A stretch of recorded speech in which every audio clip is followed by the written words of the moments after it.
I do. Y'all know how I do. I'm on that bullshit again. Let me tell y'all a little story about me. In the boxing world, my name is Mr. IOTBA. The acronyms for IOTBA is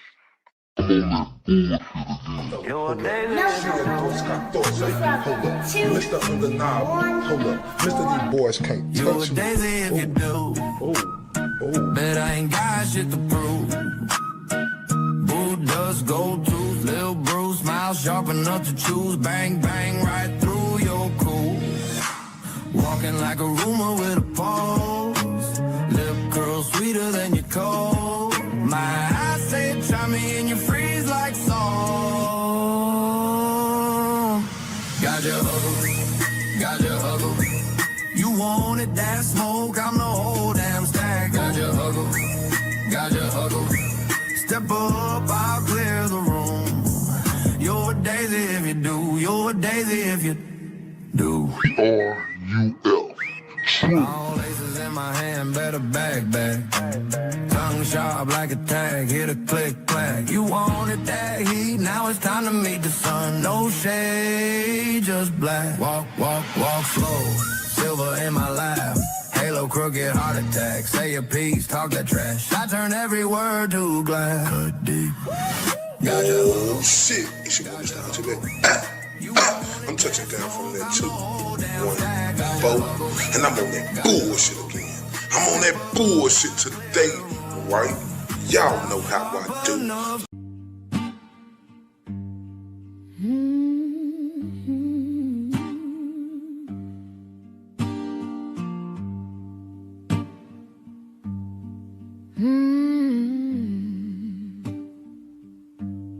The wind hums low, a hollow refrain through cracked window panes. It calls my name. The clock ticks slow. Its echo stays. Each moment drags, then slips away. Blue curtains are hiding all my pain. Blue curtains are dancing in the rain. Blue curtains keep the shine far away. Blue curtains won't let me escape. The walls close in, shadows stretch along. Night wears a mask where dreams don't belong. A bird once sang, now silent it lies. The sky holds no stars, just clouded sighs. The pain's a prison, the glass cuts deep. Eyes wide open, yet I can't sleep.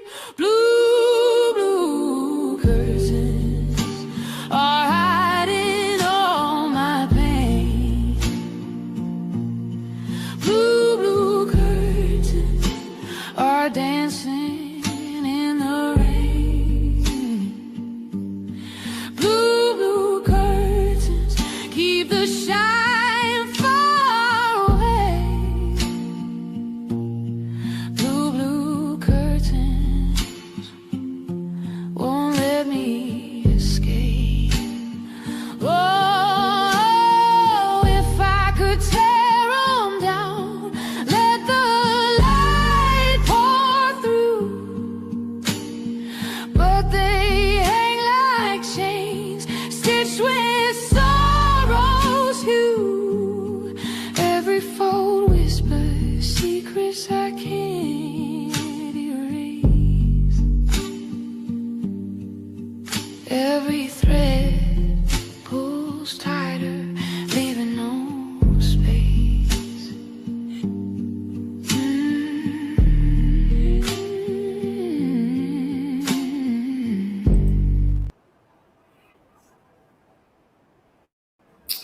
Shout out to everybody on here from that 214 to across the states to across the pond.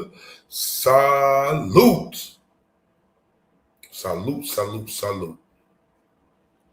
You and I rocking with your guy, RFD, aka Ray from Dallas, and I want to say welcome back, ladies and gentlemen. I appreciate it, right? And I want to let y'all know, I appreciate all y'all for real, right? Because it means everything when you have people show up to your live, right? Hit that like button, sure. If they can support, they can support, you know. And I want to let y'all know that don't go away from me, you know. That make my heart feel great, you know. And I want to let y'all know that. And people could act tough and act hard all they want to, right? That's not me.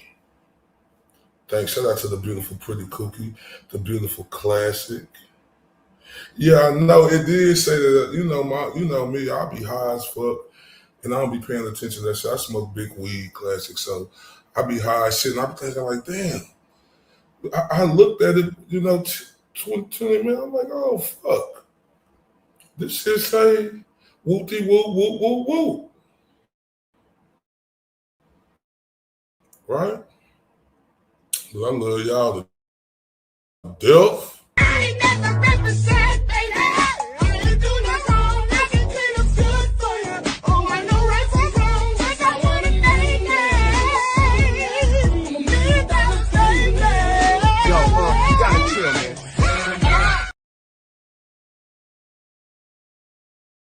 That was me. It said for that, but I don't know why I didn't look at the PM or the AM.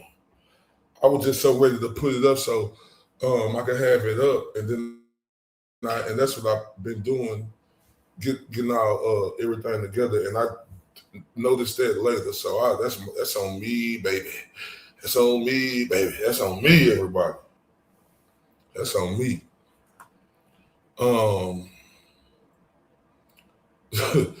Now, before we get this show started,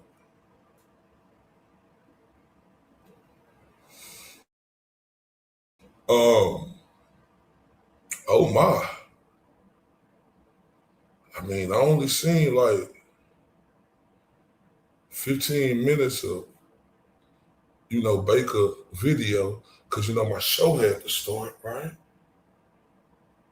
Yeah, big blunder. Pretty Cookie. Ooh, wee. Oh, my. Now, this is going to be a long show tonight, y'all, all right? Because, man, I mean, you know, I mean, you see it out here, you know, you hearing the thing, and man, that turned, oh wee, and I ain't seen number 15 minutes of it, oh wee, but I seen Jess Machado stuff too, you know, she been saying, I say, ooh wee, right, but, you know, Baker responded tonight, and ooh wee, that first 15 minutes I seen, you know, I don't got no problem with Baker, I don't got no problem with Jess. I'm just saying, man, oh my, oh my,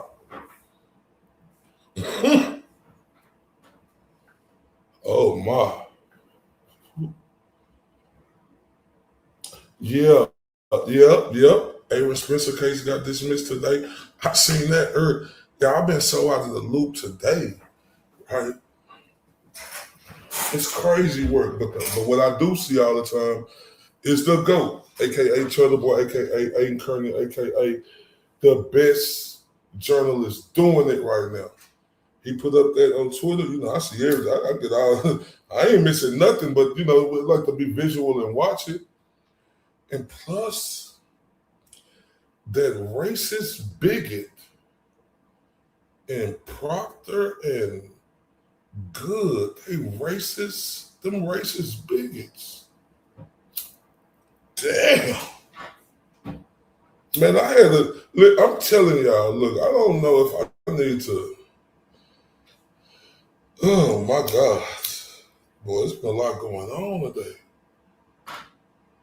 Boy, it's been a lot going on today. Mm-mm-mm. Them racist fucking bigots. Piece of shit ass Proctor. Piece of shit ass Massachusetts justice system. Piece of shit ass Massachusetts justice system. Right? And I ain't even heard all of that, y'all. Piece of shit ass Indiana justice system. So, free Ricky. Free Richard Allen. You understand me? So, let me Allen's Richard Allen's voice, Trailer Boys fight, and Sean Strickland's controversy. America. What is this? Battle over free speech has begun. Let's take this walk. But before I get to that, like, I don't got no problem with nobody. It's just reported, right? And love this community. And, so that's what it is. I ain't gonna, this is what it is. But oh my man, it done got, boy, the Boosie said it right. Set it off in this motherfucker. Set it off. This is all dog. Man, don't make them set it off. Set it off in this motherfucker. Set it off. Bitches all dog. Man, don't make, boy, set it off. Ooh wee. Ooh wee. Ooh wee. Cause this the honest truth, boy, just been coming hard. She have. But Baker came back hard too. Ooh.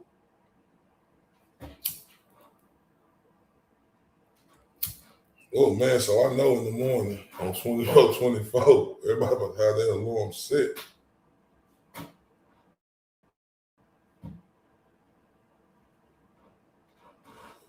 I ain't picking no sides.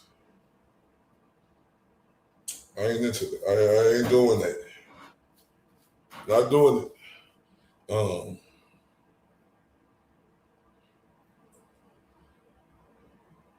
But I do understand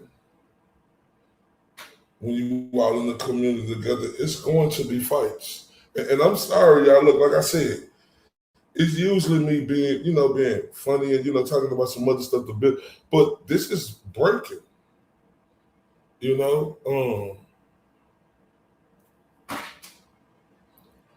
my side, Free Ricky and TB, yep. Shout out to the beautiful Joy in the building, boy. Man, please, Joy, share this for me. Here, if anybody else on here, share this for me, because, like I said, I ain't taking no sides, right? Not doing that. Won't do that. But I do understand. Y'all know sometimes it's gonna be like that, right? It's gonna be like that. And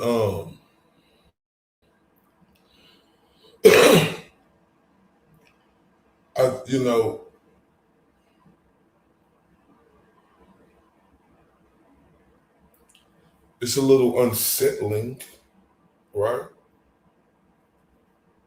To know what's going on. But if a person hit at you, the other person got the right to hit back, and that's just what it is.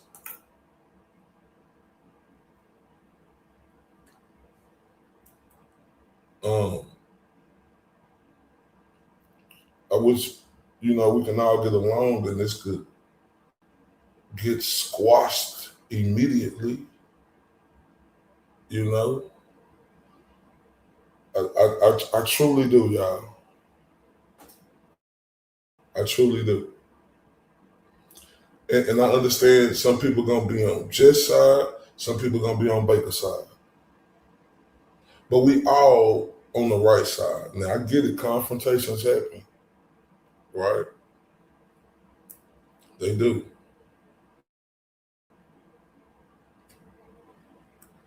I done been in one, and I had to learn from my experience on that, from this side, right?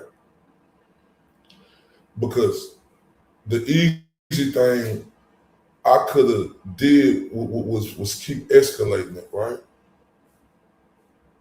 But the how I came in this game was the OG. You understand me? And fighting for this movement, right? For the GOAT. And instead of me escalating situations, you know, I looked at the situation and I said, it's, you know, the GOAT situation is more important than my feelings, or you know, and like I said, that's just the truth.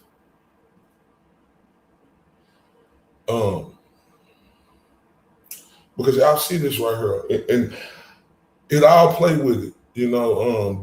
This is what America has become, and freedom of speech don't matter anymore, right? Y'all see the GOAT on that. Shout out to the beautiful Jordan in the building. Hello, beautiful yins, right? So I'm a real dog. I'm a real dog in real life. I'm like, when I say dog, I mean I'm a beast. I could keep going because this is how I'm built. But the thing is, and this ain't placing it at them or telling nobody what they need to do. I'm telling y'all about my situation.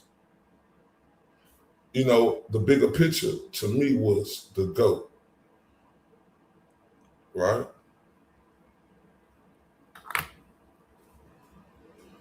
That was the bigger picture. I get it.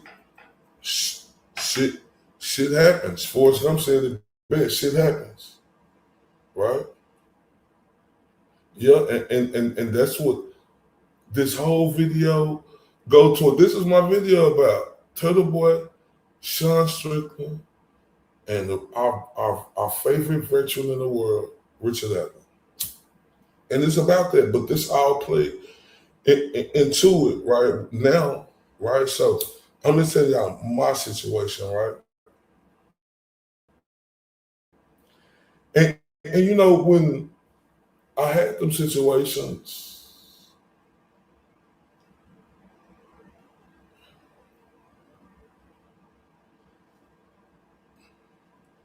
it don't even matter why I had them situations, because that's not the point. That's not the point. It's just it was a bigger cause, and that's the GOAT, right? It wasn't about my feelings and nobody else's feelings. I had to think about that man right there, right? Because y'all gotta understand, me coming in and circulating that shit real quick. It was a lot of, not circulating, but coming in doing the right thing. It was a lot of focus on me, right? And spitting, you know, I'm a black man too, so I stand out.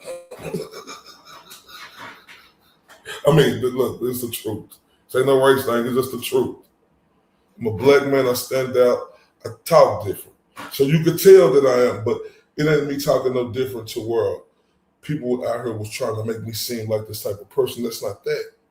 It's just I talk different. I'm hard. Everybody harsh, but I was hard. I came in this motherfucker harsh because that dude right there, I respect and got love for the GOAT. I got love for him because of what he do. I don't know that man personally.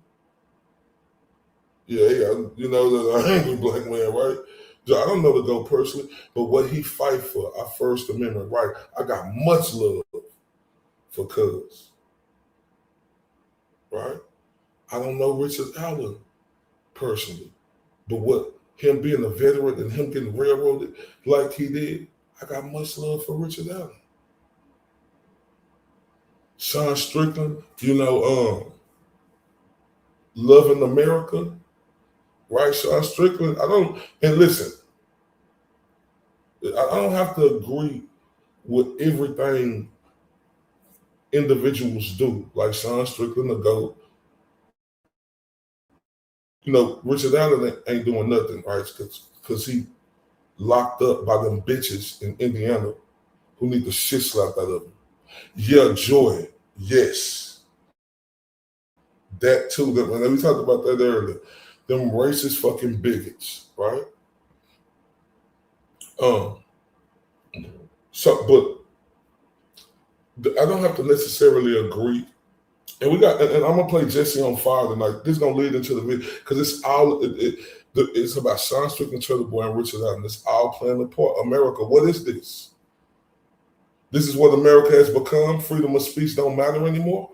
Let's take this walk. This is what this video is about, and they play into it. But I don't have to agree with everything both of them do. I still got much love for them because of what they do, right? I don't have to agree with everything. I'm my man. I stand up and piss myself. Nobody else grabs my dick. I pull my dick out and I piss myself. Excuse me, ladies. I'm just being a little thorough because it's after hours. I'm sorry. In daytime, I beat it up, but I pull my pants down, and I piss myself. I don't sit down and piss. I stand up and piss because I'm a man, right? But just because I disagree with some stuff they may say or do, that doesn't matter. They're not detrimental to me. Not having much love for them and what they do.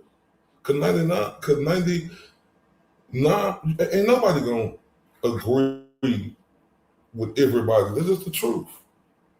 Shout out to Fridge in the building. Shout out to Skin Row in the building. Man, shout out to the Cranks in the building. Man, I love them Cranks, y'all. Man, shout out to Bugs. Shout out to Keith.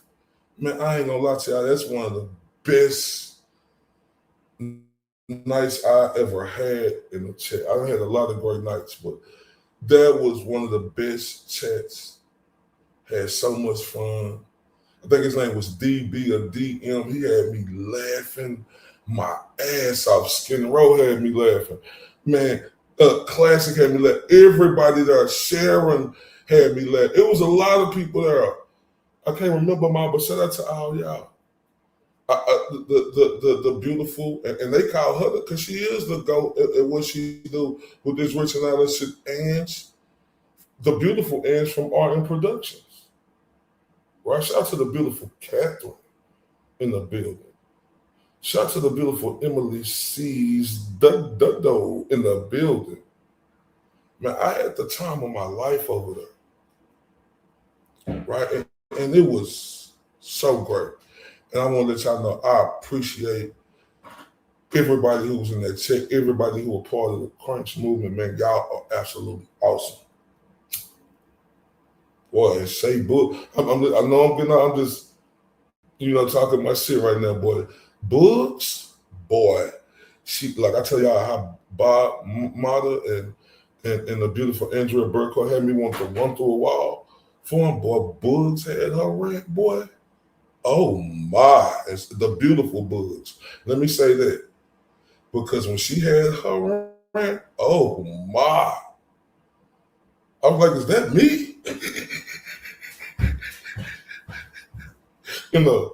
I'm just saying, because it was absolutely fantastic. No cap.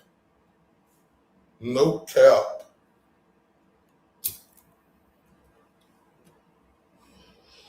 Had a great time over there. And if y'all ain't subscribed to SH Boogie, make sure y'all go do that, everybody. Right? Because we on that free Richard Allen shit for real, free Ricky. And that's how I'm coming. And everybody on the turtle riders know how I'm coming. I'm one of the most ferocious motherfuckers to do it. And that's real shit. Because I come from a cloth where I cover boxing and shit, only the strong survive. You know, you can't come through there with no tinfoil nuts. You got to have steel nuts to be in that field. Right? Shout out to my boy.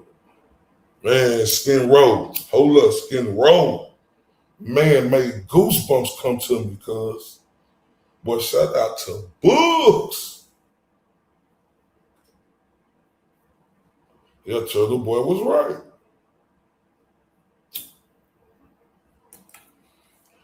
Man.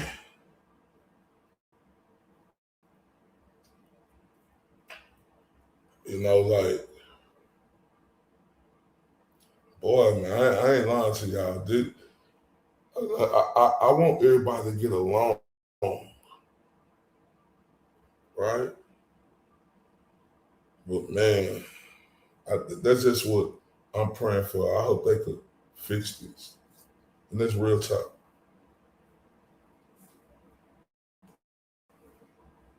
Not saying I ain't gonna listen, but I ain't gonna participate in a chat or none of no stuff like that. And I'm not knocking nobody, because if you rock with each one of them, that's what you're supposed to do, rock with them, right?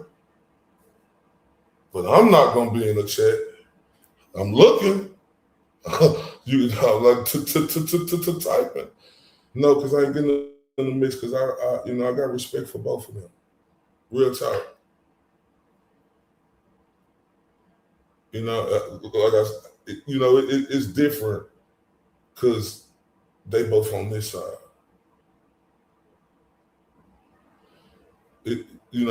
So I just hope, pray that they could fix it. Truly do. But I'm definitely gonna listen. Because the 15, I've been there in Jason. Nuclear bombs.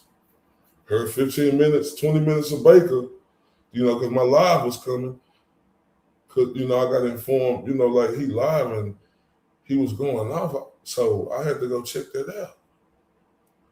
And, but I was still busy getting my stuff done, uploading my videos and stuff. So when I got through, he was already out, but I listened to the first 15, 20 minutes, nuclear bombs. Whew. But like I said, I want us all to get along.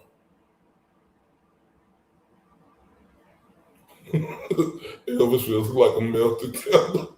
That's one of the funniest things I heard. He do. He look like his face melting, don't he? Michael Myers looking motherfucker. But if y'all don't know that, I'm Mr. IOTBA, right? The acronyms for IOTBA, I'm on that bullshit again. So I like listening to the bullshit. But like I said, they on this side, so I'm there. Like, y'all, I be in all the chats and stuff still. Shout out to the beautiful Laura. Art in the building. I be in all the chats. I just don't be commenting like I used to no more. Because, the situation got high and heavy, when I had, my issues and stuff, right? So, and I do go over there and I do comment sometimes, but I just don't comment as more. Now, if I'm a moderator, it's your channel, you're going to see me fucking shit up. Right? And that's what I like to do. Like, and I don't got to be no moderator if I like it. If it sounds good. Right? Y'all gonna see me, hey, hit that like, share, subscribe button. Right? And that's just what I do. I'm extra. Everybody know that.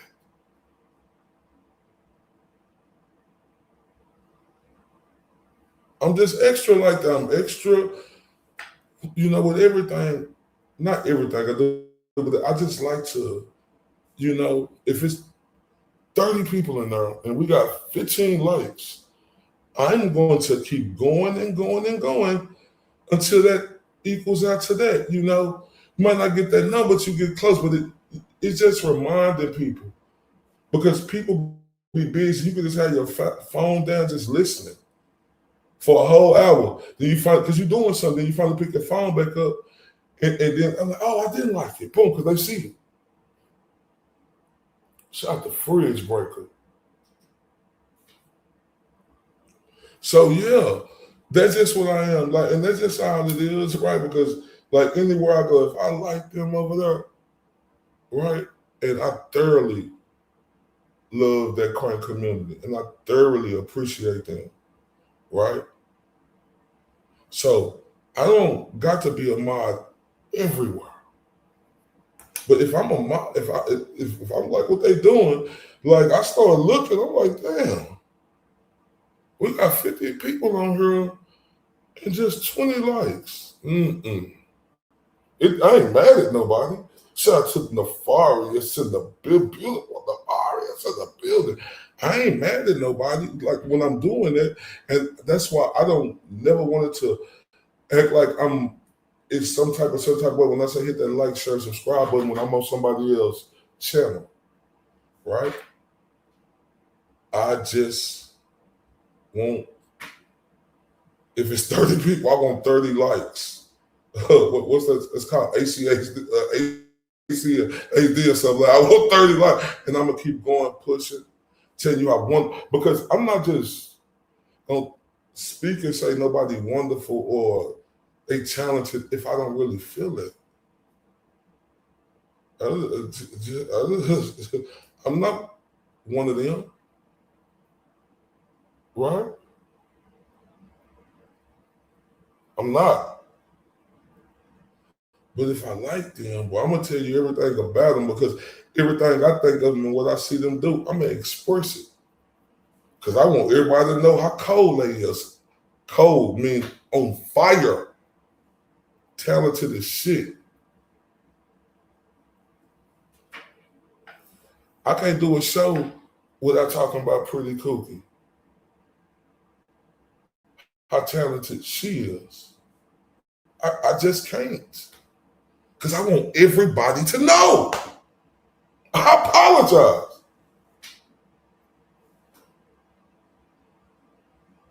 Shut up the side eye. Soul upside _ eyes _ chest. It's in the building. What's popping? And I promise y'all, we got a long show, right? It's just y'all know. Say it with me or type it in the chat with me. I'm extra.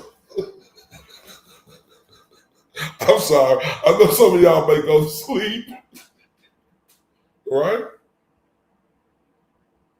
And that's okay. Just catch the replay. But this is just what I do. I do this all on my boxing show. No. Thank you, Pretty Cool, and thank everybody. Right? I just, like if you over there, you want to see people win. I see 20 people in there, and we only got 10 likes. Oh, hell no. I ain't mad at them. It's like, I got to do better. I got to say some punchline. Like, I'd be like, man, super kick that like button. Like Shawn Michaels. You know what I'm saying? Rock bottom that like button. I like using that like button. Oh, no, I'm getting high right now, so I understand, Skin. And I'm finna get to it, right? I'm finna get to it. Let me go and get to it. Because I can always be extra through this. And like I said, like I said, hey, I want Baker and Jess to be good. That's totally coming from my heart. I don't care whatever side nobody on. I don't care, because people gonna ride with Jess, people gonna ride with Baker. Don't care. I'm ride. I like both of them, and I ain't getting into it. I ain't commenting or nothing, but I'm just saying. I seen it, been seeing that, and you got to speak on it. I just hope they do. I just hope they fix it. I truly do. Emily Seeds, that dude, I know who, I ain't never seen that name in there. Emily, oh, Emily C. Hold up, Emily C. Though. Who were you at first? Yeah, I remember that skin. Yeah, because we're finna go into it, right? We're finna get into it. But like I said, I hope everything gets worked out. I truly mean that from the bottom of my heart. But, like I stated, they won't let me type all this stuff on the title.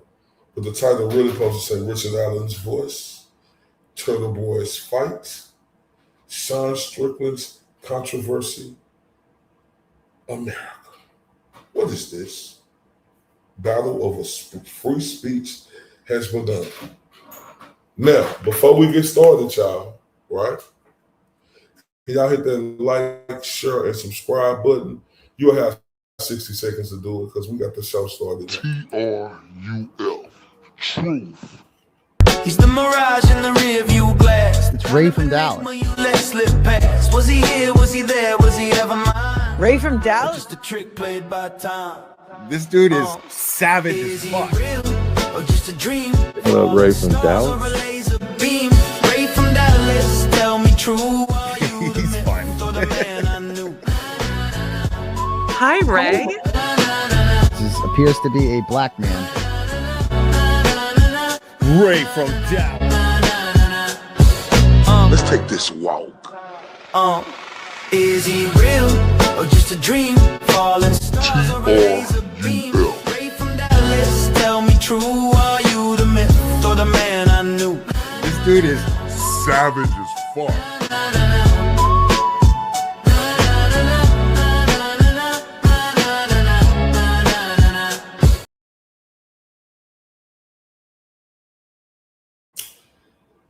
Good morning, good afternoon, good evening, or good night, wherever you at around the world in thems.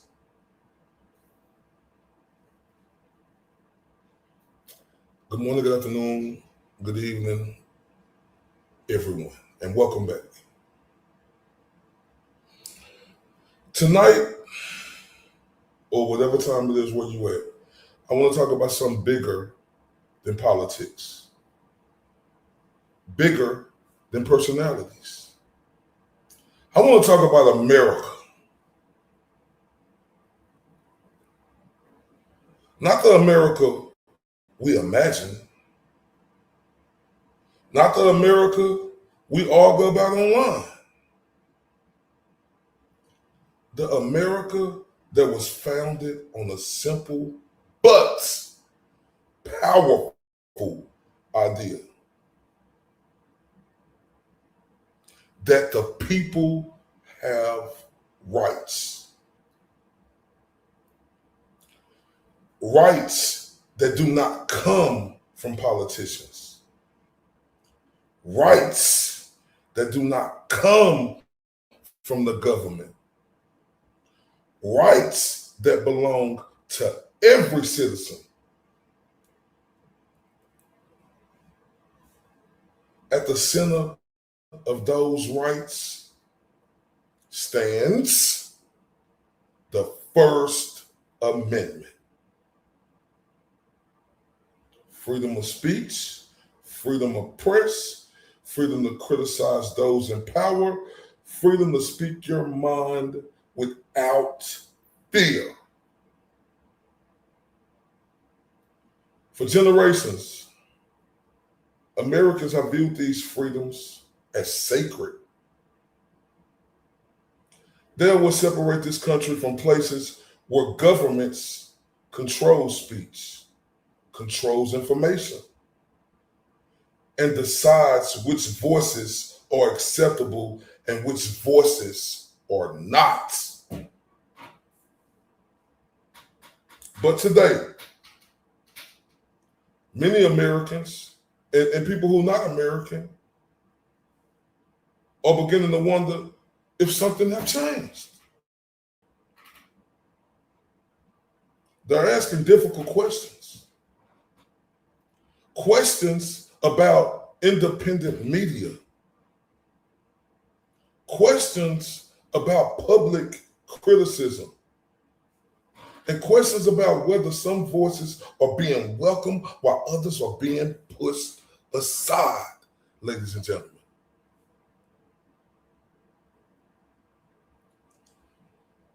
Many people point to the controversy surrounding Aiden Kearney, aka Turtle Boy, aka the GOAT, and ask whether independent journalists or commentators are receiving fair treatment. Right? Others point to Sean Strickland, the UFC fighter, and the controversy surrounding access to the White House UFC event and ask whether personal views are becoming part of the equation when deciding who belongs and who doesn't. And then there's Richard Allen, a case that has divided people across the country.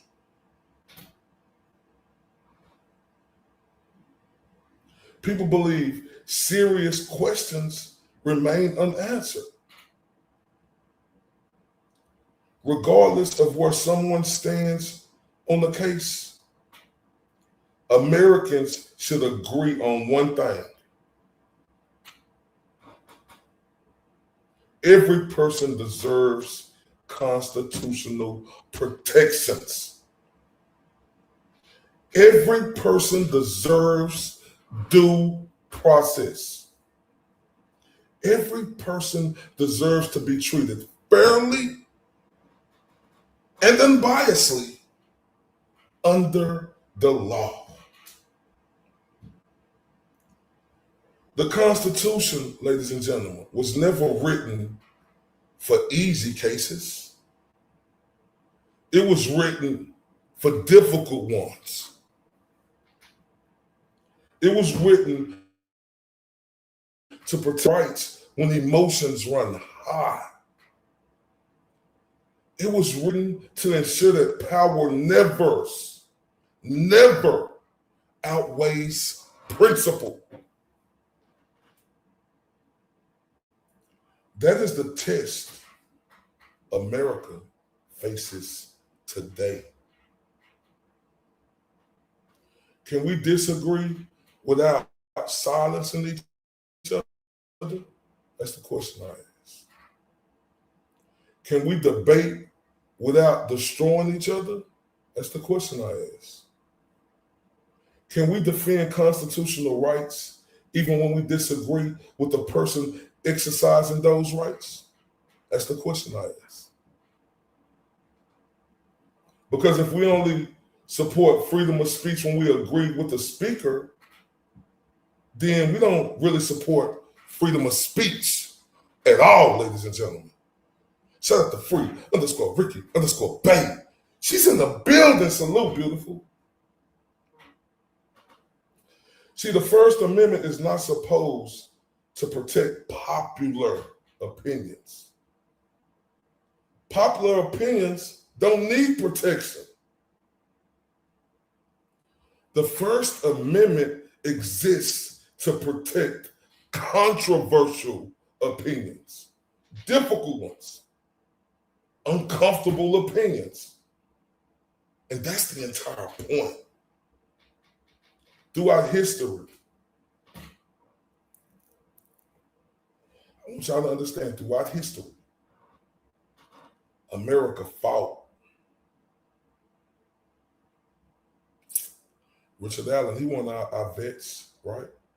America bled, right? Richard Allen, he won our vets, right? And sacrificed to preserve these freedoms. Richard Allen, he did that.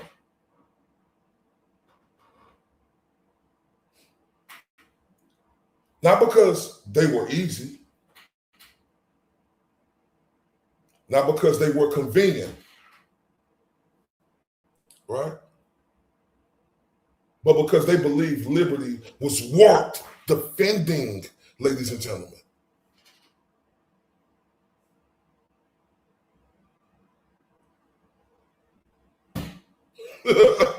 No, it wasn't, class.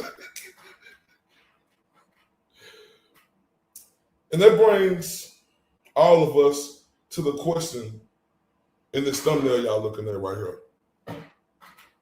America, what is this?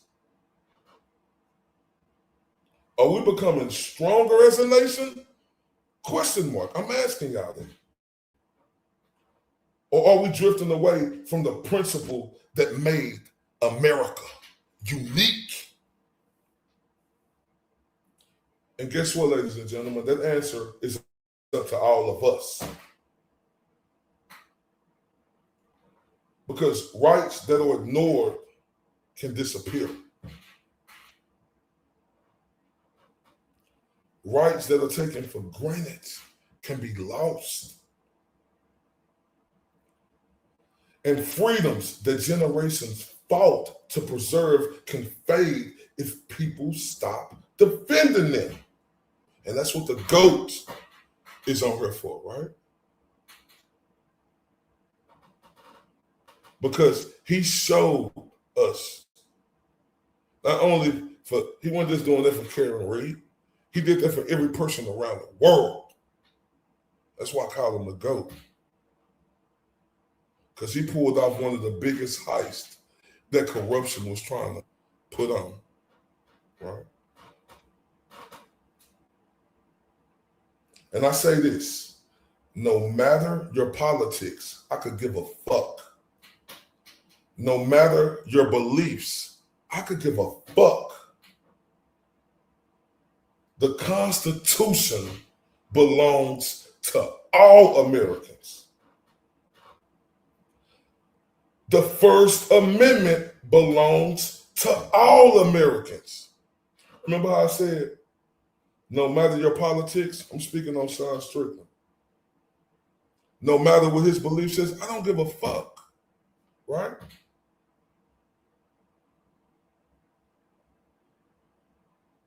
No matter which way of any controversy you stand on, if you like him or you don't like him, right? I don't give a fuck. Because the Constitution belongs to all Americans. The First Amendment belongs to all Americans. And protecting those rights is not a Republican issue. It's not a Democrat issue. Guess what, ladies and gentlemen? It's an American issue.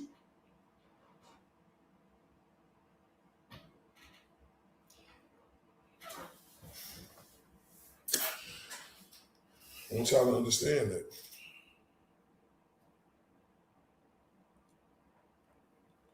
It's an American issue.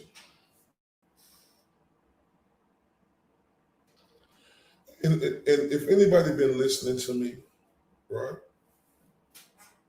And especially since now I'm locked into this Richard Allen case, right? Because I was saying it with the GOAT case, but now it's even hitting harder with this Richard Allen case, right? Our First Amendment, our First Amendment ain't just fucking silence. Our veteran right there who fought for this fucking country, fuck wrong with y'all? That's our fucking veteran. He is the epitome of this fucking country. And Richard Allen, and why we able to walk around this country of America and do what we want to do. And everywhere around the world. Richard Allen is one of them who is the epitome of that. And I tell you, all veterans, I look at them as the gold fucking standard. Don't play with me about no veteran. I don't give a fuck who you are unless you're a dishonorable piece of shit veteran like they told me Holman horseshit is. Fuck him. Fuck that moonface pie bitch. Fuck him. And I mean that with every ounce in me, ladies and gentlemen. And if y'all liking what I'm talking, put hashtag free Ricky. If y'all liking what I'm talking, put hashtag free the GOAT. Free TB. I say the GOAT, but put free TB or free the GOAT, whatever y'all want to do. And you definitely like our First Amendment rights. And what's going on with Sean Strickland, the All-American, even though we not like everything he said. Put hashtag free. It ain't even about no free him, but it's free TB. It's free Richard Allen. And it's for our First Amendment rights. And guess who standing in the front line for that shit? You see him right there with that nice ass green suit he got on. His name is Aiden Kearney.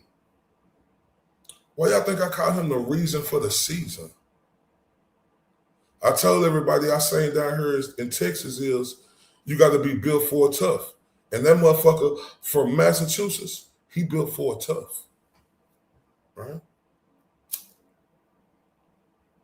He built for it tough. Everybody's situation who going through some shit is different. Like I say, everybody ain't gonna agree, with everybody. I don't give a fuck, right? Because if you my friend, I'm not gonna fucking agree with you all the time. Yeah, hashtag prosecute Jerry the horse shit. Jerry the hoe, man. You right. Right? Because I know my friends ain't gonna agree with me all the time. And you ain't supposed to agree with me all the time. It must be a problem. I ain't saying you can't have a lot of stuff in common where you can agree on, but you ain't gonna agree with everybody. And you can tell them you don't agree with them. But if my friend, you my real friend, and you feel a certain type of way because I don't agree with you on nothing, well, fuck you. You ain't my friend. Or you ain't my type of people. Yeah, like classic, like Aaron Spencer. He was an airborne military person, forgot the name.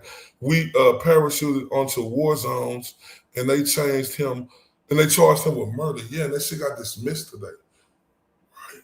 Crazy. Right? And I'm gonna tell you, I know a little bit about that case about his daughter, and he was right. He did what the fuck he was supposed to do.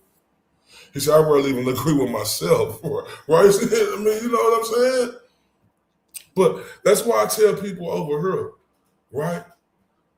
Listen, you don't got to agree with everything nobody say, and you got to start with me first, right? Because I'm not soft.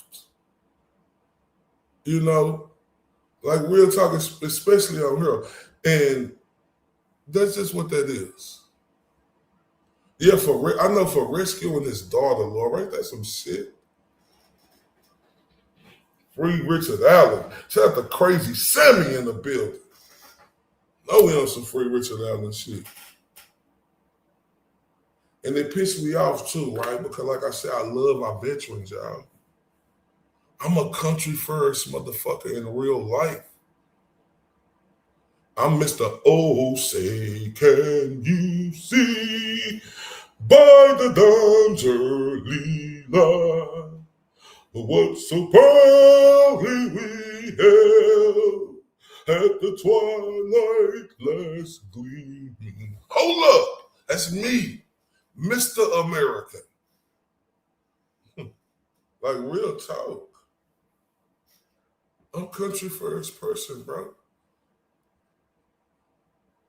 That's me. Real shit, and I ain't gonna run from that. I'm gonna run to it. I bleed that red, white, and blue.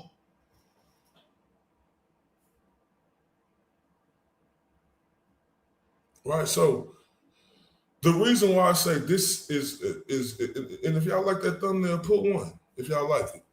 This what America has become? Freedom of speech don't matter no more? And this story that they shot to Jesse on fire, one of the baddest dudes doing it. Salute to him. We got this content today, right? Because Sean Strickland came out and told us he can go to the White House, right?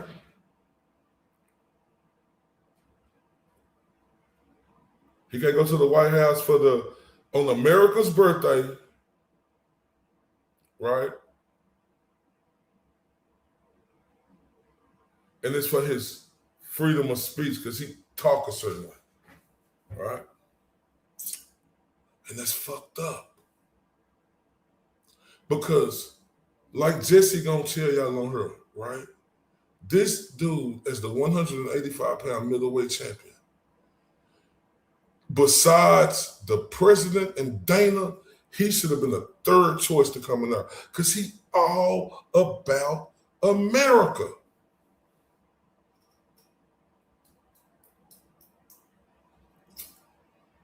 That's why I don't give a fuck what political side nobody on, right? But I don't appreciate that shit. It's fucked up what they did to him. And it's played into the boy, because we got some Turtle Boy and we got some Richard Allen, right? To play too. Right? And it's just so fucked up. This guy in the middle right there, Sean Strickland, one of the most popular fighters in the world. You know, just because he say things to other countries, you know, whether you like it or not. This is America. Only in America, only in America. Don, this is America. We born our freedom of speech, but that ain't just a part. It's because they bringing in, I think it's the Israel Prime Minister, right? You know, who Sean had stuff to say about, and a lot of the country, you know, stuff to say about, right? Because it's upsetting, you know? But I want us to get to Jesse on fire, right? And after we play him, then we're gonna play the Richard Allen and Turtle Boy, because it all plays into it. Because they got me fucked up, you know, right, when it comes to our freedom of speech. They got me fucked up. Like, it kills me that I didn't know about this case, y'all, because I'm so locked in on this true crime shit now. It kills me. It hurt my heart to know that I didn't know about Richard Allen's case, man.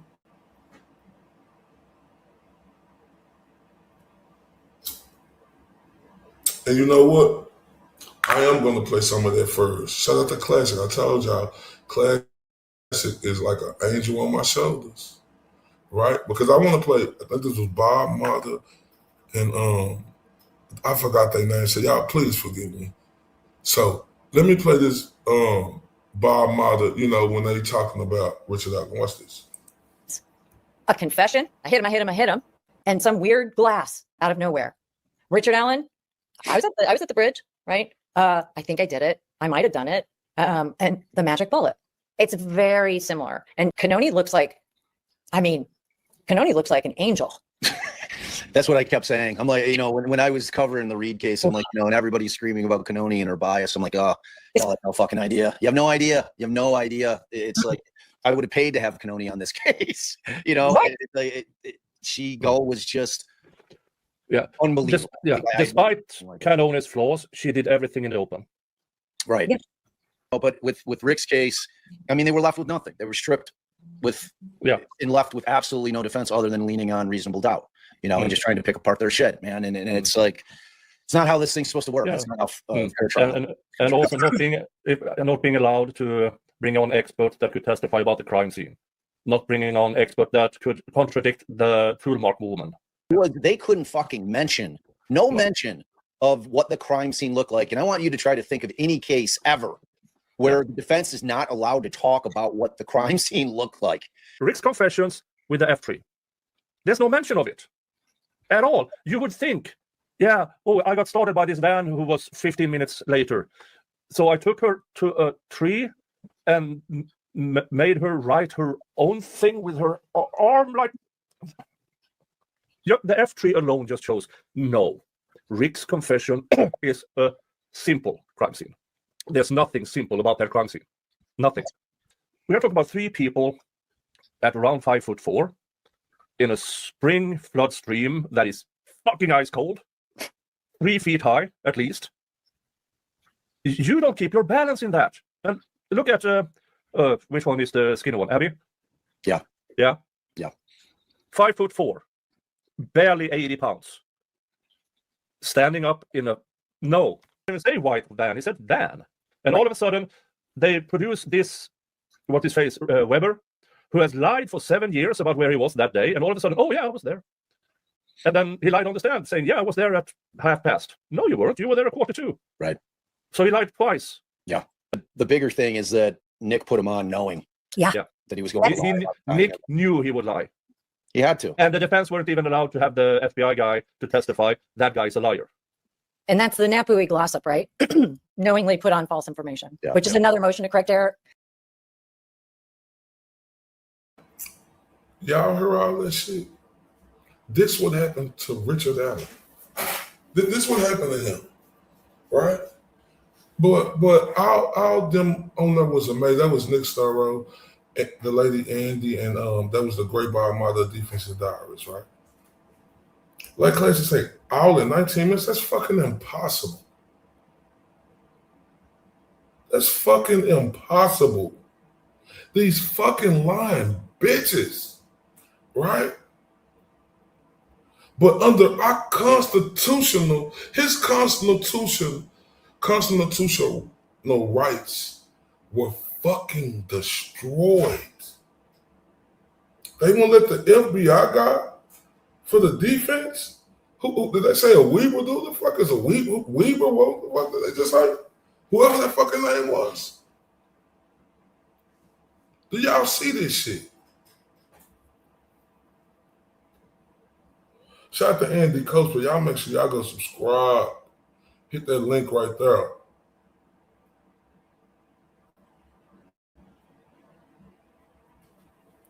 Let me see if I can do this. Okay, yeah.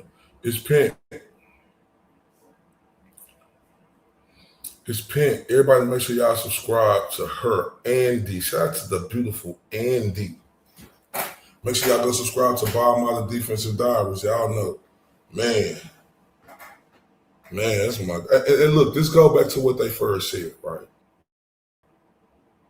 Judge Bell, like I'm gonna be honest with y'all, but before I knew about the penguin face girl shit,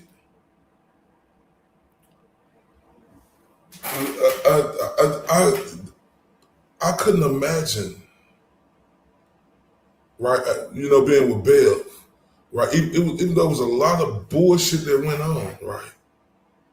She is like a angel that's shining bright compared to girl shit. And man, I wish I would have knew about because I didn't know about defensive diaries, y'all. Like I told y'all, I didn't know about them. I wish I would have knew, right? About this fucking judge, right? I wish I would have knew.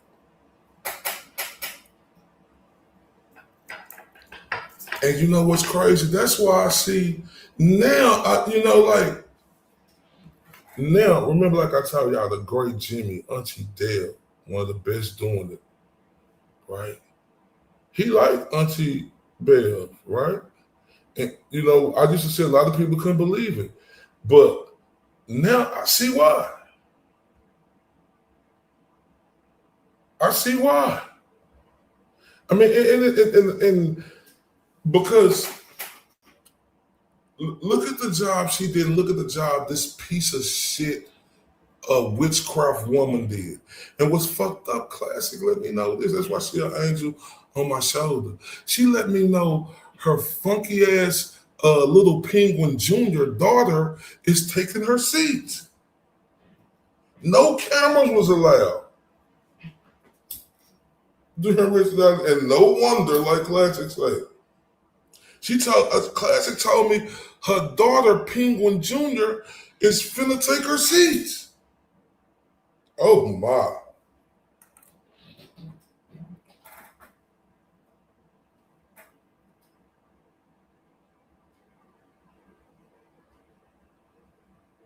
You ain't lying. She is a fucking devil, evil bitch. Evil bitch. Evil bitch. Evil bitch. Andrea Burkhardt filed a motion during the trial. It was so bad. Oh my. They silence him. That's why I say, America, what is this? This is what America has come to. Freedom of speech don't matter anymore. They silenced him. Then you had a dude, yesterday, right? Make me sick to my stomach, right? And I wish I had that clip, but I don't got it on here. I wish I had that clip of that sorry piece of shit singing that. That dude yesterday, right? That John, dude, that's what y'all call him, John, right? He gonna say it wasn't torture. You son of a, what the fuck did you say? Like I told him yesterday, we know it was torture looking at your Michelin Man built ass that you can't even see your dick. It's been years since you've been able to just glance at it. Of the little eeny beeny teeny weeny. All right? That bothers you. I know you're insecure about that. Like you can't even see it probably when you're hitting it from the back. Can you hit it from the back or do your belly and pop the booty and it don't get you don't got enough.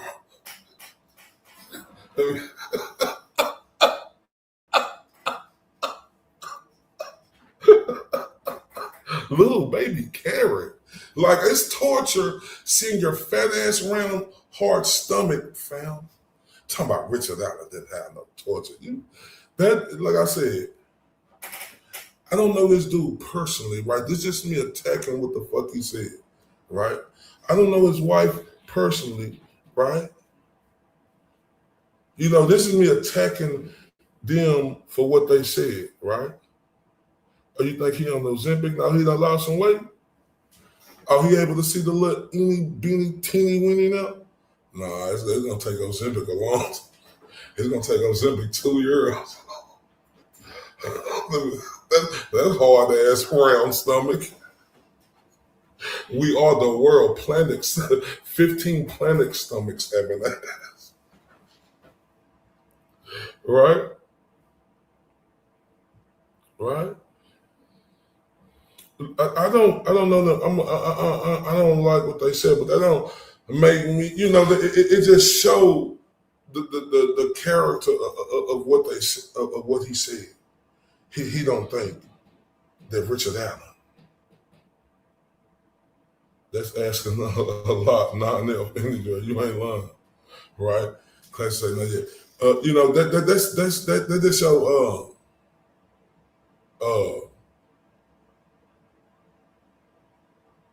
how inhumane his character was saying that.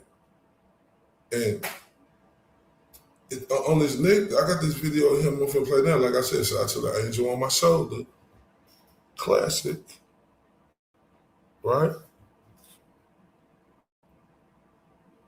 Classic. Eyebrows talk Saturday about Andrea.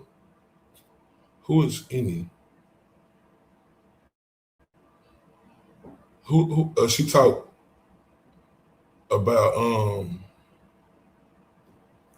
Andrea.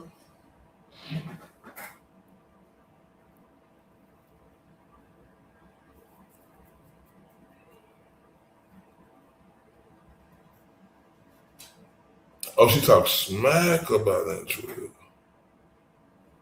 I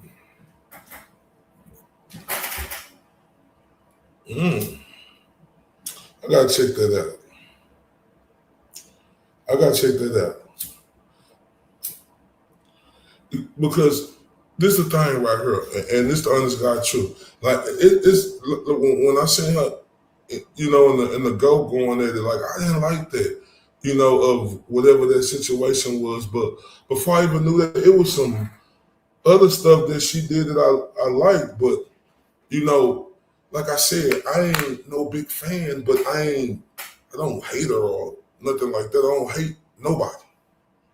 Well, you know, like people who I hate them motherfuckers who fucking people are. Them the people who I hate. I'm gonna say that, right? But you know, this 30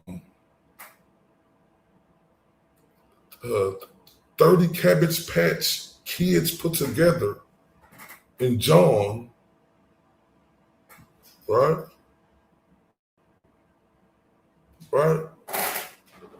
Say on that clip, I said it wasn't torture. What the fuck are you talking about? No, it's torture not being able to see your dick, which you ain't been able to see. So you make a bullshit comment, a mark ass comment like that, a fucking senseless, gutless comment like that, you're gonna get shit said back to you, fam. Look, y'all remember I did a fight last weekend, right? And it was this one fighter, right? And I was supposed to play this already. He lost. He came up short. But he this was my biggest moment there, right? This is my biggest moment, right? And I was waiting. Yeah, I know that. I know that. I was waiting, to after his fight so I could holler at him because it was busy during the week. So he going to serve our country. I'm gonna just say that. So, and this was his last fight. He was 27-5 going into this fight. Now he's 27-6. But he chose to have his last, fight and then go to serve our country, right? He done. He ready to serve our country, right? And that was the light of my weekend. Here he is right here, and I had to stop him, and because y'all know I'm a country first person. That's me anywhere I go. Watch this. Hey, brother, I just want to say thank you for your services and everything you did, man. You waited to and fought for this, and then you're going to go to the military. I look at the military as the epitome of the gold standard because I'm a country first dude. Thank you.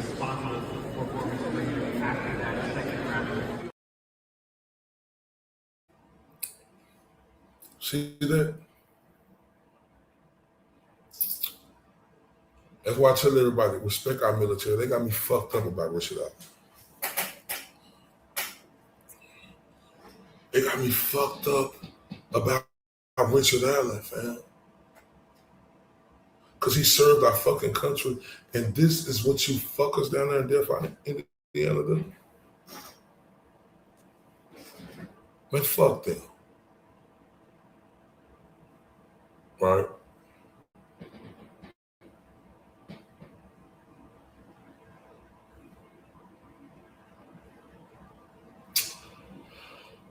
So now I want to get to Jesse on fire, right? Because what they did to Sean Strickland, the White House, President Trump, what y'all did to him, that this is fucking not sitting right with me. It's fucked up.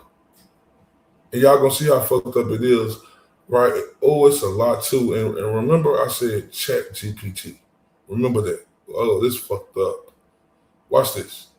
This is the first clip. If I was going to rank in order of priority, who deserves to attend a America's birthday celebration in Washington, D.C., where the UFC is going to be ringing in the 250th birthday of the nation. And I'm like, gosh, who deserves to be at this event? The President of the United States, for sure. Anyone that's kind of close around him, certainly the entire UFC brass. And then I would start in descending order, going through lots and lots and lots of Americans, top of the list being any of the current UFC champions, especially those whose entire persona brand is that of a United States citizen who loves the country, might have some outspoken ideas that he says publicly that are probably, not super advisable if he has, I don't know, mainstream like marketability as his primary goal, which he doesn't. But yeah, I would say he would be right at the top of the list of who should be there, assuming that we are celebrating the United States, the birthday of the United States, right? And at the end of the day, you are left with the administration to make those decisions because ultimately it's at the White House. So there is nowhere to look past the people who are in leadership at the White House, i.e. the President of the United States. So when you find out that he's not allowed to go, Sean Strickland can't go to the White House card. Jesse, is it true that he already had his tickets? Yes, it is. He did, in fact, already have his tickets. So how can they tell him that he's not allowed to go? That's an interesting question because obviously in order to get tickets, he had already been approved. Because check this out, guys. Why don't you go on StubHub and look to buy a ticket to the White House card? Oh, you can't? You can't do it? That you can't sell them on StubHub, and you also never were able to just buy them, as far as I'm understanding it, right? So that means that the UFC had already made a decision to give him tickets. So why would he not be allowed to go now, right? Like, I don't understand. And I don't understand either. That's the truth. He had already been given tickets. Sean Strickland had already been telling, on different media, on different shows he was on doing media, he was telling them, oh, I'm going to the White House, me and my girlfriend. Now, remember, like Jesse said, and if you watch UFC like I do, I love UFC. I cover boxing, but I love UFC too. Right? Strickland is Mr. All-American, right? He represents this country. He say things about other countries that's not popular in demand, right? And a lot of people don't agree with it, but at the end of the day, right? He's not. It'll be a problem, like Jesse on Fire said, if he was a mainstream marketable person with big companies, and he's not, right?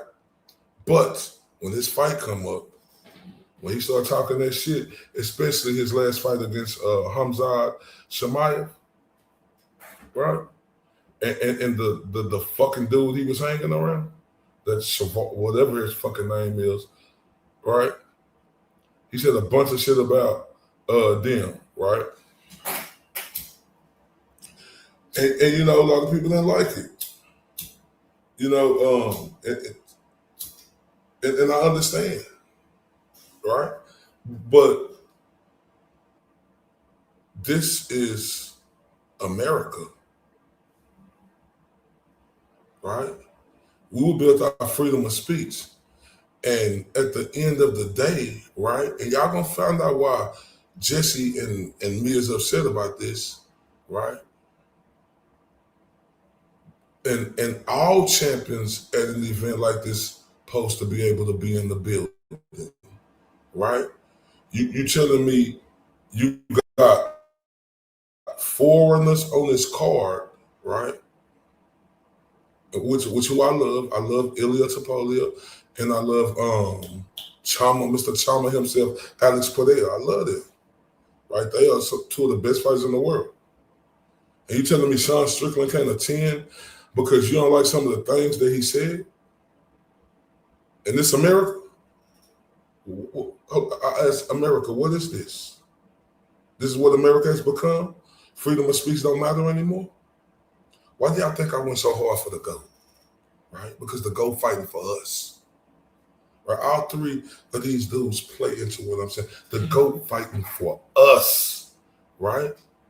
He fighting for us. Right? They got him on some bullshit witness intimidation charges, right? And they trying, They trying to lock him up, but we know that's not gonna happen because justice is gonna preserve. Let's go to the next clip. Him tickets. So why would he not be allowed to go now? Right? Like, I don't understand.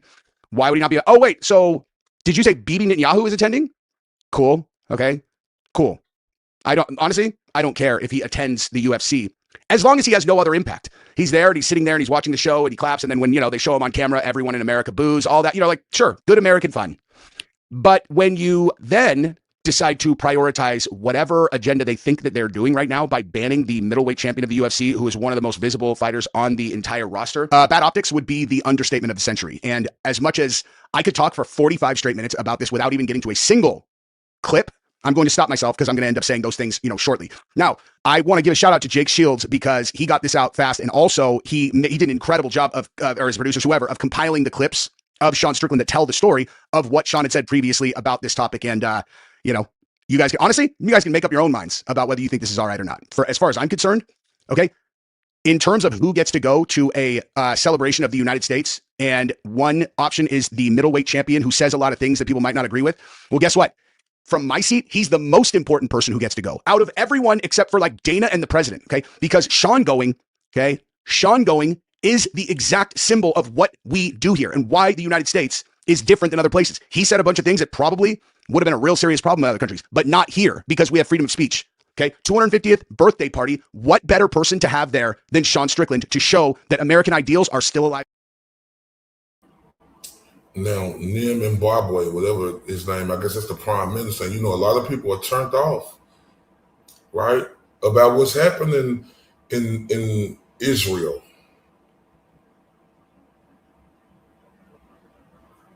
Good night, Skin. Right? But we're going to continue because Jesse going to break this down where y'all understand how I'm feeling. Let's go. Video to start this out. I'm not surprised. And if you haven't subscribed to my channel, that would be awesome also, and liking this video would be cool too. I got the call. The UFC higher ups called me, big names. Mr. Sean, I'm not going to apologize, but you're not Israeli enough to go to UFC 250 Israel edition. The White House didn't clear you. And I'm not really surprised, I'm not really surprised. So, I think moving forward, I would like to just apologize to Israel. I'd like to say I'm sorry, I'd like to apologize to Trump. And I just want to prove that I'm Israeli enough for you guys. Like, for instance, whenever the list disappeared and Trump goes out there and says to everybody that he can't really go into it because people that by association will get prosecuted and their names will be tarnished. I want to apologize because, I don't want them to be prosecuted. Or, when Trump goes and bombs the fuck out of Iran that no Americans agree with, it costs Americans $5,000 to $15,000 to go fight Israel's war. I want to apologize. Sorry. Did he say $5,000 to $15,000? I feel like he's missing some zeros on that, unless I misheard what he said. A critic of that, my allegiance was apparently in the wrong place, and I just want to apologize. Or when Trump goes out there and says, "Hey, Trump, your approval ratings are the lowest it's ever been across all demographics," and Trump says, "Well, you know what? I have a 99% approval rate in Israel." That was a pretty crazy thing to say. I feel like we can all agree on that, right? I feel like everyone could agree that in the, the base they're like, hey man, some of the decisions you're making are very unpopular. He's like, yeah, but you know what? Where I am very popular? Fill in the blank other country. You're all, okay. Okay. Congratulations, dude. But unless I don't understand how the voting process works, and maybe I actually don't, you know what I mean? I would say the concern is supposed to be with the people who voted for you as well as the people who didn't. But something, I don't know, recently I've been starting to feel like that whole, voting thing might have less to do with who gets elected than I had previously, believed.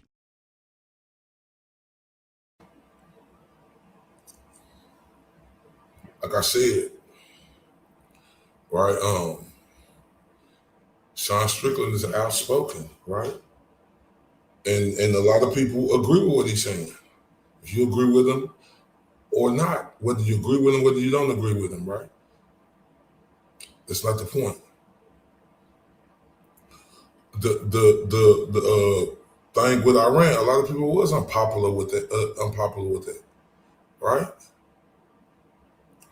And then President Trump come out and say, I don't care if I'm not popular here, or I'm popular in Israel, but he said blankety blank. What type of statement is that?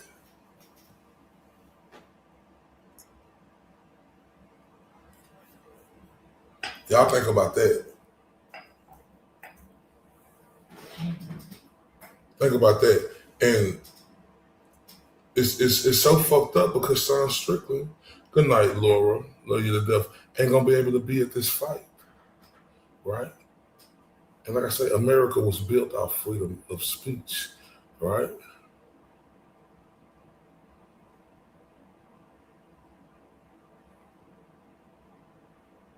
In America. Let's continue. Believed. Neither here nor there. I don't want to get us off topic because we're gonna, we got lots to talk about. I want to apologize and I want to repent. Apparently I'm not American enough to go to Freedom 250, but I still got my ticket. So maybe we'll just go. I'll bring the belt. Shit, give me that thing, dog. Give me that thing. You guys see me at UFC 250, and after that, I'm like, you guys, we can't allow Iran to have a nuclear weapon. They're like, what is happening? They see pictures of me at UFC White House and all. Oh, got it. He sold out for a ticket to the UFC 250. No, dude. No.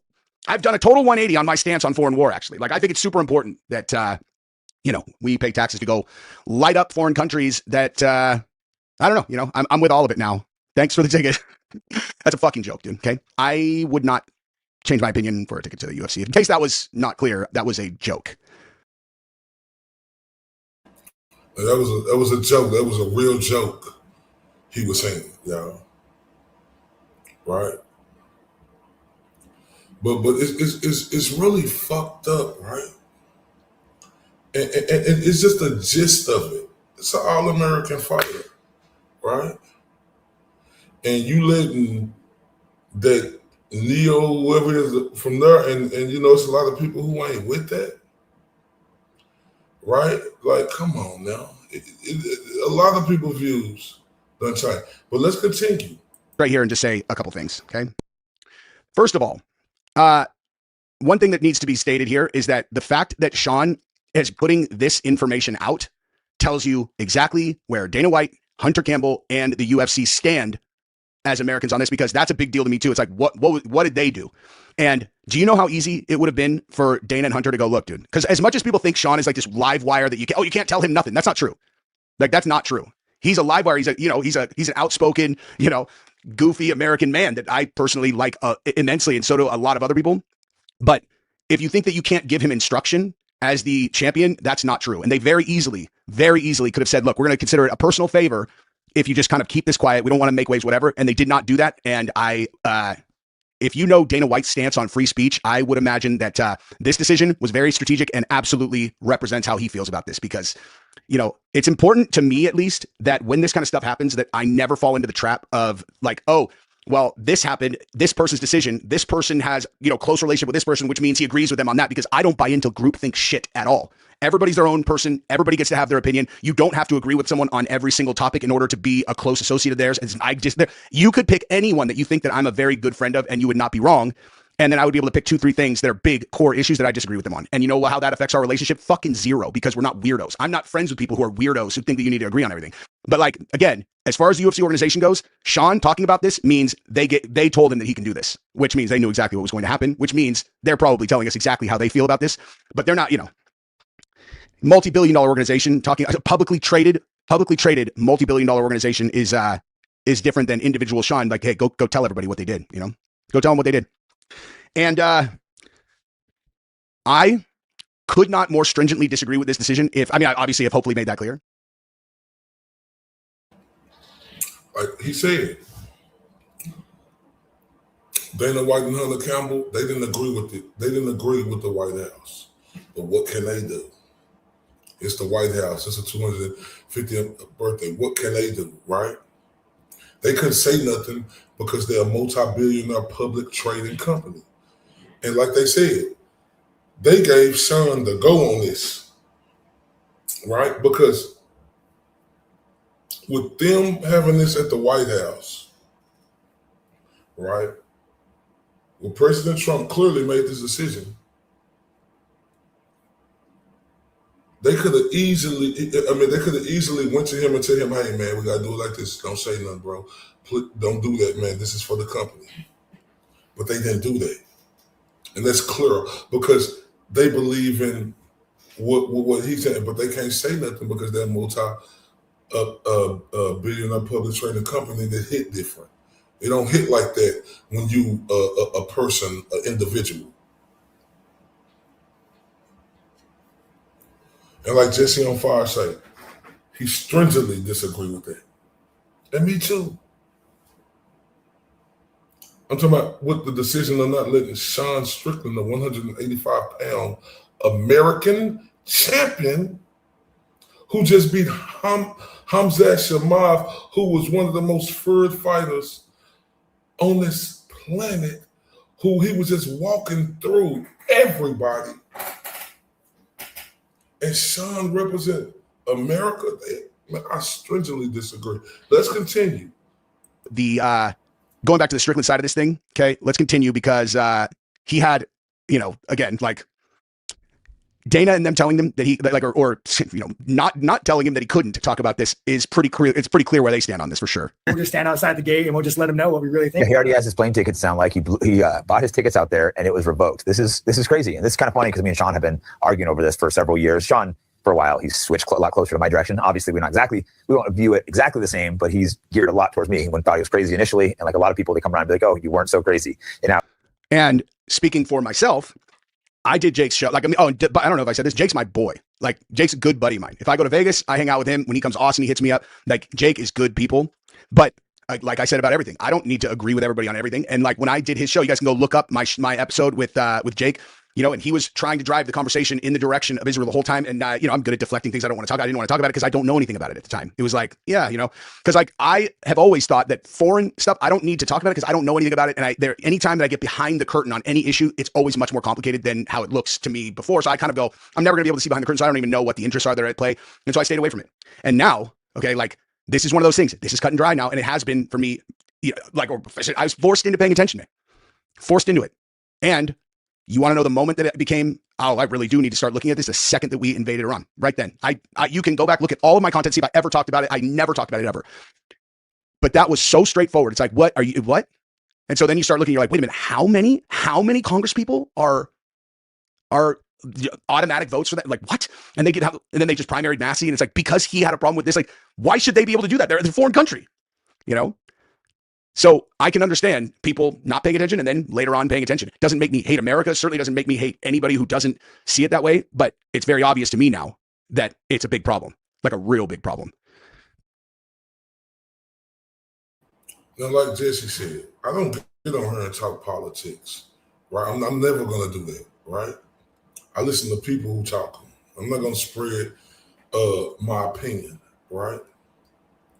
I mean, I agree with what I agree with, but that ain't what I do. That ain't what I'm good at, talking politics, right? The those who study that do that.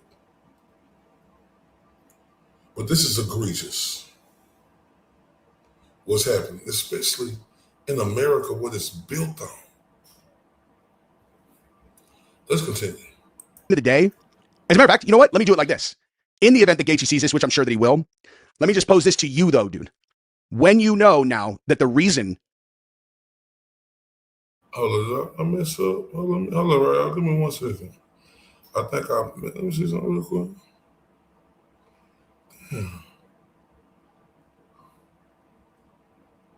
Before I go back to the remainder of the Strickland story, Strickland is my dude. I have his back. Gaethje's my dude. I have his back. I love the going back to the Strickland side of this thing. Okay, let's continue because he had, you know, again, like Dana and them telling them that he or you know, not telling him that he couldn't talk about this is pretty clear. It's pretty clear where they stand on this for sure. We'll just stand outside the gate and we'll just let him know.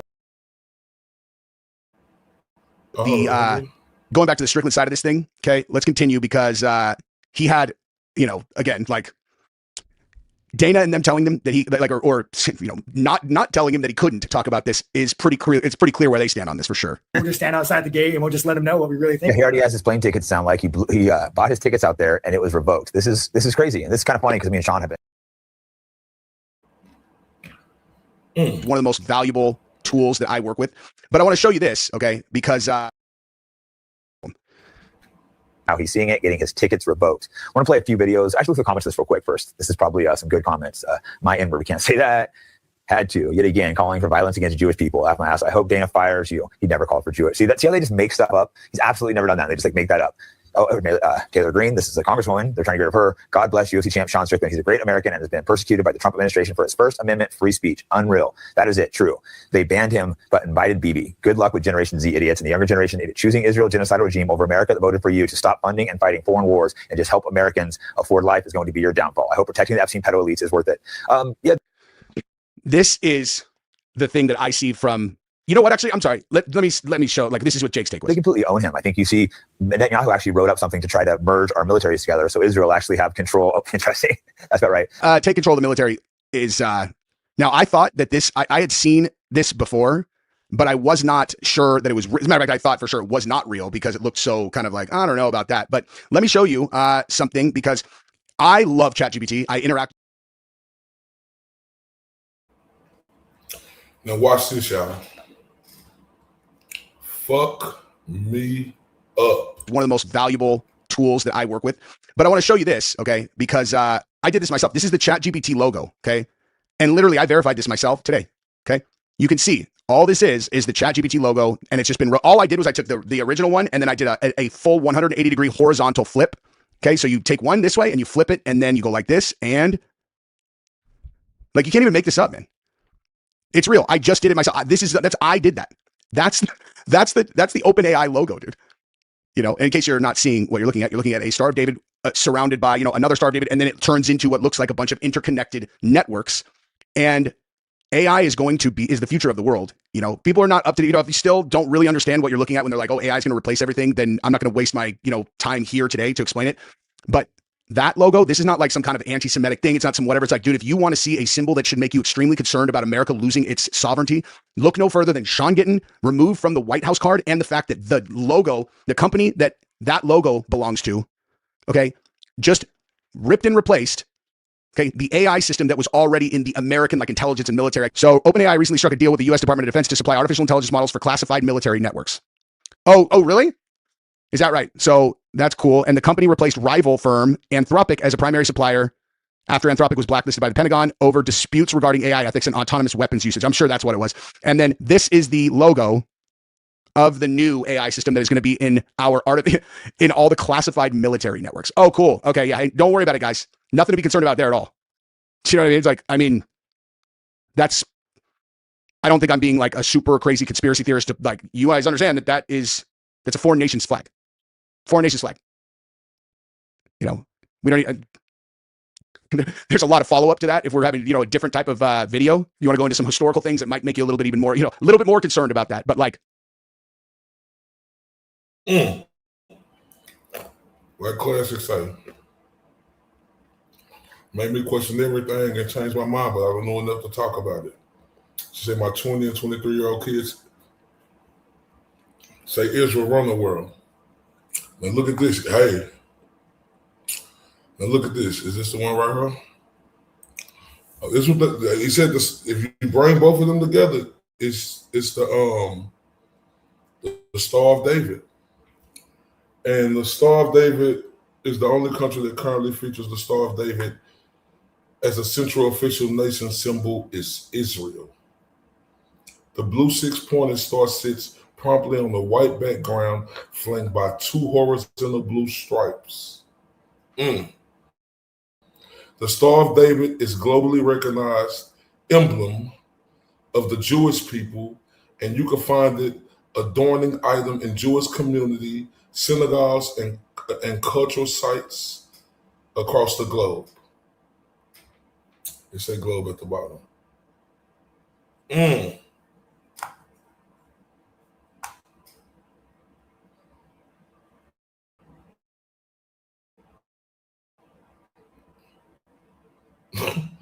Y'all see that? No, we'll see. I want y'all to pay attention and see this. Watch this. Where's it? Is it this one? One of the most valuable tools that I work with. But I want to show you this, okay? Because I did this myself. This is the ChatGPT logo, okay? And literally, I verified this myself today, okay? You can see all this is the ChatGPT logo, and it's just been, all I did was I took the original one, and then I did a full 180-degree horizontal flip, okay? So you take one this way, and you flip it, and then you go like this, and like, you can't even make this up, man. It's real. I just did it myself. I did that. That's the OpenAI logo, dude. You know, in case you're not seeing what you're looking at a Star of David surrounded by, you know, another Star of David, and then it turns into what looks like a bunch of interconnected networks. And AI is the future of the world. You know, people are not up to, you know, if you still don't really understand what you're looking at when they're like, oh, AI is going to replace everything, then I'm not going to waste my, you know, time here today to explain it. But that logo, this is not like some kind of anti-Semitic thing. It's not some whatever. It's like, dude, if you want to see a symbol that should make you extremely concerned about America losing its sovereignty, look no further than Sean Gittin removed from the White House card, and the fact that the logo, the company that logo belongs to, okay, just ripped and replaced, okay, the AI system that was already in the American, like, intelligence and military. So OpenAI recently struck a deal with the U.S. Department of Defense to supply artificial intelligence models for classified military networks. Oh, really? Is that right? So that's cool. And the company replaced rival firm Anthropic as a primary supplier after Anthropic was blacklisted by the Pentagon over disputes regarding AI ethics and autonomous weapons usage. I'm sure that's what it was. And then this is the logo of the new AI system that is going to be in in all the classified military networks. Oh, cool. Okay, yeah. Hey, don't worry about it, guys. Nothing to be concerned about there at all. You know what I mean? It's like, I mean, I don't think I'm being like a super crazy conspiracy theorist to, like, you guys understand that's a foreign nation's flag. Foreign nation's flag. You know, we don't. There's a lot of follow up to that. If we're having, you know, a different type of video, you want to go into some historical things that might make you a little bit even more, you know, a little bit more concerned about that. But like,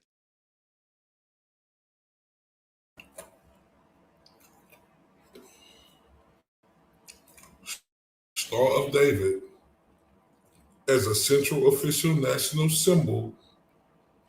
If you didn't know, the blue six-pointed star sits promptly on a white background flanked by two horizontal blue stripes.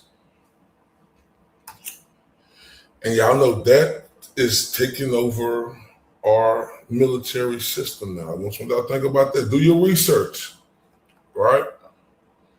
I just want to show everybody what it was. Now let's continue. 1 second. Let's continue. Some more videos. Here, let me go forward here, because like this is showing some of the videos that Sean did, and these are like, you know, these are the things that almost certainly got him banned, right? You see, I think Sean's felt this way for a while, but he's been speaking up on it the last couple months. I think the white man's going to do it. Although Stern has a little Jewish ring to it. I've never met too many Jews that are tough. You did or didn't? I don't. A lot of Jews that come to the gym, like, I love you guys, but there's not a lot of Jewish fighters, are there? I don't know why. They just like, I don't know, man. Maybe they're just so used to bombing kids, you know. There's not that many tough Jewish fighters. I beat the best Israeli fighter in the world in like 2 minutes. Let's play a couple. Best Israeli fighter in the world, whip my fucking ass, but not Jake's. It's so funny. Like, there's so many people who don't really understand, like, you know, in the world that I kind of operate in now, like, people think Jake Shields is just like some like rando dude on X, the same as like other rando people on X. And it's like, no, Jake's, you know, one of the single most accomplished and greatest jiu-jitsu fighters ever. And a very, very accomplished MMA fighter who was a champion. It's like, they're all, wait, really? I'm like, yeah, have you not looked at his ears? I mean, that should have been a pretty solid giveaway, but it's not just, you know, not just he's been a lifetime training. He's that good.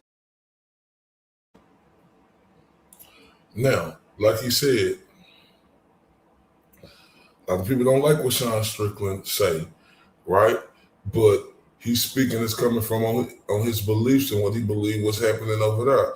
Hey, if it's not my opinion to express what nobody like. I mean, what, you know, on how you like it. I'm just giving you the story, right? And Justin Gaethje, thought I had that on her. He had a problem with it, right? But anyway, let's go to the next clip.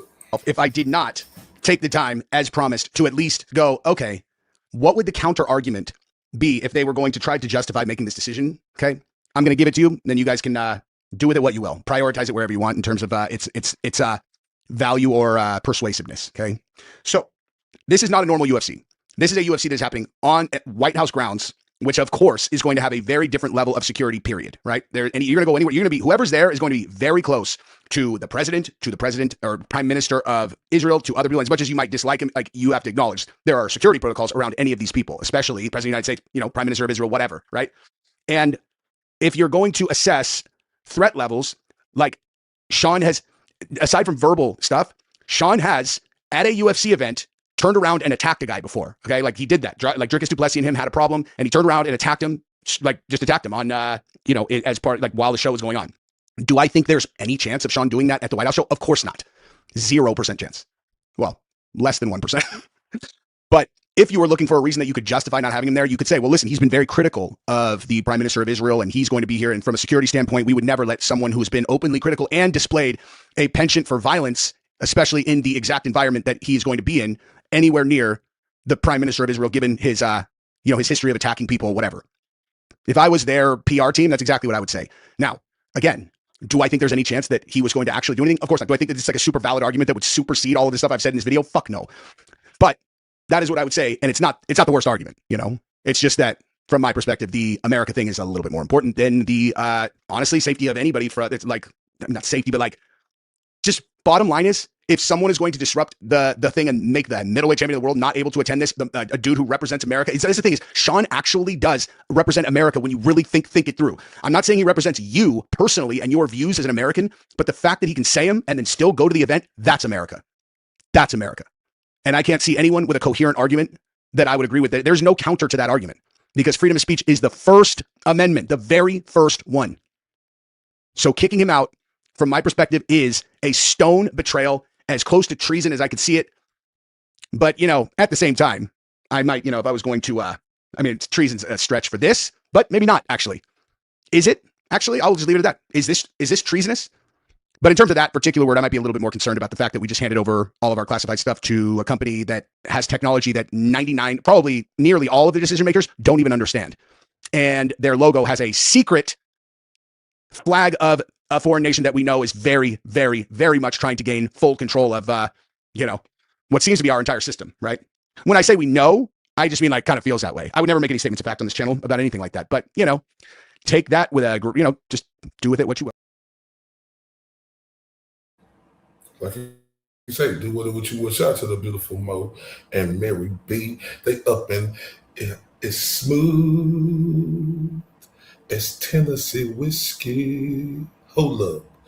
You're as sweet as strawberry. Hold up. Shout out to Tennessee in the building. Shout out to the Broken Baker up in Tennessee. I know who else? Scarlett, hippie chick. Damn, I'm missing somebody. May, TC May up there. They was all in that car with Mary B. Mo-esque. She was on the road driving up there. Baker says about 20 or 30 people down there. And oh my, like I said today, man, I've been out the loop. I came in, before I started my live, heard about 20 minutes of Baker, going nuclear. Whoa, my. Ooh, wait. Well, hey, it's neither here nor there, but I'll talk about that a little later. But it's neither here nor there. Let's get through with this part. Right? You got this dude here, right? This Prime Minister of Israel, right?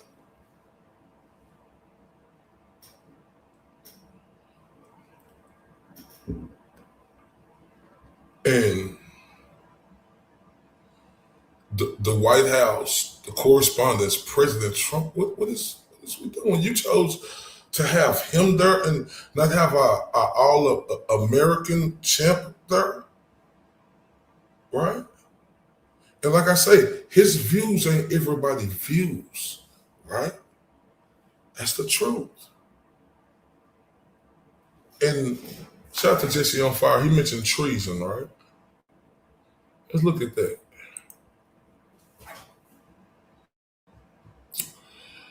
Treason is a crime of disloyalty against one's own country. In the legal context, it specifically involves acts like levying war against the state or providing aid and comfort to its enemies. Metaphorically, it can refer to any severe betrayal of trust.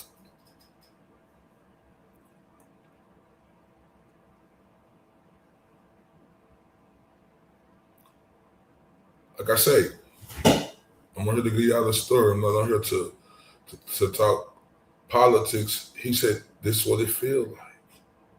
And I'm going to agree with him. This is what it feels like.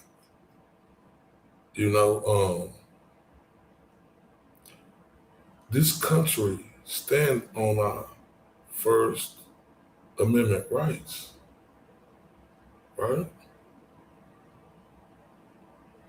Shout out to Michael Moore. You ain't lying, bro. Appreciate you being here. This is, you know, I'm not gonna say it to the fact, but this is what it feels like he said. You rather have the prime minister of that country that you say you're not popular here, but you popular over there. Well, what is we doing, man? Rights, freedom, and democracy. The beautiful Mary Beasley's in the building. Love you too. Man, I'm a country first person for real. I don't play about this country, y'all. Right? Why y'all think I was so fucking adamant about the GOAT? Because the GOAT is fighting for our First Amendment rights in this motherfucker. That should mean everything to everybody. Right? Richard Allen is a vet who served this motherfucking country. Well, we're able to walk around and do what we do. I mean that. Sean Strickland is an American fucking champion, right? And America is built off freedom of speech. Shout out to the beautiful Mary Beasley in the building. It's built off freedom of speech, as we went over earlier, right? It's built off that. So this is super disrespectful, right? Super. And then it sucks too, because it makes you question, what is this, America?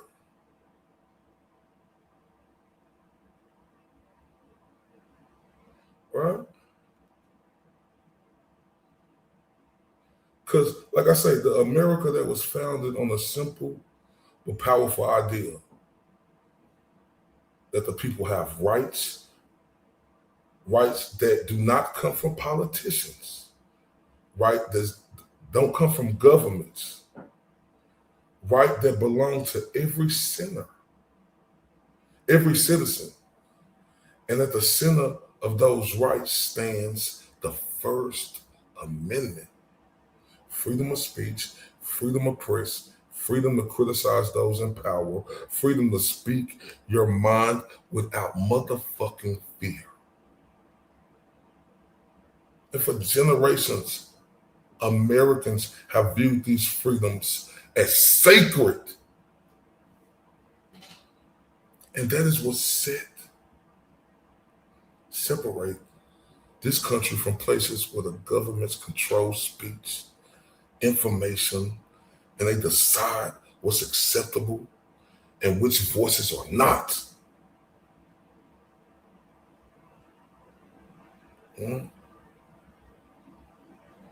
Think about that. Because like I said earlier, it's questions now because many people are pointing to the controversy surrounding the GOAT, Aiden Kearney, and ask whether independent journalists and commentators are receiving fair treatment. Y'all ask yourself that.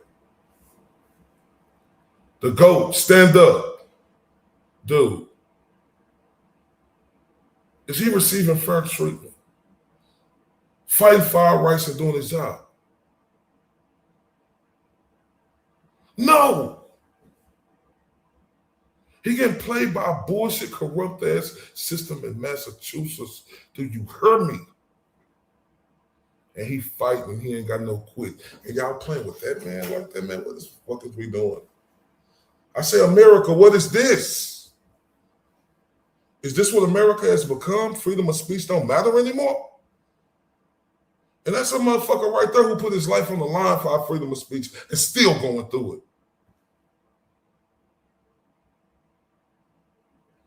And Sean Strickland in the middle, right? And the controversy you know, with him having access to the White House at the UFC event for America's birthday, 250 years, right? And we ask whether personal views are becoming part of the equation when deciding who belongs and who fucking doesn't. This America, when we start doing this shit? And then, like I said, there's Richard Allen. A case that a lot of people know that serious questions remain unanswered, and they need to handle that. Right? Because his constitutional right of him talking, him having a fair, what they say a judge's job to do is have a balanced and fair and be impartial. They didn't do that with him. Fuck Indiana. Every person deserves constitutional protections. They deserve their due process. They deserve to be treated fairly under the motherfucking law. Her in America, only in America, only in America. Right? And if you don't know, let me tell you something. The Constitution was never written for easy cases. Wake up, America. It was written for difficult ones.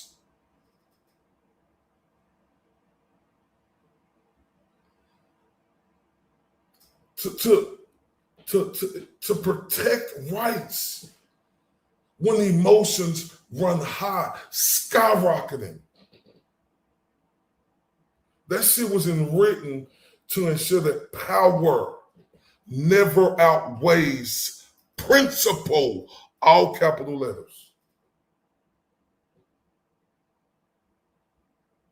And that is the test America is facing today. What the fuck did y'all do this to? What White House? Y'all having this dude, this prime minister over there? Right. From a fucking foreign country.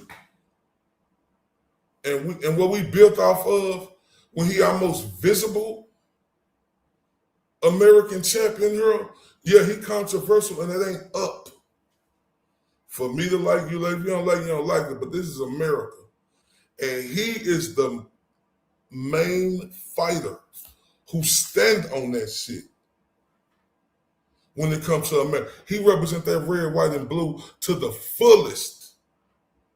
And I respect him for that. I ain't got to agree with everything he said. We ain't got to agree with everything nobody said. I don't agree with everything the Ghost say, Strickland, right? You know, like, I can't say that about Richard Allen because he got railroaded, but I'm just telling you, right? But just because you don't agree with everything they say, who the fuck is we to take their constitutional rights and from them? Who the fuck is we as a America? What is we doing? Y'all act like this Turtle Boy Karen Reed case one of the biggest shit going. Y'all just close your eyes on that? Oh, y'all found out that Richard Allen, right? With all this new information, he got fucking railroaded. Is your eyes closed on that, America?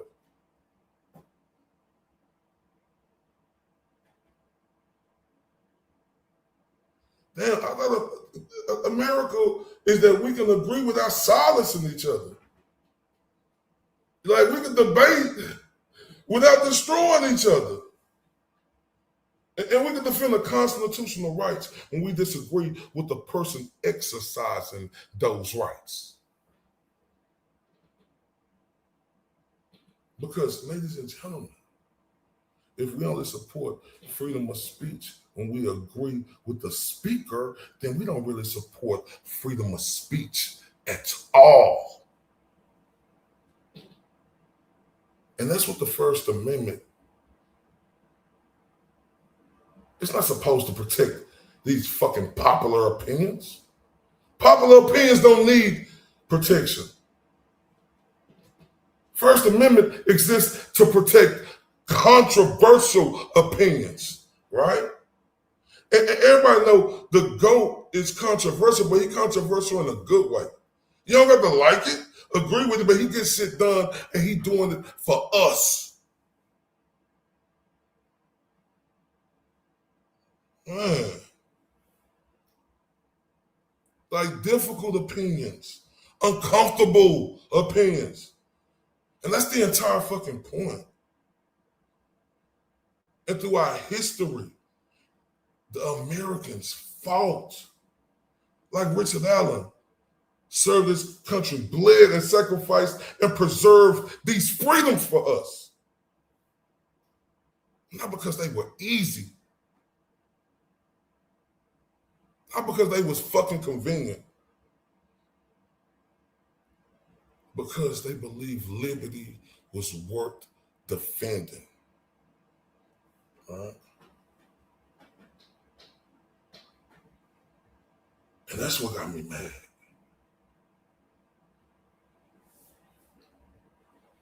That's what got me upset. That's why I'm so happy to be a part of the true crime community now, right? Because I've always been a country first person. You know, I just didn't dig into this stuff like I'm digging into it now, right? Because I want to show y'all, you know, this, you know, they brought these bullshit charges against the fucking GOAT. This when the GOAT probably first got out of jail and he was on Vinny Politician. Check this out. The two sources that they have that the government is using, Lindsay and Natalie, are two of the least credible people on earth. And God forbid, Vinny, that a reporter, an award-winning journalist, speak to the subject of his reporting on the phone. Karen and Reed, yes, guilty as charged. I, as a journalist, interviewed several times and spoke with the subject of my reporting.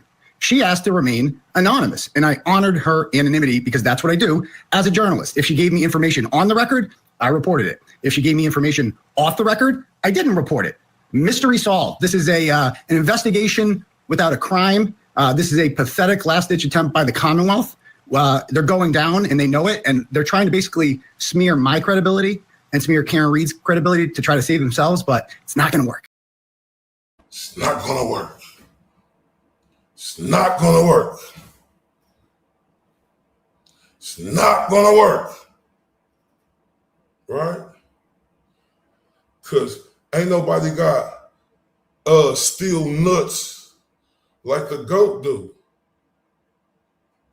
Right? I mean, a lot of people do, but he one of them journalists, right?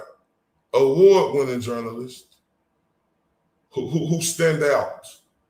You know, like it's a lot of journalists, but when your journalism work, it's a difference when you stand out. Because you get known from where I'm at in the 214 to across the states to across the pond, right? This what he fight for. They locked him up for fucking 60 days on that bullshit. Let's continue. Oh, the fantasy world these people live in, Vinny. If you're new, I've been doing Turtle Boy for about 10 years. I existed long before Karen Reed. I do not work for Karen Reed. I work for Turtle Boy, the brand. Karen Reed has absolutely zero control over the content on my website. When I went and I interviewed these people, when I went up to them and asked them, and this is what I'm being charged with, Vinny. I'm being charged with witness intimidation because I asked questions to people who, quite frankly, according to the evidence, appear to have murdered a Boston police officer and covered it up after the fact. Okay, let me stop you there because I want to get into that, and I want folks to know what we're talking about for those that don't know the story here. You've been charged with 8 counts of intimidation of a witness, 5 counts of picketing a witness, 3 counts, 9 counts, 3 counts of conspiracy to intimidate a witness. I want you to take a look at this because episode 594 is one of the ones that they cite from the TB News, from your Turtle Boy Live on YouTube. I want to take a look at a little clip so folks have a little bit of an idea of what they are claiming is the behavior that is inappropriate and is intimidating witnesses in this case. Like, this is not my last trip to Canton. I will be back. I'll be back, Miss Boys Regular. I'll be back. Like, get used to this. Like, these people think I'm around. Like, I'm Mr. Internet guy. All right, so the language you use, what is the end game? Like the end game that you have in terms of going back. And I've watched a lot of the clips where you're using language and you're going to make like difficult for them. You're going to high school games and the parents are watching their kids and you're going there. What's the end game to all that? The end game is to ask people questions, Vinny, to figure out who killed John O'Keefe and hold these people responsible for it. The end game, what I just said in that clip, this is how much the government lies about this. I was not talking about any of the quote unquote witnesses there. I was talking about a DPW employee who didn't want to do their job that day. And I made it very clear, if you're going to, they were basically giving me the runaround. And I said, I'll be back next week. I'll be back the week after that. If you don't want to give me these public records, which I'm entitled to as a journalist, I will keep coming back. I was not referring to any of the quote unquote witnesses there. That's how dishonest the government is. The boy's regular person I was referring to is the woman behind the desk. She's a government employee. She's not a witness to anything. She has nothing to do with the Karen Reed case. And by the way, Vinny, I was there to find out who plowed Fairview Road the night of the morning of January 29th, 2022, because they never interviewed the plow driver. And guess what? 2 months later, I found that driver. His name is Brian Lucky Loughran. He plowed Fairview Road at 2:30 in the morning. He went right by the house, and John O'Keefe's body was not on the front lawn. He also told me in an exclusive interview that he saw a Ford Edge parked directly next to where John O'Keefe's body would be discovered 3 hours later. And he had been interviewed by the FBI about that. And why didn't the state police find this guy? Why didn't they track this guy down? Because they didn't want to track him down. Because his information, his testimony proved that John O'Keefe was not killed by Karen Reed at 12:30 because he was not on that lawn at 2:30. And since breaking this story in August of 2022, the state police to this day have done zero work to find out who was driving that Ford Edge parked right next to John O'Keefe's body at 3 a.m. You know why, Vinny? Because they're too busy calling up ex-girlfriends of mine and someone named Natalie and finding out how many times I talked to Karen Reed as if that matters. Why don't they find out who's driving that Ford Edge? Don't they want to know who killed a Boston police officer? Because it sure as heck wasn't Karen Reed because there was nobody on the lawn at 2:30. That's what I was doing in that clip. Actual journalism that no other reporter is willing to do and no police in this case are willing to do. All right. Exactly. Who was driving the fucking Ford Edge? Right? Oh, he witnessed intimidation because he came up there on this Tupac shit, hit him up. Oh, y'all finna answer these questions. Y'all had me in jail for 60 days, but I'm back to show you motherfuckers different. Man, it's your little boy. Oh, y'all got mad because of that. Right? What the fuck you mean? He was doing his work. What the fuck is that witness intimidation? Going up asking some fucking questions in America.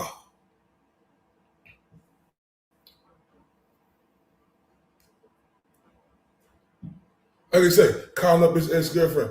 And on the first clip, it ain't got nothing to do. I know like the Lindsay part, and I know we good with her now, but that did happen. And this was before all the other stuff started unraveling that she back on our team, right? But that did happen. They railroaded this dude because of his controversial speak. They trying to shut him up. They can go eat horse shit. Let's continue. All right, I'm going to show folks another clip that was cited again, episode 598. Again, this is one where you're talking about Chris Albert looking for turtle riders who are your followers. Let's watch it.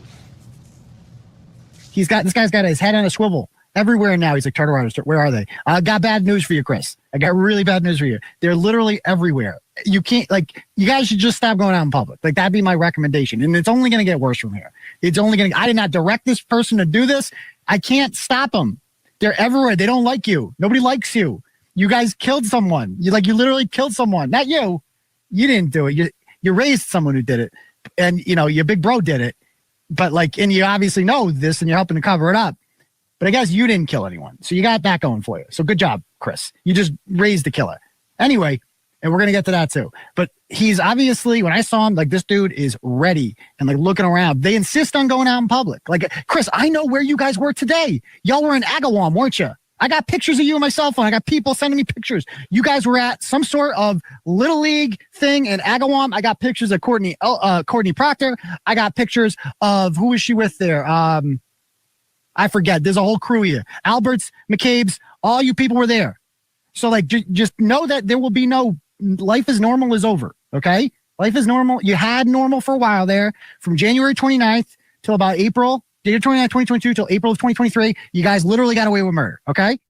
All right, let's talk about this now. Life's not going to be normal for you. People are taking pictures. Yeah. You know you've got all these followers.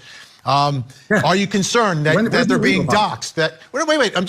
Let me finish the question. Are you concerned that it can become a dangerous situation and someone would be intimidated from coming forward and saying, listen, I got to get out of here. I don't want any part of this anymore?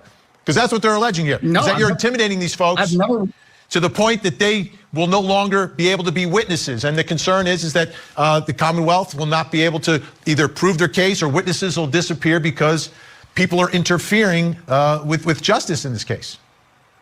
Where was the elite? There was nothing illegal about what I just said there. I made a comment that you guys are famous. This story has blown up. When you go out, a precursor to what happened there, Chris Albert had gone out to a bar. Chris Albert is the brother of Brian Albert, whose house John O'Keefe's body was found on and was never searched by police, by the way, and he never came outside despite being a Boston police officer. And he sexually harassed two women, two turtle riders wearing Free Karen Reed shirts in that bar they were at, and he got into an argument with them. And there was a video. Let me first say that any allegations that you make, we have not independently researched or can verify. Go ahead, continue. Well, they got in an argument, and there was a video of it, and I played the video. And I was simply making commentary on that video. I said, if you choose to go out in public, this is what's going to happen. It's just a fact. That's not intimidation. When you're famous, all right? When famous people go out in public, he's also an elected official in town, by the way. When you go out in public and you're well-known and you're provocative and you're involved in this very shady murder cover-up, what do you think is going to happen? People are going to call you out about it. People are going to, and if you engage with them, and if that were me, like Brian Albert doesn't go out in public. He's like, I would do what Brian Albert does. Now think about that now. The GOAT is telling the truth. It's just, you have, and like I said, Vinny is my guy. I really like that dude, man. It's just the way, this was way before, so I don't got no problem with Vinny. It's just this part right here where he say, you're saying people gonna fight, but it's the truth. He ain't saying nobody gonna beat them up. They out in public, they visible. They was in just the biggest murder trial, 2 of them. Right? So what is the fuck is we talking about? But look, witness intimidation. Oh, the GOAT got a text message because he knew where they was today, that day. How many fucking people know where the GOAT is every fucking day? This motherfucker got his house, and they knew where his house was 5 seconds after he fucking got it. So shut y'all pussycat ass up. See, they talk about where he said people take pictures of him, follow him. He get fucking text messages. I know where you are right now. I hope your coffee's good. I hope that's some good soup. He get text messages where motherfuckers know where he at, but ain't nobody talking about him. Right? But he ain't even doing that. He just saying, motherfucker, you're gonna get a picture taken of you. Y'all think life gonna be normal as it is after that? No, you stupid fucking idiots. Let's continue. About that, now that you've been charged, I mean, it doesn't seem like you're holding back now. Are you still going to show up at the courthouse? Are you still going to be in the courtroom? Are you permitted to as a condition of your release? Oh, of course I am. Except now they're bringing around an individual who has a restraining order. One of the witnesses has a restraining order, so they're bringing her to court with them in order to evict me from the courtroom. That happened at the last hearing. I leave like 5 seconds after this because they bring in one of the quote unquote victims, and basically I have to leave the courtroom even though I've been reporting on the story from day one, and that's fine. But of course I'm going to continue to report on this story. If I have to do it remotely, I'll do it remotely. You're not going to shut me up. You're not going to silence me, and we're going to keep going with this. And at the end of the day, the facts are on our side. The FBI let me ask you about the facts.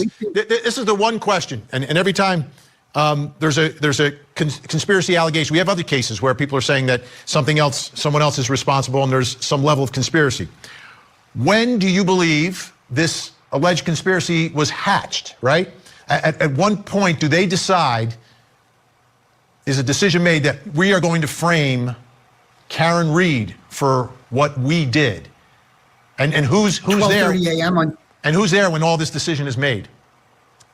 12:30 a.m., January 29th, 2022. They beat up John O'Keefe, and he was bleeding out, and he was clearly on the verge of dying. And they made a decision that we're not going to go to jail for this. We're going to put him on the front lawn right where that woman just left, and we're going to leave him there. He's going to die in the cold. And we're going to Google how long to die in cold at 2:27 a.m. to see how long we have, which Jennifer McCabe did. She did do that. Let me ask you this, though. Isn't the first time the car striking John O'Keefe ever brought up, isn't it brought up by Karen Reed herself the next morning when she responds? No, isn't she the first one to say, I hit him, I hit him? No.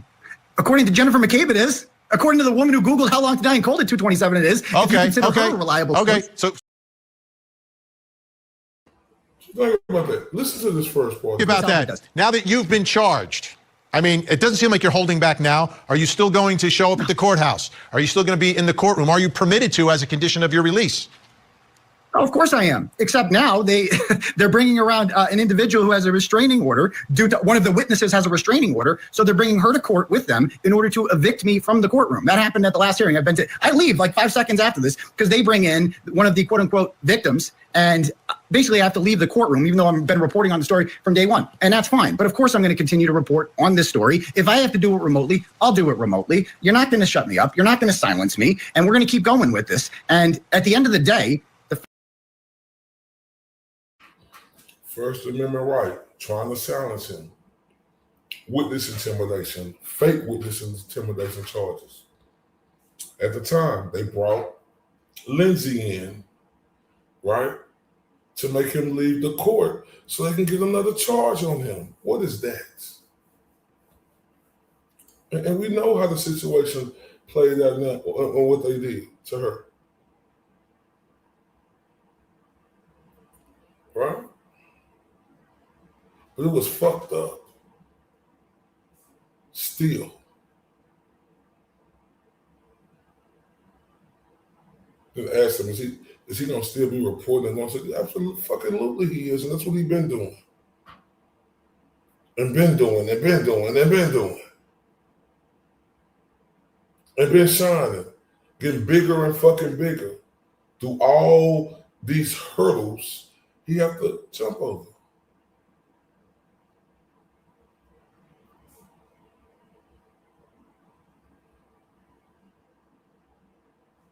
And I say, America, what is this?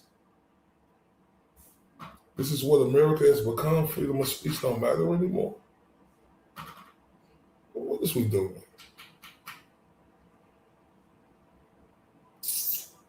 What is we doing? Let's go to this. At this point, right? The last time we spoke, I sort of told you, like, maybe pull back from the confrontations a little bit. Are there any regrets in what you've done? At any point, do you feel like maybe you took it just a little too far, you got wrapped up in the case, the emotions took over a little bit, and maybe you said some things or confronted people, maybe not from your perspective breaking the law, but maybe not doing the right thing? My biggest regret is I wish I had better taste in women, Vinny. I mean, that's ultimately, that's why that was the 60 days. That's what that was for in jail. But quite frankly, no, I would do this over again in a heartbeat because this is all protected speech. The First Amendment is on trial here in Massachusetts, the birthplace of democracy, where the First Amendment was created. We have a statute here that says it's illegal to cause emotional harm to witnesses, not physical harm, the threat of physical harm, emotional harm. Vinny, I cause emotional harm every day for a living. So does anyone with strong opinions. Emotional harm is a subjective thing. Anybody who makes somebody else sad has caused them emotional harm. In the Commonwealth of Massachusetts, if you are a witness in a case, you are not allowed to have your feelings hurt according to the statute. Some of the things, I didn't threaten any of those clips you played. Where was the threats? Where were the threats? It was just me saying, personally, if I were you, I wouldn't go out in public because I don't.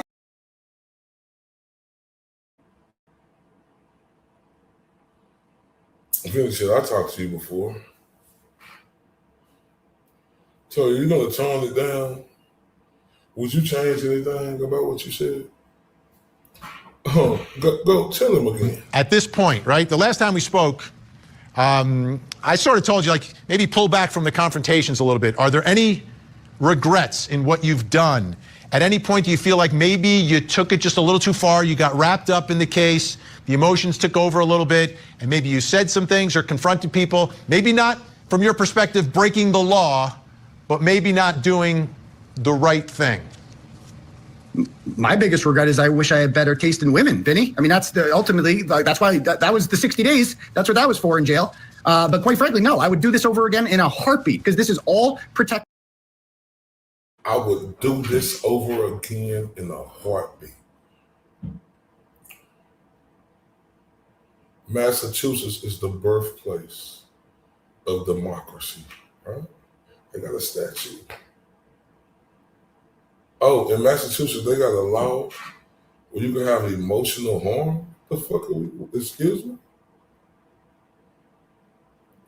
And like the girl said, this shit is subjective. What the fuck is we doing in Massachusetts? Type of shit is this? Y'all fucked up down now. I'm talking about the judges. Y'all really fucked up. And y'all make it fucked up for a lot of people in Massachusetts, right? Y'all make it really fucked up for a lot of people in Massachusetts.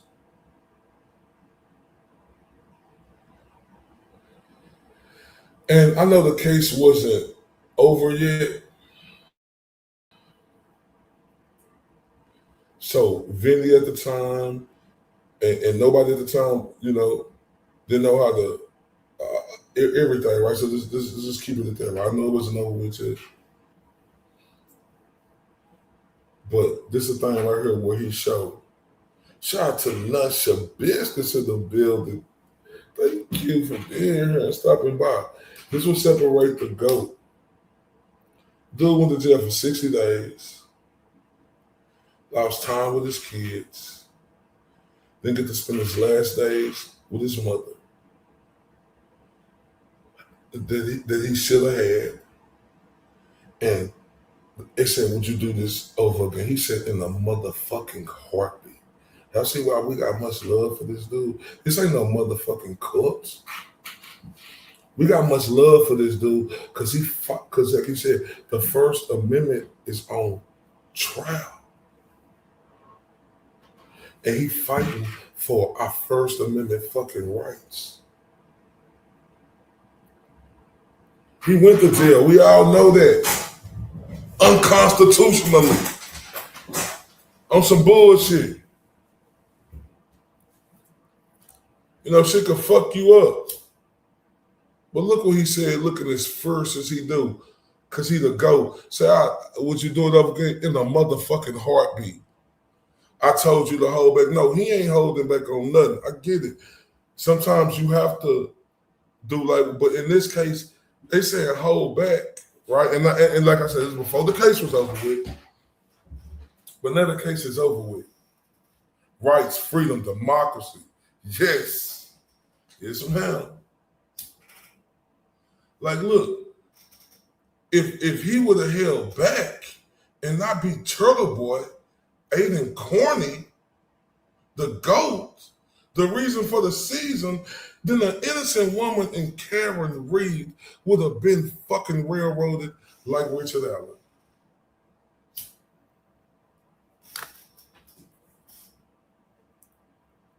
Think about that.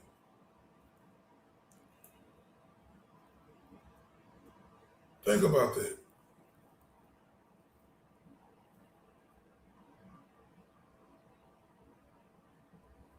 He said, I would do the same fucking thing again in a motherfucking heartbeat. Man, you see why we ride with this dude right here? He ain't just fighting for himself. He fighting for all of us.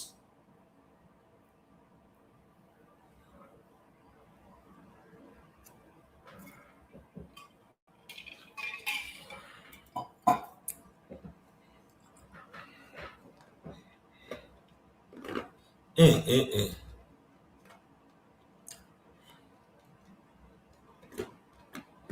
Mm-mm-mm-mm-mm.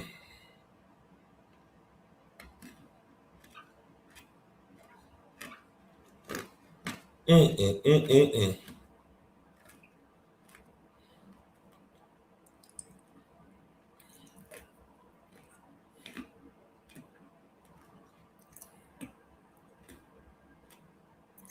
Like, it's nothing that he could have did. Because just think how hard he going through. How hard he done been going through it. You know, yeah. He got the community, got his back, but you know, it's a lot of other people, you know, who didn't have his back, who turned on him.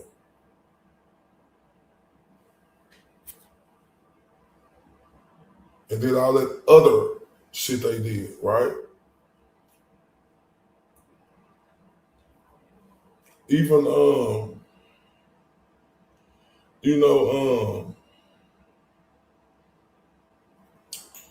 with the Karen C situation.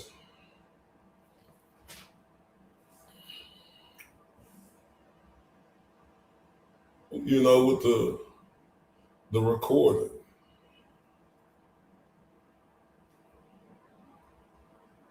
I mean, in my book, I would have never stopped or what I did because that's how I was coming, because this dude fighting for something bigger than us. And when he free somebody like that, you know, it wasn't no way of me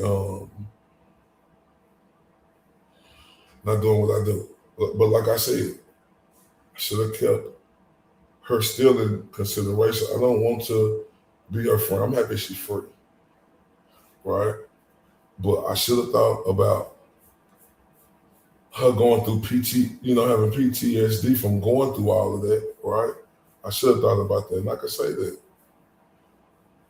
you know, I had to understand it.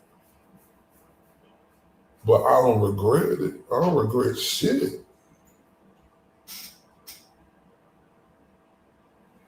Now,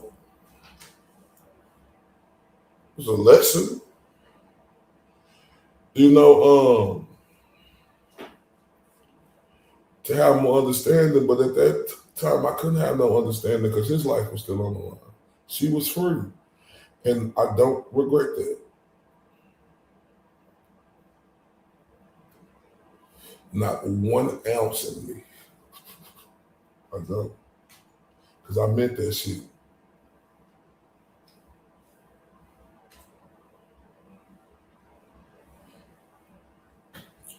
And just think about it, man. It all makes sense now, don't it? Look at these bullshit ass text messages we see now. Listen, like I said, I just seen the look. I ain't even heard the gist of it, right? I ain't even heard the gist of it. Boy, but they was calling. Boy, Proctor, you was a bitch. Goody, two-shoe pussycat. You was a bitch. Man. Oh my God.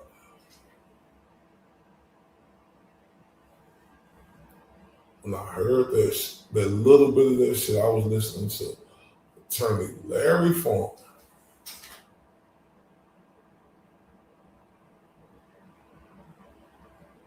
Oh my.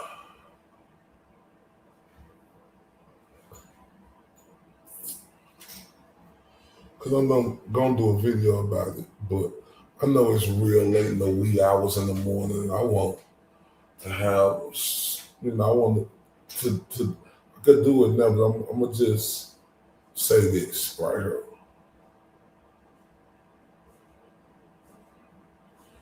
You see why I call him the GOAT? See why I was mad as fuck at Karen Reed and her team and all the fucking disgusting motherfuckers who ran with that shit?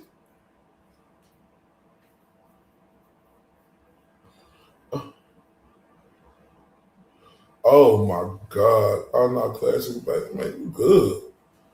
You good. I know. I can't wait for a little bit later. Oh my God. But I'm gonna just say this. You see why I call that man the GOAT now? And this thing right here, he saved her life, and he opened up the gates on a lot of the bullshit that was going on down there. I don't got no fucking regrets on what I did. Now I do shit different now, but I ain't sorry. You know, I'm sorry. You know, I'm not sorry, but like I know I could have did it different. I do apologize because I did say some harsh words, but and I shouldn't have said it, but I can't say that I didn't. I regret it, and that's not me being insensitive or nothing. Cause you gotta understand this. He saved her life, right? Richard Allen in the jail rotting because he got the biggest heist pulled off on him in history. Think about that.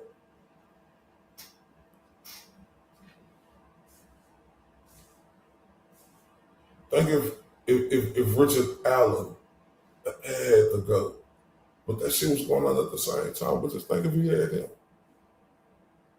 That great man, that veteran would be honored and appreciative. It wouldn't have been none of this other shit, right? And this ain't nothing. I'm just telling you, y'all see why he the fucking go. This all coming up from these bitch ass text messages. And I just heard like 5 minutes of that.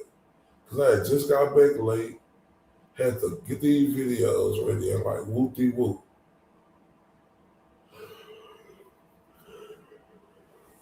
I just heard 5 minutes of that shit. Then you see why he the go. You see why he should be fucking respected. You see why everything motherfuckers did to him is in vain.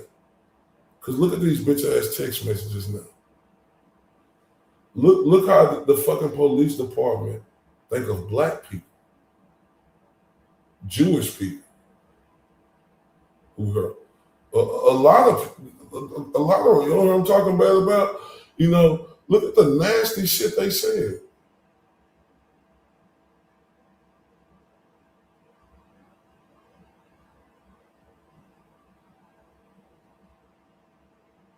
For real, none your business.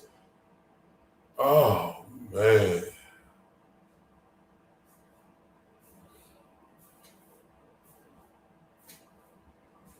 Massachusetts fucked up. Not all of the people, but the justice system is fucked up. Right? It's fucked up. It's blatant, like it's fucking blatant. It's fucked up down there.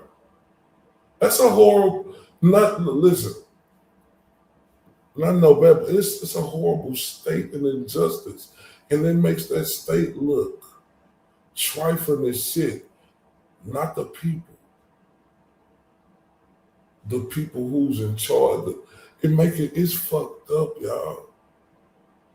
No, bitch, I'm about ready to run for governor. I feel you, cuz.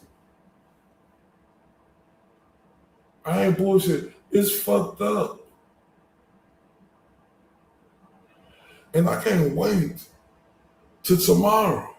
Well, earlier, a little bit later, right? To go over that shit. But I want to finish out these last 30 minutes. I'm talking about this. This all play a part.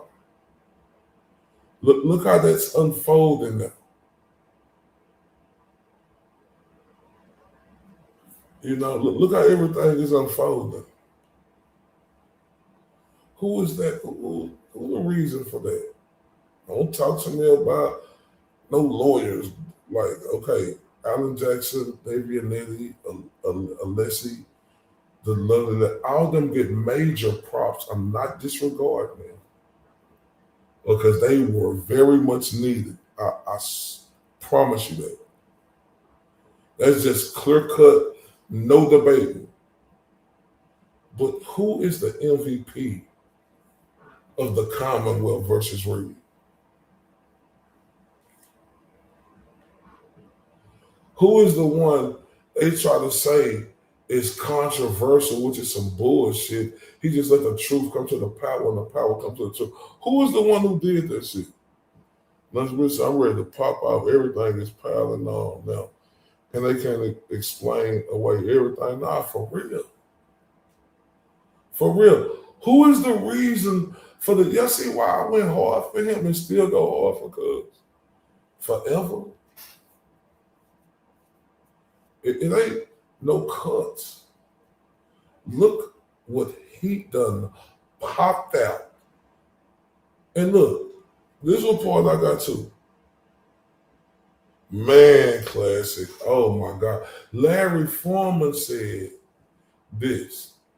They had them messages and they bitch ass let Goody pussycat ass stay on the job for a year.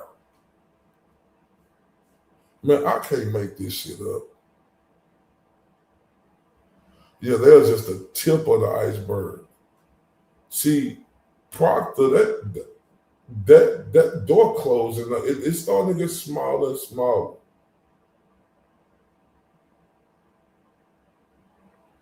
Because that bitch will never get to walk around normal no more.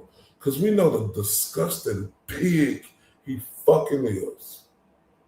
Him and Goody bitch ass. I'm calling us niggas and monkeys. Oh, you think you say niggas nasty? Yo, oh, that's what you saying about my black people? We niggas to you, Proctor and Goody. Y'all hate niggas. Y'all hate the smell of niggas. Oh, y'all said, oh man, fuck them niggas. Let's let them kill each other. We don't respond.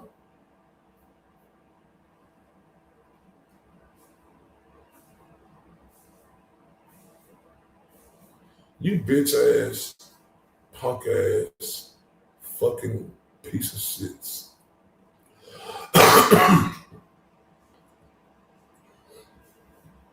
This is wild, y'all.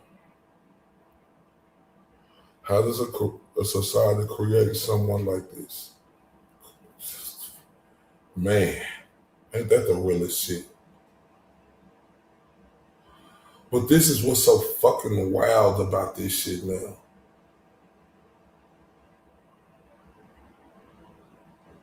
I know everyone not racist in Massachusetts. I get it, but they make it look like that. I'm not a stupid fool to believe every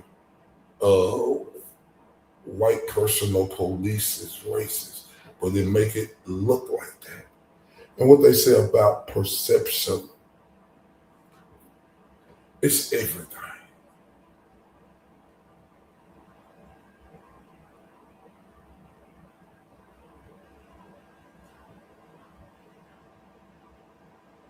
It's everything.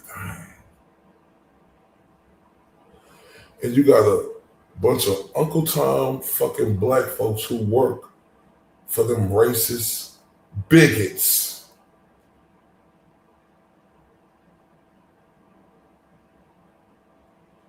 Man, oh, y'all just don't know. I'm on fire. Like, man, like on some real shit, I wanted to change this live up and do that one, but I said, nah.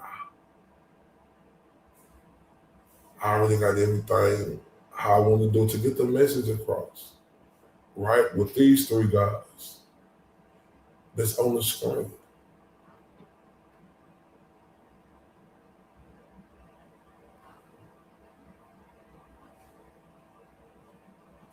Is the freedom of speech real or not?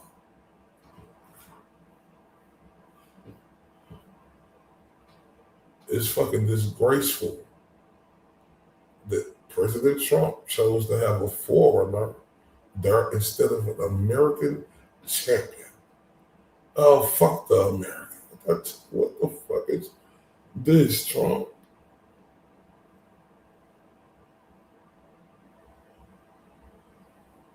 What the fuck is this, bro?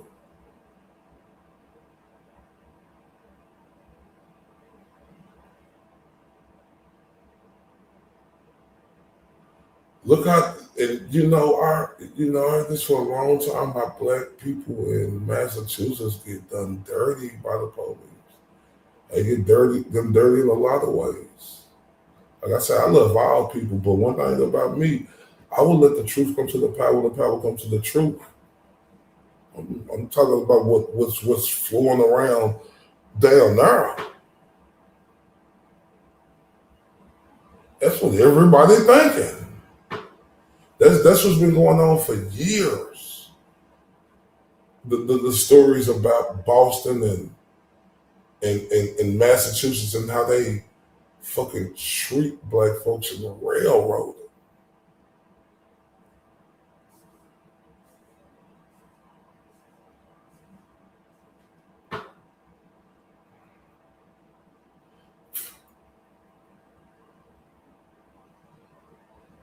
Damn.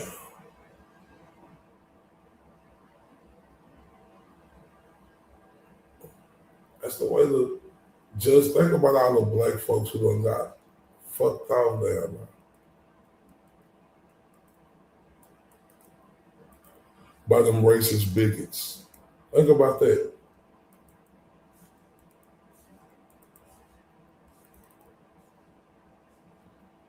Fucking disgusting.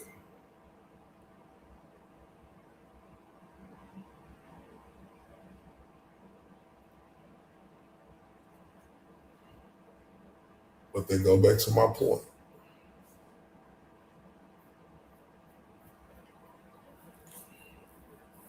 The way the Go guy did, over a recording after he saved the life of these corrupt bitches and he done opened Pandora's box. No, I agree. I know everybody not racist down there. I'm just saying perception. And perception it means something, right? And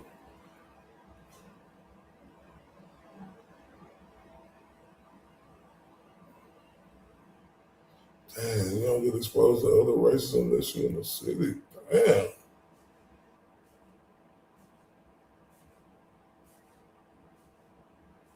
Man, I love all people. Grow up with people got white family members. Don't ask me how.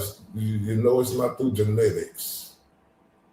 They got mixed babies, but people got white women. White man got some of the black women in my family. Hispanic. All of it.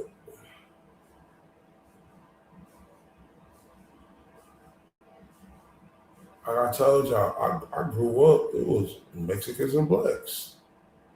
Some of my best partners are Mexican. That's facts. One of my best partner was just in Houston. At the fight. He Mexican.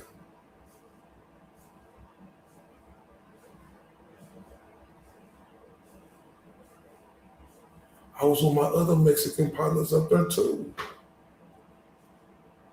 And I had my white partners and my black partner. We was all together. Right? It's real shit.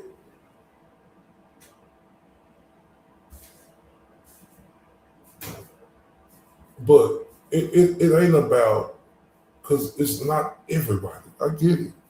But look how the GOAT done opened up Pandora's box. And people tripped off a bitch ass record. They tried to make that a big deal. Right? When this man fighting for his fucking life. You know, I think rooms like that lawyer says, you know, I don't know how sure it was, but lawyer said, you know, like whoop-de-whoop, you know, like a lot of stuff of a bitch ass, punk ass recording.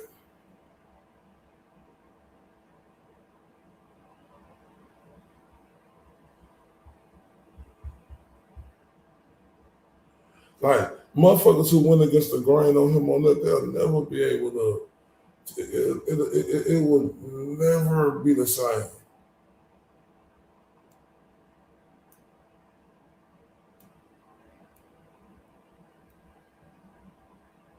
Never be the same. Never. And I mean that. Fight for our First Amendment right.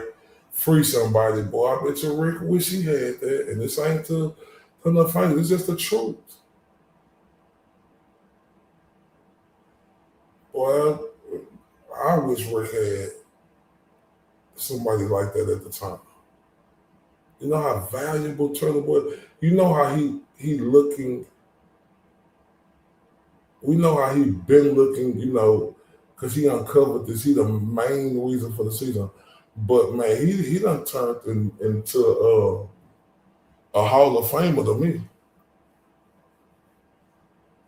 and like somebody just said, I don't know. I think this ain't even the iceberg. They the tip of the iceberg. The GOAT is coming immortal.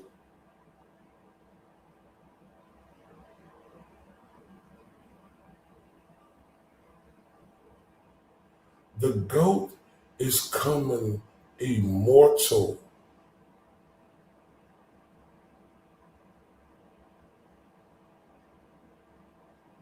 Think about all the players,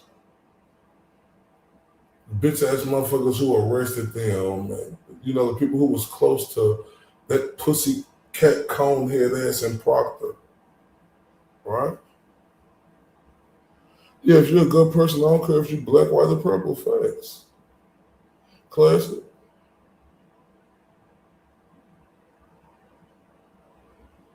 Yeah, it's time to do some journalism. You ain't lying, bro.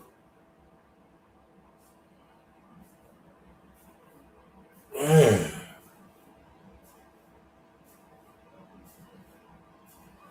Like, I ain't stopping to Rick free, and I'm doing everything in my power to get down there to Indiana. I mean, this shit, I ain't never seen nothing like that. Right? Carol Reed almost was like that. Boy, but the Pandora box that has a right, and it go back for years.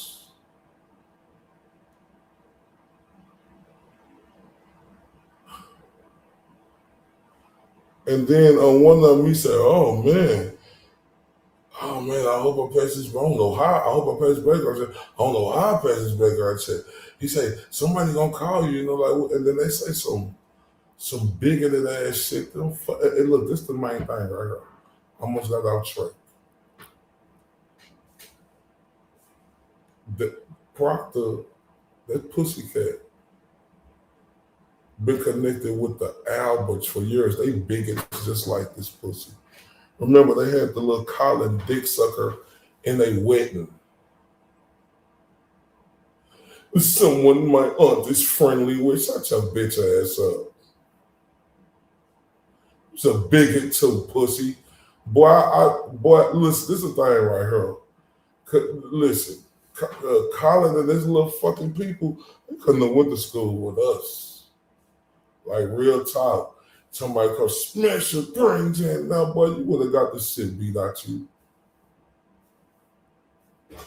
Oh, but you was protected by power, you little whore.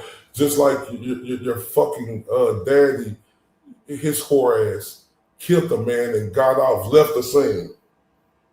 and this bitch was in office. You fucking kidding me? And the nerve that they got this ugly motherfucker in there with this long tangerine head ass doing a lawsuit against the ghost. Are you kidding me? All them motherfuckers bigots.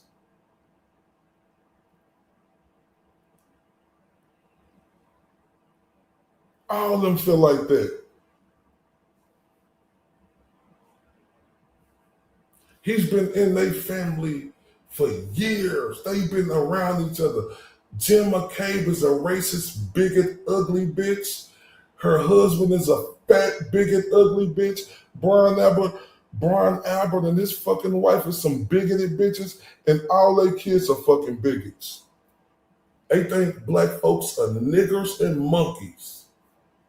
Oh, man, I know I'm going to be even madder. Oh, man. Hey, what time is it where you at, Classic? Right now. It's like probably, what, noon, 2 o'clock? There? Because I think I'm going live early. I don't know, y'all. I ain't going to lie to y'all. And it's just going to probably be the audio I play, but I think I'm going to go live early. I'm on one. Like, when I get out this live in the next 15 minutes, man, y'all may see me back live the next 2 hours. Because it'll be, it's 5:45. Oh, yeah, next 2 hours. It'll be 7:45 p.m. where you at. Oh, yeah. I ain't sleepy. I ain't bullshitting. I'm on one. I'm on one. Like, all them bitches are racist. All that group, they racist. Let me even think like that.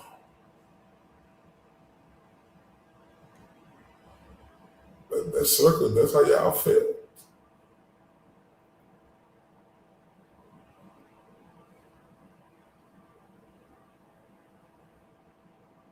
All right, love you, Classic.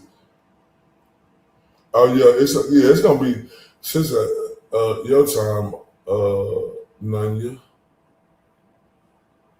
cause I'm an hour behind you.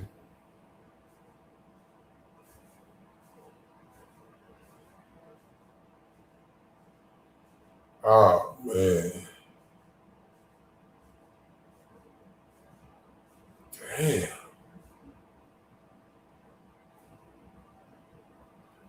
Ooh, I know that I heard this. Oh man. Like I only heard a little bit of it, y'all. Just a little.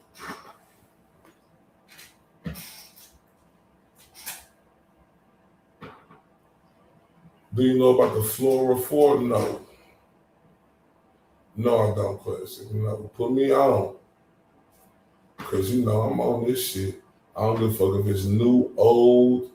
We on that shit. Damn. Boy, they said nigga so many times, boy. They said leave the niggas there. Hopefully they die or whatever. Don't go down there. Boy.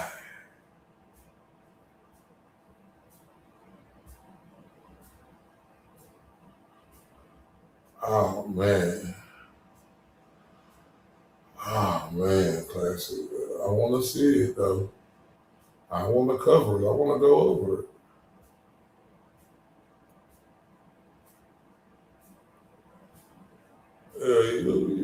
I cannot.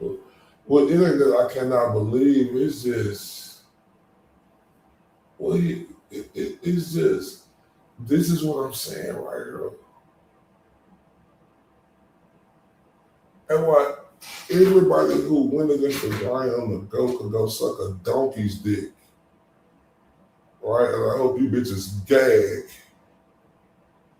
Or suck an elephant dick, a giraffe dick, a fucking lion's dick. Matter of fact, since Proctor and Goody, they think black folks is monkeys. You suck a monkey or a gorilla dick? Oh, I saw a text 3 months before that. Oh my.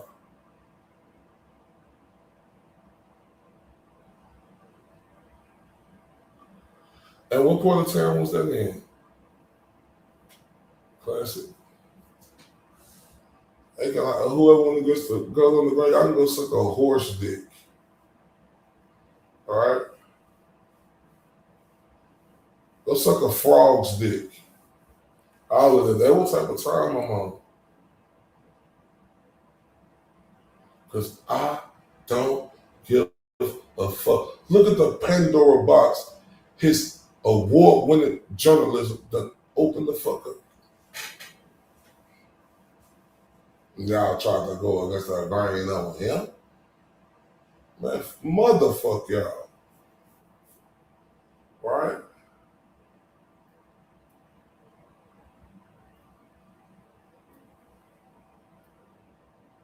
Oh, next to Delphi, nearly all the same. Oh my God. Oh yeah, we're gonna get into that. We're gonna get into that. Like for real, we're gonna get into that. Like it's fucked up though. Right? Like to know how motherfuckers went against the grain on the go. Even Karen. Right? Fucking recording that didn't mean a motherfucking thing. You just had some bitch ass motherfuckers trying to make it something, right? And his hard hitting, ferocious, with the tenacity like no other. Look what that work is unveiling.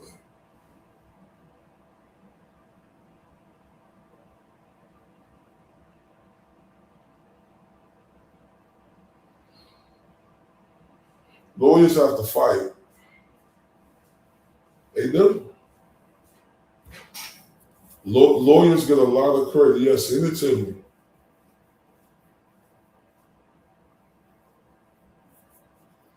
Oh my. Yeah, we could do that. Yeah, I'm on all that.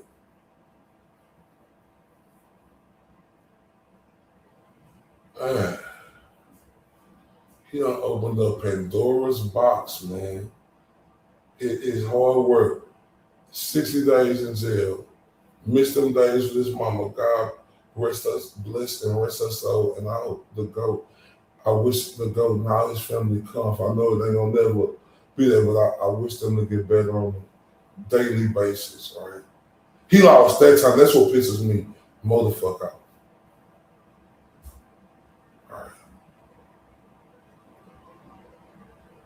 Patrick was filed in Brand Holder, did a block a few houses away the night the girls were murdered. What do block mean in America? I know I've seen that word before. I know you told me that before.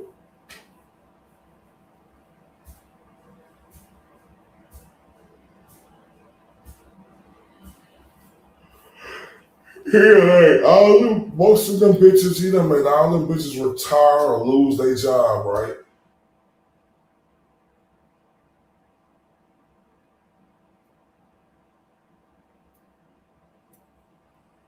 You know, like, and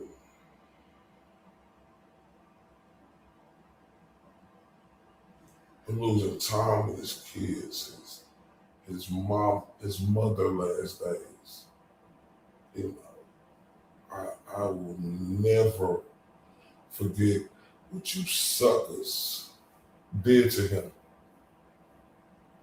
Like a sacrifice. Oh my God.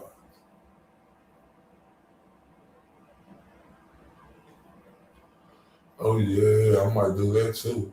It's probably gonna be tomorrow night. I might do that too. Tomorrow night, but I'm gonna do that other one in the next 2 hours for sure.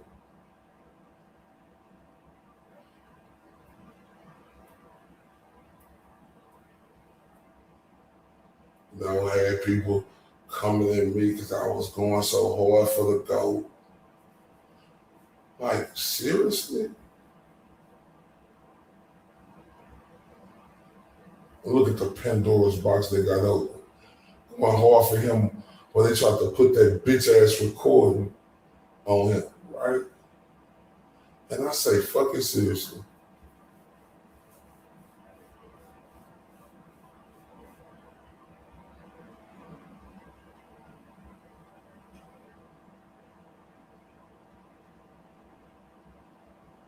I ain't do that shit to get no cool points.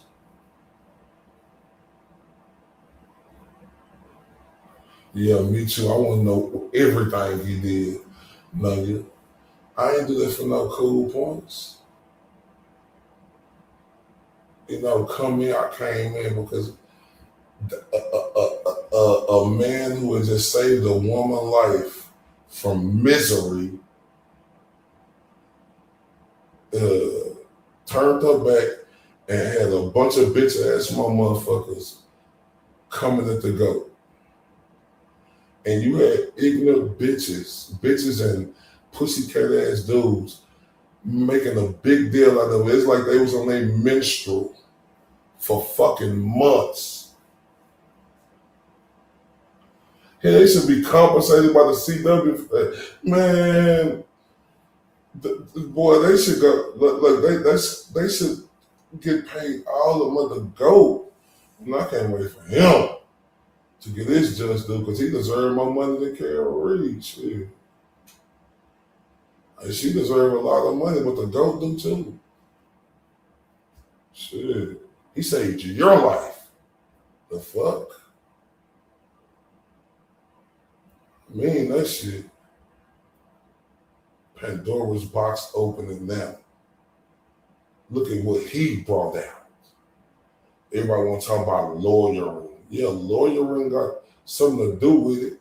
But if you didn't have the tenacity or the steel nuts he had to do it, then none of this shit would be happening. That's real shit. That's why I didn't give a fuck. You know? I called this, said that, bitch ass motherfuckers lying on me, doing all this extra hoe ass shit. Cause I was protecting my house at all costs, man. Y'all cause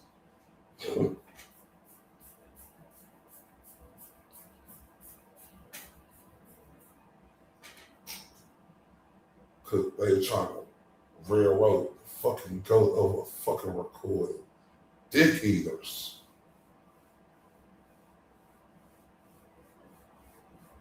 Oh, I'm hot.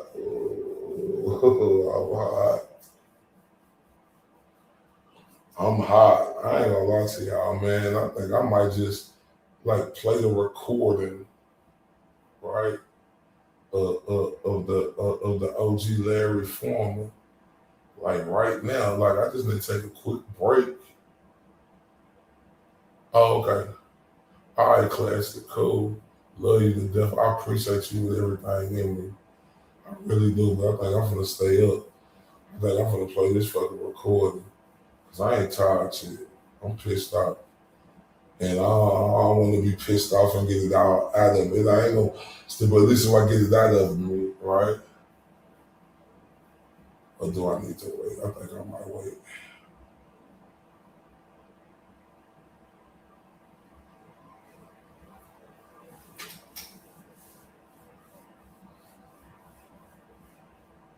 But I know ain't nobody gonna be safe tomorrow. Not Karen Reed, not them bitch ass dudes, not nobody. And this, I don't got no smoke with Karen Reed. I don't respect the sucker shit that was done on. And she gonna definitely get addressed. Cause look what the GOAT done opened up. He did that. Like I said, finish it on this. Lawyering. You need lawyering, right? But that lawyer, and I say this respectfully, Alan Jackson, respectfully, so this is meant for no disrespect. He was out there begging people to look at it. You were literally begging because y'all wasn't getting a first shake. Begging. And you're supposed to do that. I'm not knocking you for that, not trying to make fun of it, but you were begging, sir. Because the lawyering wasn't getting the attention out there, right? And why I say lawyering means something, because him doing what he's doing, begging, because he needed help. That fucking Tim dude wasn't listening, Boston Global, all the fucking top people, that fucking rattlesnake ass Howie Carr wasn't listening. Nobody. Man, the GOAT felt that shit out of you. He was looking at you.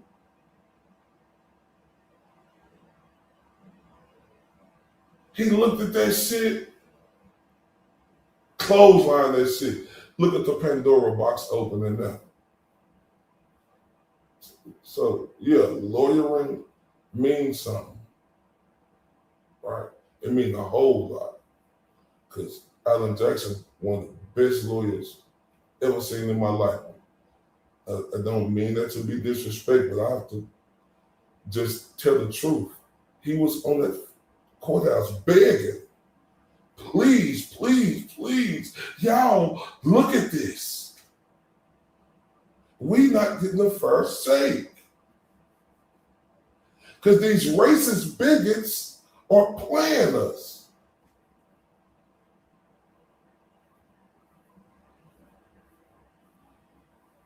Who ran like Barry Sanders through that shit? The GOAT.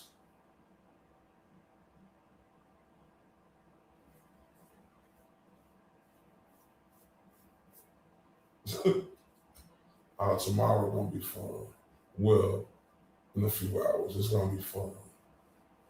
It's gonna be real fun.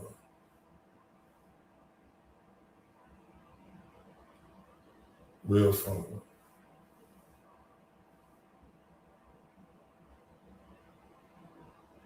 Man, it feels so good for this information to come out. And I feel good for everybody involved. I feel great for Karen Reed.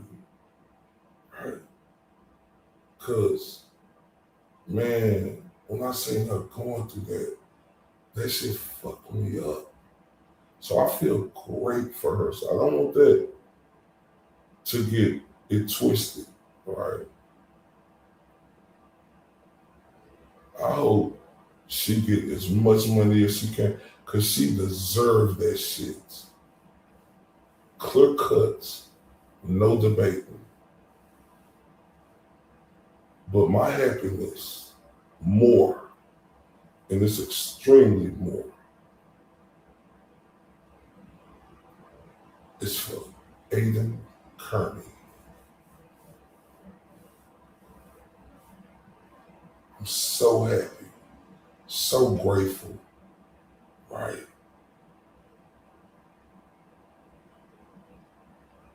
That this yesterday, when that came, that was a momentous moment for the GOAT, y'all. I hope y'all understand what I'm saying. Because that's his work. I know people don't like to hear that, but that's his work. That's his work. Lawyering got to do their jobs, but the GOATs, when I say this respectfully, you know, like, because I can't sit there. Alan Jackson was out there begging. No big time news person wanted to pick it up. They thought Karen Reed was guilty. They didn't want to touch that shit.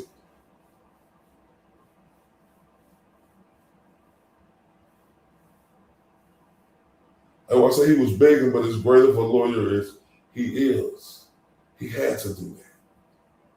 That's what lawyering do, right? He was begging,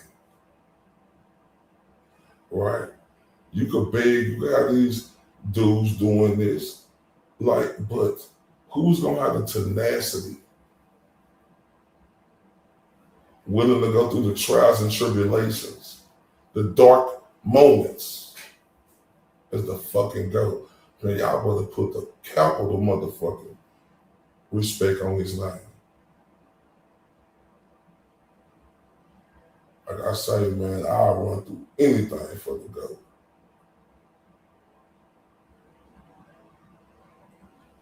That's how much I respect him. Because he fighting for First Amendment rights. Shout out to the beautiful Miss U.S. Lily in the building. I'm up. Like I've been out the loop all day. But I'm up. I ain't lying. And I'm speaking on the GOAT. Like, Miss, I Pandora box done opened up, right? Look at this. Look at the GOAT work. Look at his work. Like, I got on this shit. It was 12 o'clock when I got on. Earlier, it was before today. So yesterday was a great day, right?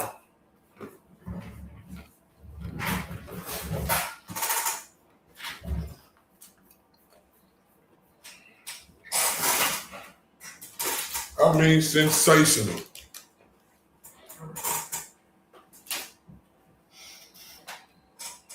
Because with everything in me,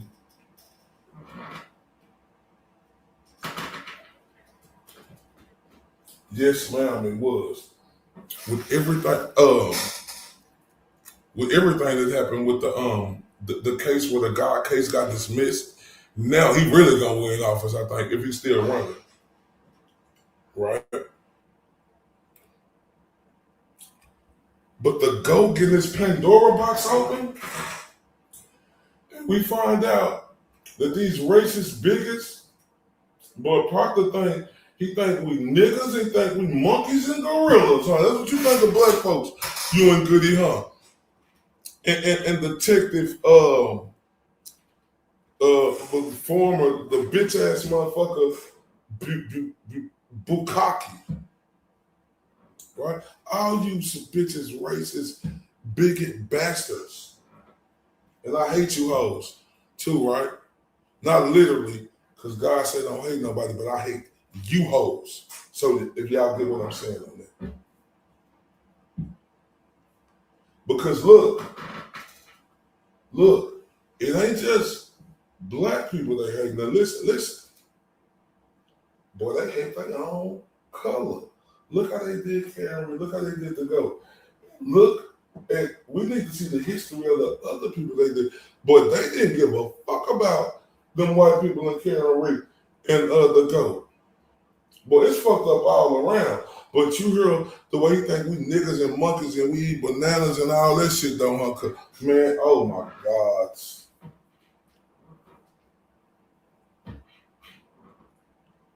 And that's why I say with this coming out today, beautiful Miss Lily. Like this, yesterday, that was a momentous moment for the GOAT because he did that. Yeah, with everybody who went against the grain on them, boy, I'm gonna go so hard at the hoes, boy. Like in his worst fucking moment, a recording.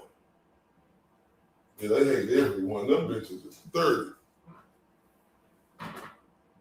At his worst fucking moment of Karen Reed being free, he going through what he going through. Even Karen Reed, like I said, I'm not mad at her, right? But look what he got done for you. You think this is because of your lawyers? And like I said, the lawyers, Allen played a big, I would never, they were great. We needed them. They were great. But they wasn't more, and I argue anybody down on that. They wasn't more important than the GOAT. They just had to do their job after the GOAT uncovered and did what he did. Like I say it's respectfully.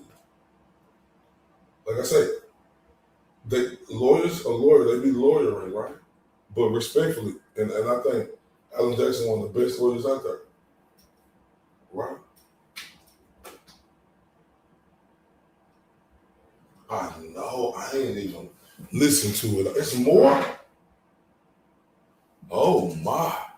And look. And I said respectfully because he's lawyer, you're supposed to do it, but he was out there begging because he couldn't get the job done. The team couldn't get it done. It wasn't no noise on it. Right? You know,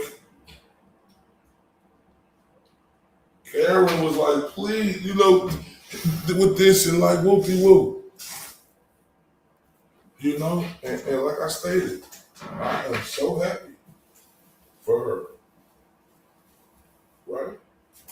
Because she deserved everything that come her way. Right? She do. But the GOAT do too. I just don't respect. Turtle Boy was right, exactly. You know, like I said, I ain't gonna, like I say, I'm over it, but I don't regret the way I came in, you know, like, and said what I said, but I do understand and was apologetic about the way I was saying things to her, not understanding that she did go through a horrific situation too, but she should have still, in my opinion, used her common sense to not make that over him just saving you from being gone for the rest of your life. But that's okay. You know, it's not okay, right? And I'm watching my words because tomorrow I'm gonna really get into it and say what I need to say, right?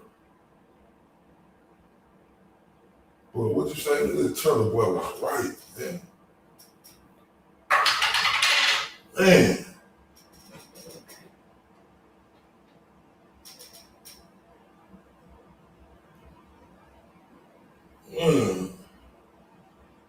They tried to play him over recording.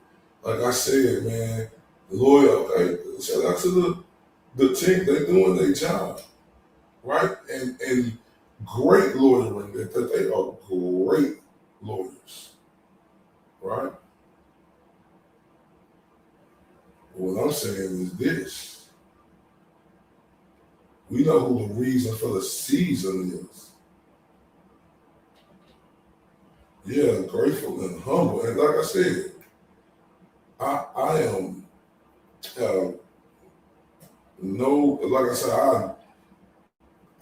I never forget what she done, you know, like I do forgive her and like I said, I apologize, you know, the harsh words I had to say, but that shit had to get done. I mean, I couldn't help myself.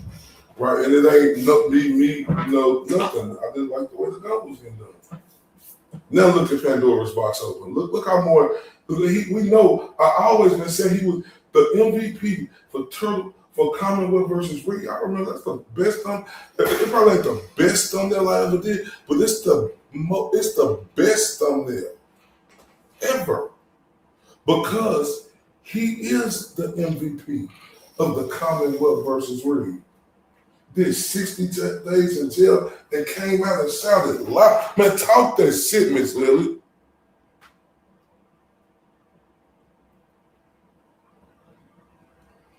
Then shut him up. None of that. Look, here go, let me show you real quick. And look when he was when Vinny asked him this. Man, that's why he the GOAT, man. Look. And look, I'm gonna say this too. The reason why I got to do this tomorrow, right? Well, later today, in a couple of hours, right? It's because, right? He lost 60 days with his kids. If you're a man, you understand. If you're a great father, being away from your kids any seconds is fucked up. But he was away where he couldn't even get there over some bullshit, right? Man, God rest his mother and bless her soul, right? And God bless all his family, and I wish them comfort, right?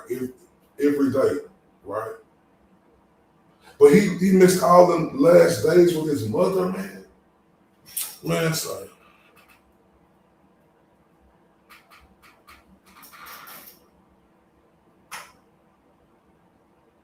Man, sorry. I just don't. Boy. But look, this is why I fucking got much love for him and I respect him to the fullest. Look what Vinny asked. At this point, right, the last time we spoke, I sort of told you, like, maybe pull back from the confrontations a little bit. Are there any regrets in what you've done? At any point, do you feel like maybe you took it just a little too far, you got wrapped up in the case, the emotions took over a little bit, and maybe you said some things or confronted people, maybe not from your perspective breaking the law, but maybe not doing the right thing? My biggest regret is I wish I had better taste in women, Vinny. I mean, that's ultimately, that's why that was the 60 days. That's what that was for in jail. But quite frankly, no, I would do this over again in a heartbeat because this is all protected speech. The First Amendment is on trial here in Massachusetts, the birthplace of democracy, where the First Amendment was created. It is on, we have a statute here that says it's illegal to cause emotional harm to witnesses, not physical harm, the threat of physical harm, emotional harm. Vinny, I cause emotional harm every day for a living. So does anyone with strong opinions. Emotional harm is a subjective thing. Anybody who makes somebody else sad has caused them emotional harm. In the Commonwealth of Massachusetts, if you are a witness in a case, you are not allowed to have your feelings hurt according to the statute. Some of the things, I didn't threaten any of those. So it's the case was even over. I'm not sure if, you know, his mother had passed away yet, but I know this was before the case was over. Right? This was the first one. Man, this clip right here, journalism is not a crime. Well, talk, Miss Lily. Journalism is not a crime, but this clip right here, I done played this clip before in the early days. This clip right here is gonna go down in history. Not what Vinny said. It's what the ghost said. He talking about and respect to Vinny. I understand what he's saying about that, but the ghost told him no. To protect our First Amendment? Are you kidding me? I do this shit all again in a fucking heartbeat. I mean, he willing to go to jail for all of us again if they try to pull this bullshit. Oh man, I'm going in. Oh man. Oh man.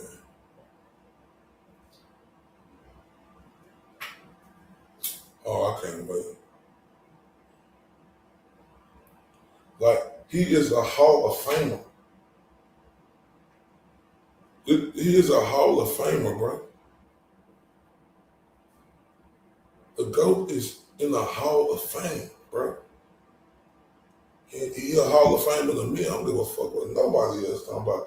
This is a Hall of Fame award-winning journalist. Oh my God, look at Pandora's box has opened now, and we see how these fucking racist bigots really feel. Can you say thank you, Karen? Can the GOAT get a fucking thank you? All right. And I said this before, you know, I hope they get it together and make as much money as they fucking can and fix that shit, because what they did, what he did for her, and her being the victim, that should be a bond. I hope they fix it. I hope they fix it. Because it ain't the GOAT.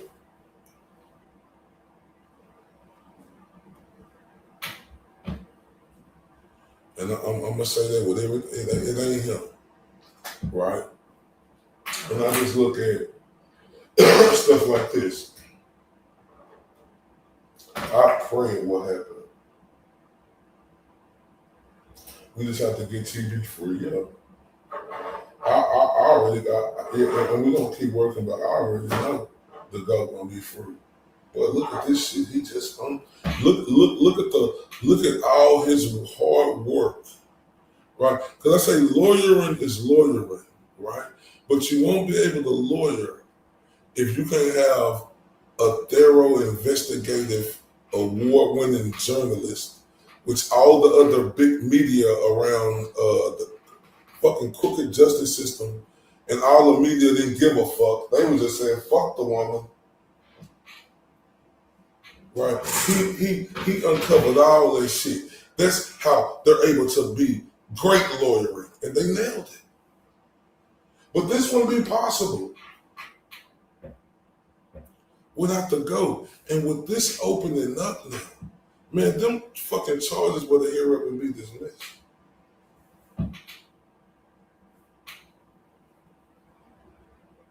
Them fucking charges better hurry up and be fucking dismissed.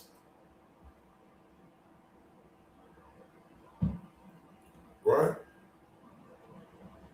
With this shit that just uncovered, and we know all the ties to that bitch ass Conehead and Proctor that plays a part in these people, and they bigot ass too. The McCabe's, the Alberts, all them bigots. Right? And for them to play that part to go through the justice, man, if this case don't be dropped, man, this case, but I'm so on cloud nine right now. Because I'm happy for the GOAT, right? Because with this opening with him, his hard work, he did this. With everything going against him, he did this. Like, do you understand these years, the way he had to move? Because he out on bail and still. Man, this shit legendary. Man, I'm happy as fuck. Man, I'm happy as fuck because, man, his work, like this right here. Oh my God. Now, can y'all imagine them Jennifer McCabe? She said how that there's so much discord with our community. We need to just join one accord and fighting justice. That's not the easy fight. We stand firm for our first amendment. Yeah, I said that too earlier, Miss Lily, because you know, like I said, I ain't picking side. I'm for this community, right? People who was here, people who ride with the GOAT, right? And the OG, I'm riding with him. You know what I'm saying? And Jimmy and all that, I'm riding with him, right? So, and I ain't getting into that, but I've been under this Chicago, then I heard Baker today. Like, and I just hope and pray that they fix that, right? Because I done had situations with people in the community, right?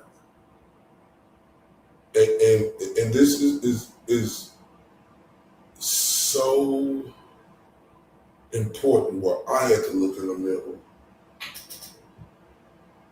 I had to understand that this was about the GOAT and our First Amendment rights than it was about me and the way I felt.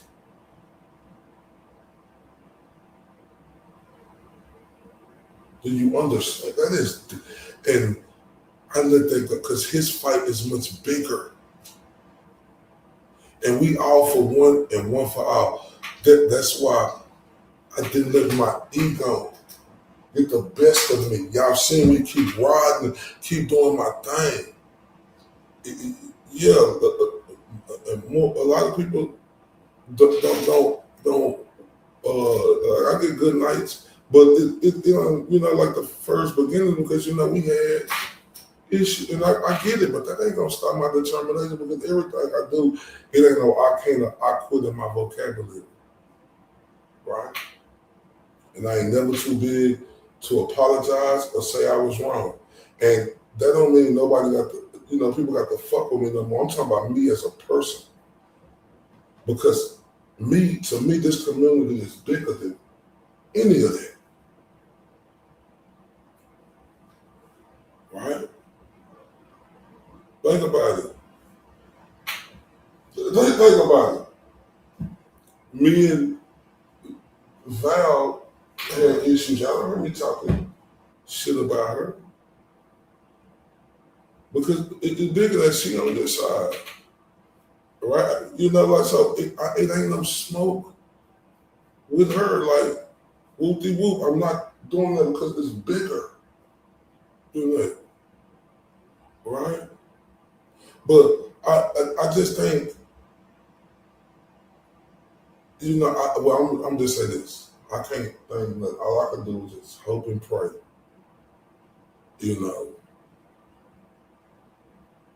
That it get better. And I really mean that from the bottom of my heart. I hope people look at me and I let my ego go. Right? I didn't let it go. I didn't let my ego get the best of me.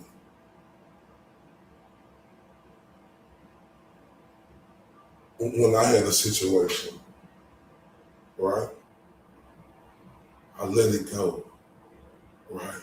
Because I know that this man right here to go, it means more. It's bigger than what I had going on.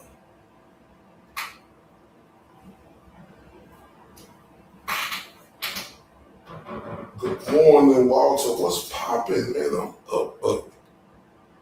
But like I say, I ain't picking no sides. I ain't doing that.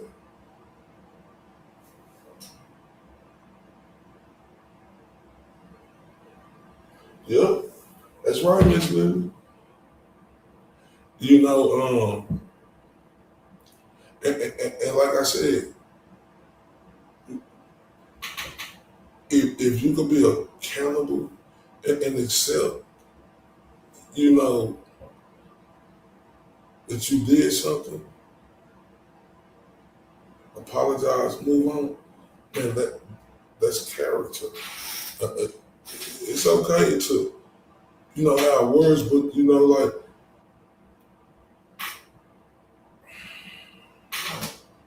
yeah, you just know how to address stuff now. Yeah, exactly.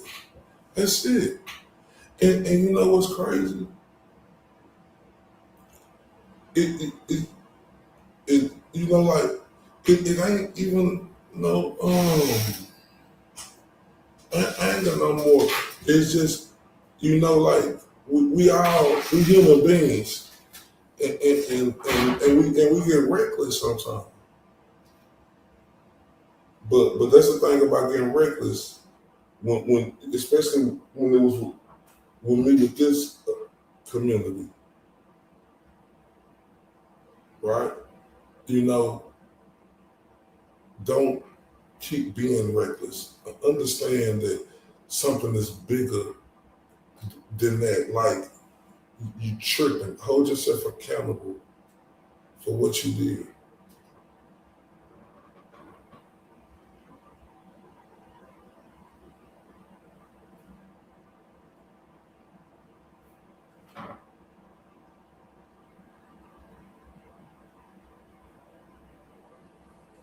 Nah, for real. Yeah, man. I'm riding with the GOAT forever, man. This dude, like, I ain't lying to you, but he is a Hall of Famer to me, man. Like, this Pandora box that opened to, and like, I think Nanya said that this is only the tip of the iceberg. As a journalist, boy, he passed the test with flying colors through all the worst of the category 5s you could go through.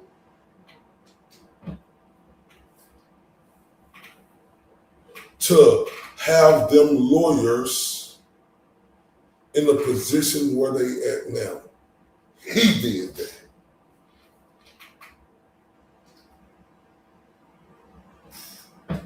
Oh, I can't wait to see them Jennifer McCabe texts. Oh, I remember him into it. Like, oh boy, if they released them. So just think of what type of bigot she is. Because listen, Proctor bitch ass, bigot bitch ass, was in the Albert's wedding. That bitch say she been knowing the Albert since she was 5 years old.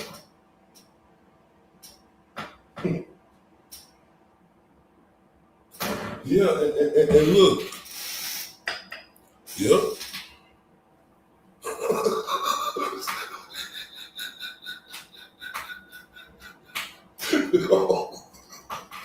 Oh, boy, I remember that. I remember that mountain to climb, boy. Ooh, wait a minute.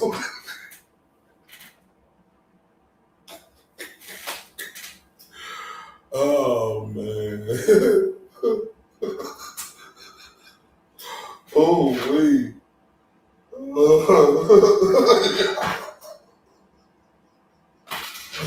Yeah, wow, for real. Like you said, gotta read the room.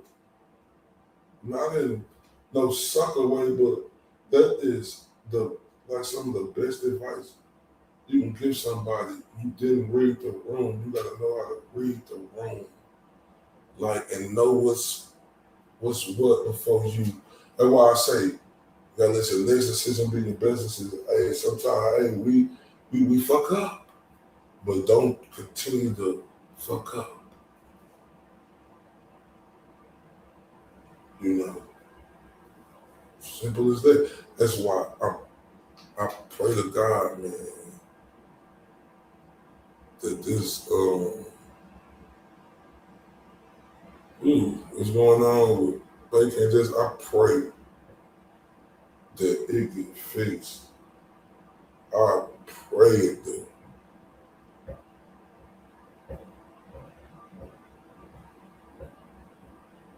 Because I like both of them. People may say, oh, you know, you'll just can't. And I'm like, Jess. You know, I like her. You know, we got over there. You know, we got over the situation, and when I think about the situation, like with that other woman who I interviewed, not Lizzie, but the other one, you know, I just didn't know, because when I first came in, you know, and even when I interviewed the person, they had the blue mark. So, but like I said, I didn't know. And that's why I appreciate Jimmy. Yeah, that person. That's why I appreciate Jimmy. Because I know Jimmy said, she know that she kind of played and tricked, because she know I didn't like whoop-de-whoop. But, and like I said, people got the right to be mad at you, and I accept that. And like, as a man, I came back and I apologize, because I did have words for Jess, but I always loved Jess and her style, you know?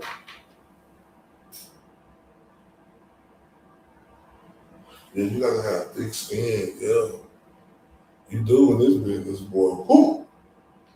But it's a part of it. It's a business you get, you gotta accept it.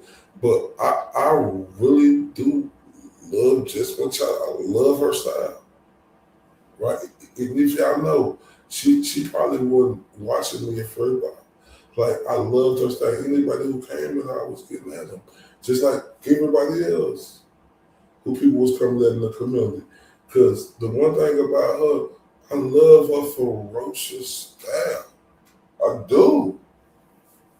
I like how she don't give a fuck. Man, that is my type of, man, it be music to my ears. I love it. Right? And like I love the Broken Baker, you know, love his style. Funny, witty, smart as shit. You know, like I love his style, bro. And everybody different, but the one thing with Jet's style, boy, man, because you know I talk that shit like that. I love that shit talking shit. I ain't talking about them going to each other. I'm talking about when she be on her show talking about situations about cases and stuff. Because I don't want them. I just pray for everything to be okay. I really do, y'all. I truly do from the bottom of my heart. Like, yeah, me too. No, she did me too. Like, I fucking love just Pachaco style. Like, I fucking and love Broken Baker style. But this ain't me mixing the two. It just was in this conversation. But I'm just talking about just in the situation we had, right? I fucking love her style, bro. I love her style. You know, because everybody, you know, got different styles they like. I like all different type of styles, but that style right there, oh my, like music to my ears. Love it.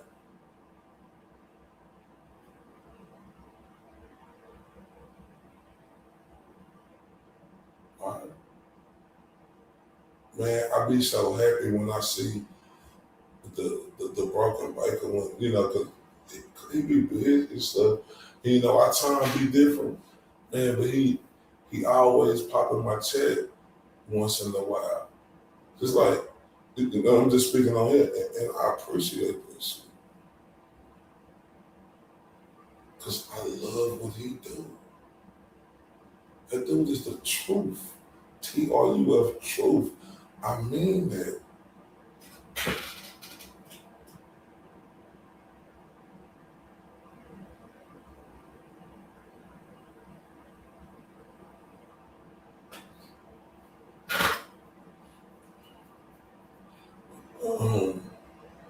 Yeah, and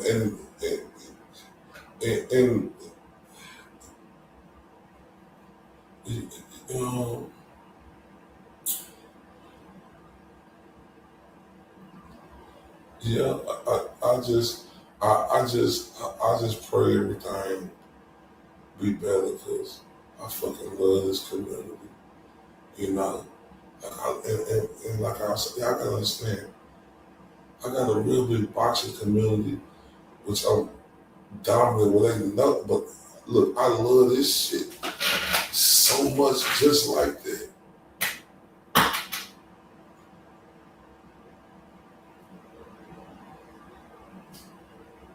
And I ain't stopping. But it's like 20 minutes to the corner. Saying, you know what's crazy? I got a corner store right around the corner from me, stay up 24 hours. Whoa. Cause I'm trying to cook this little keyboard. Oh yeah. Oh yeah. I might go get my kids some donuts.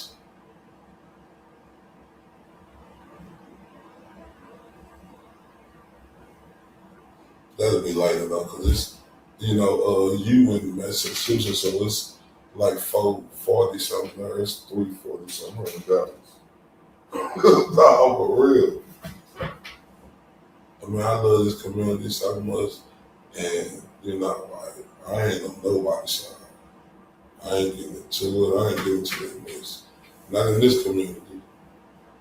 I ain't put my 2 cents in, right? You know, You know, and I be in people's chats listening to them all the time. But I don't comment in chats as much as I used to, right? But I be listening to these. I'm always there, right? Always.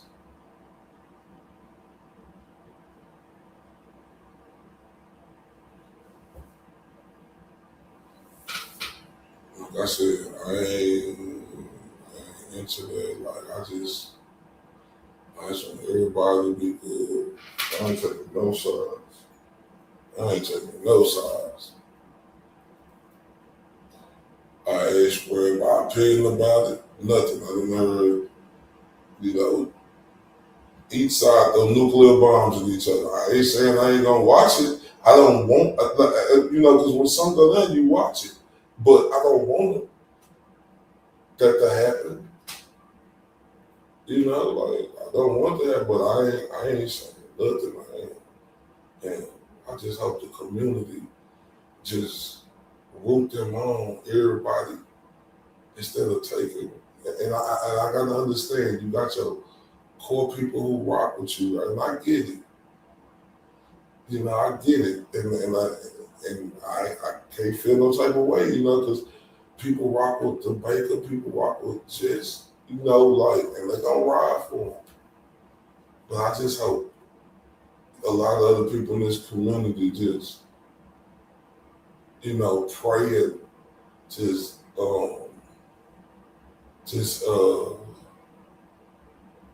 try to be as positive as we can, and everything be okay.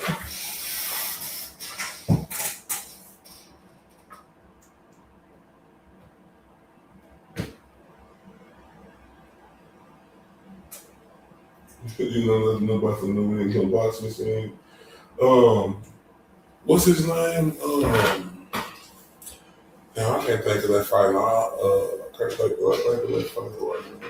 Oh, is it Ortiz Joshua? I know his last name Ortiz. I just gotta think. I gotta think of his first name. But he'll pop in the boxer up there.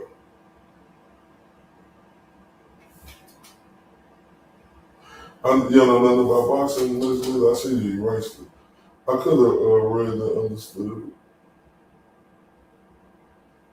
Nah, but the boxing scene, you gotta understand, Massachusetts, you know y'all got one of the all-time top fighters of all time. The marvelous Marvin Hagler. Oh my. Yeah, boxing is more of a chance. I love MMA too, but I'm telling you, hey, none your business.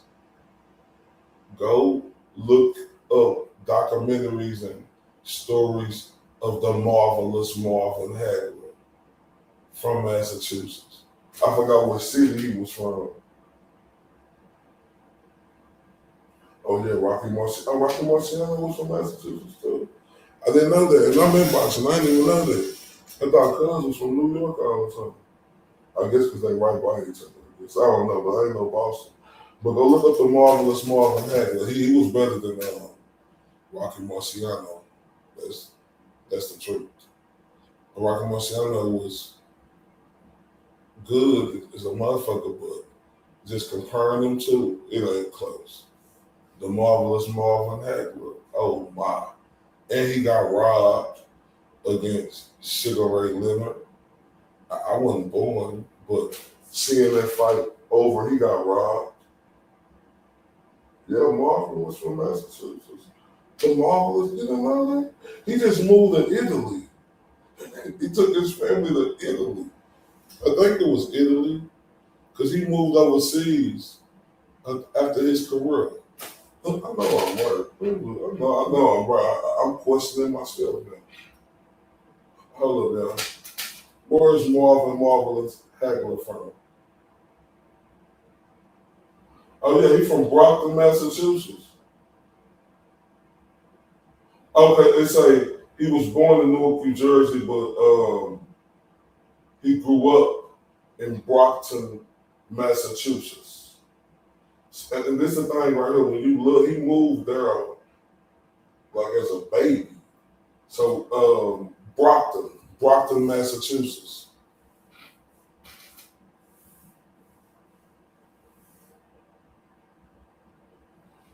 And he represented Massachusetts to the fullest too. My pops used to always talk about how amazing it was to watch Ali fight. He said that was literally a man's sight. Because see, the thing about Ali is like he was. You got to understand when. And I hate to say, when you think of a fighter, you think of a big. You think a motherfucker gonna be just like a beast, be ugly, right? And not that saying people are ugly. I'm just saying you don't think you're gonna have nobody who is a pretty boy. Like Muhammad Ali, Nasser Business was like one of the first pretty boy boxers, right? To beat the shit out of motherfuckers and be charismatic as shit and stand up for what he believed in, right? When he say, ain't no Viet Cong ever called me nigga, but that go down in history. When they was trying to send him to the war when he stood on it. You know, that's when there was racist back. And the world's still racist, a little racist. And that's just for, not just for one genre, not just for one race, but a lot of races. People say racial things, and you have people who be racist. Man, float like a butterfly, sting like a bee.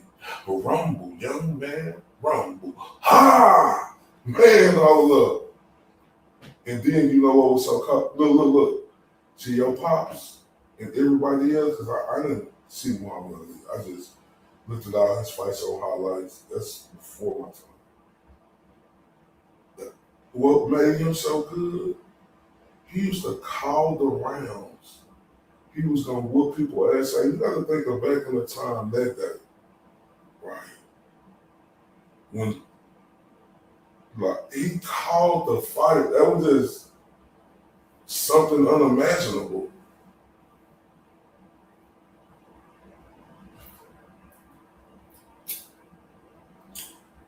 Something unimaginable, man. He was and Ali said the presidents, that's why they got the Ali Act in boxing, right? It's called the Ali Act. So where you have to show these fighters now what the revenue is making so they can get their just due, right? And he also brought a lot more people together where he stopped a lot of racism. Because him and Howard Cosell was like matched together, right? And everybody loved Ali. You know, one of my favorite times about that, because you know his name was Cassius Clay, and I'm gonna be honest with y'all. I loved Ali so much. Remember, I had a baby that died at birth. I named him Cassius Clay Bradshaw, right? Because out of Muhammad Ali, you know, he's Muhammad Ali, but his first name was Cassius Clay that his mom and dad named him, right? But I know him as Muhammad Ali, but I love that name because it came from him, right? Yeah, she was undefeated. She stopped boxing, she was undefeated. She still be commentating. You talking about Layla Ali, yeah. She still be commentating. Boy, if y'all look online, right? If y'all want to look online and see, like, her and Clarissa Shields, they at one point, like, but Layla is older now, right? Oh, yeah, I'm just little, but you know God ain't gonna put nothing on myself that I can't handle. But look, guess what? God bless me with my little baby Cameron next month, and I got and you know what? Cassius, I got him cremated. So whoever die first, mama or daddy, that's who you gonna get married with. And then but God blessed me with my other baby another year later. Another year later.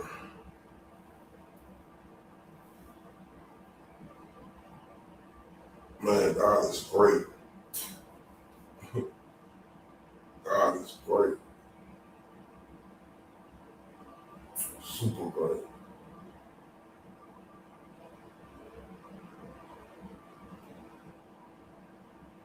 And I thank the Lord every day.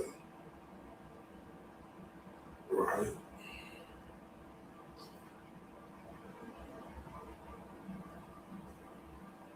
Because, let me be honest, I try to make sure I thank the Lord every day. Let me stop acting like I'm perfect because I'm not perfect. So let me stop that. I try to think that is not. I love God. So I'm just gonna be honest. I try to remember, you know how like I'm supposed to, you know, wake up and say thank you God for blessing me to wake up this morning. So sometimes I forget about it. And sometimes I'm talking about I forget about it earlier than I probably said. I'm just being honest. Sometimes I forget about that. Sometimes I forget. You know, I forgot in the past to say my prayers before I go to sleep. So, like I said, we're human, so I'm just being honest. But ask God to forgive me too. Just being honest, right? I'm being honest. You know, right? I'm not perfect. That's why God died for our sins and us being imperfect. Right? He is the only perfect person.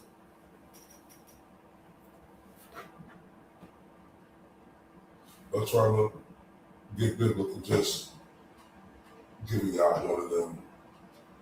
Just being honest, you know, like, whoa. But you can't get through nothing without that, right?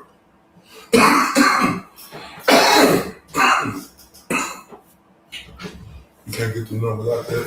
And I hope y'all look, because look, my mouth done got dry, right? And I need some water real quick. Hold up.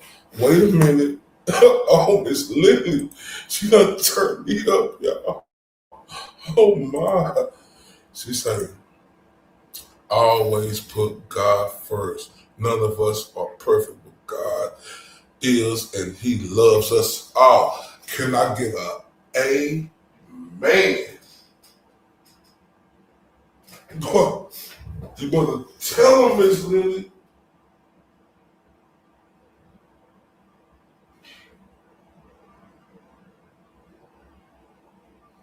Put the prayer hands up under that. Yes, ma'am. Amen. Amen, amen, amen.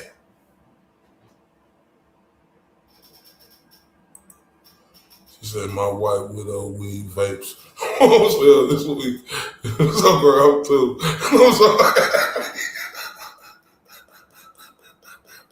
Man, talking. Listen, amen. Oh, man, I love you to death, Miss Lily. So, look, real quick, let me turn you up real quick, Miss Lily. Let me turn you up real quick. But look, this is what I'm going to turn you up with. Man, shout out to Pretty Cookie. I love Pretty Cookie to death, right? Man, it's this song right here, Blue Curtains. Damn, that's a good ass deal. None? It's a song called Blue Curtains. Man, it's the best song, man. I love this song.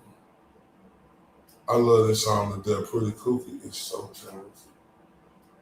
Man, she's so talented. And I listen to this every day. So let's turn Miss Lily up with this beautiful song, Blue Curtains.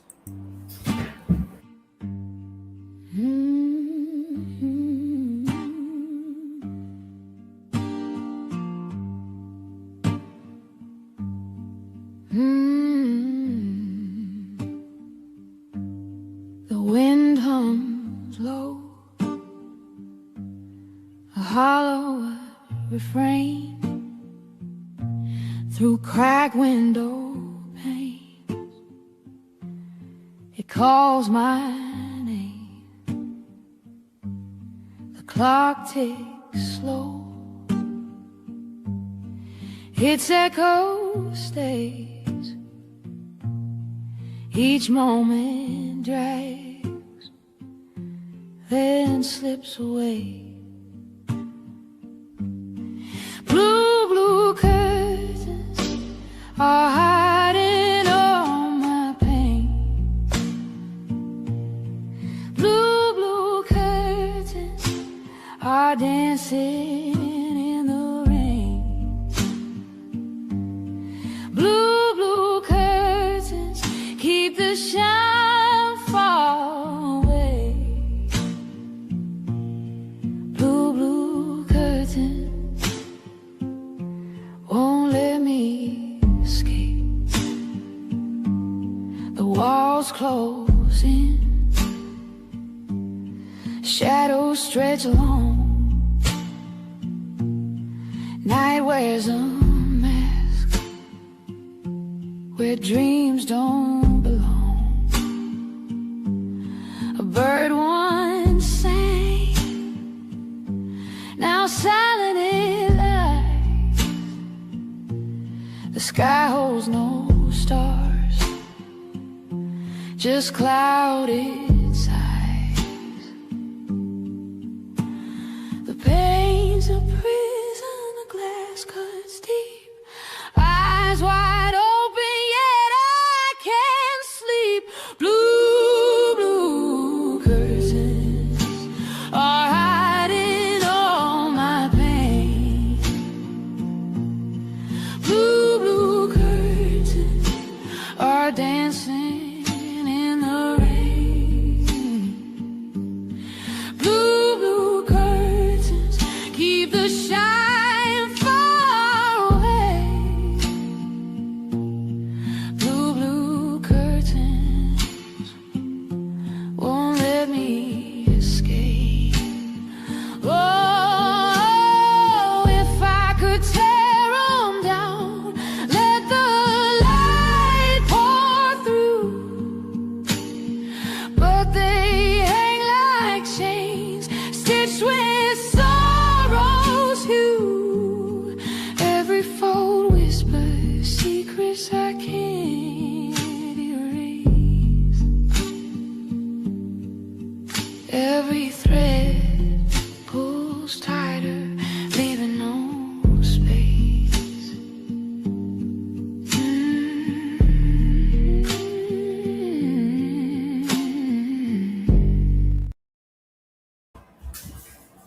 Man, salute to the beautiful Miss Lily for turning us up over her.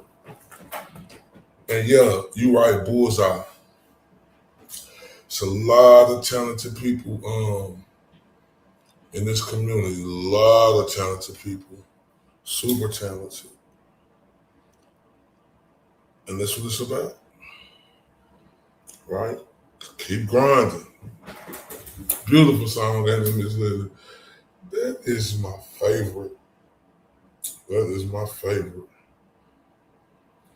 That is my favorite. That is my favorite.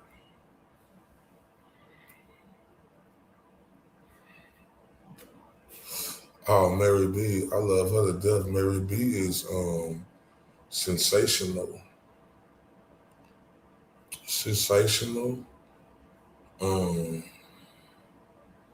Everything. She is super talented. Super talented, and she know her shit.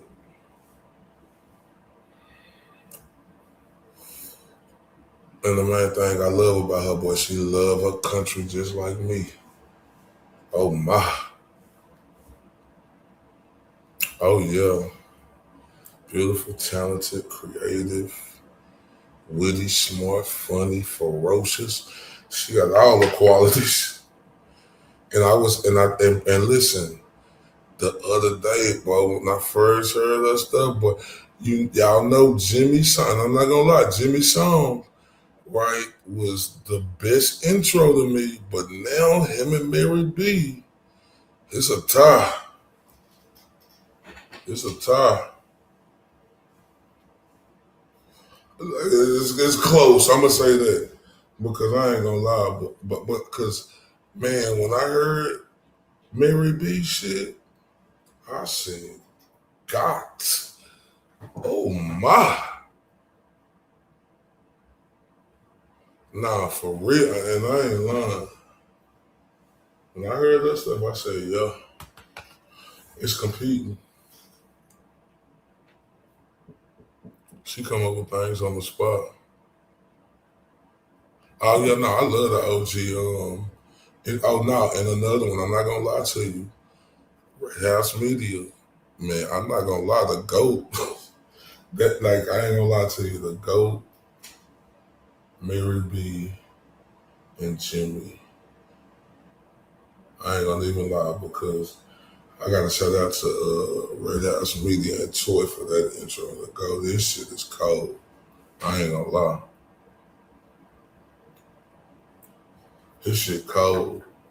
I ain't go shit, and I ain't gonna lie to y'all. Like on some real G shit, y'all gotta listen. And I think I'm bringing it back too. The Huckleberry Toy made that shit. She made 2 of them. So I ain't gonna lie to you. I'm not gonna lie to you because when the Huckleberry, I'm your Huckleberry 214 dead and dead. Dun, dun, dun, dun, dun. Man, my partners was like, I'm your Huckleberry 214. I ain't gonna lie, it's compete. I'm telling you, I would put that one up there too. And I love that song too, you know. I'm gonna bring it back. I love all my intros, like I love the one Pretty Cookie did for me.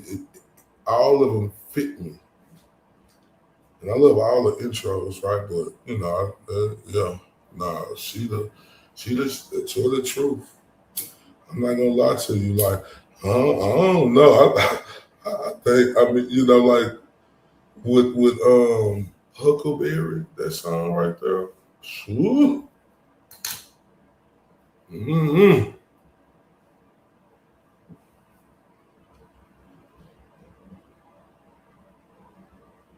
Damn, for real? What's up with that old ass man? Man. What is wrong with that old ass man?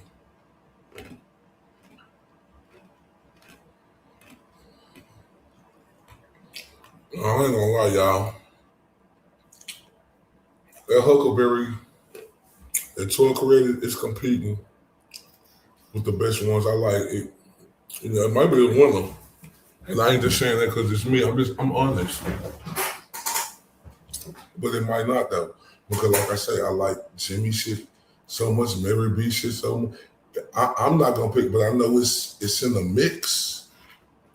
I'm not gonna put it as number 1 because I love Mary B, the GOAT, and I love Jimmy intro, man. You know, I do. And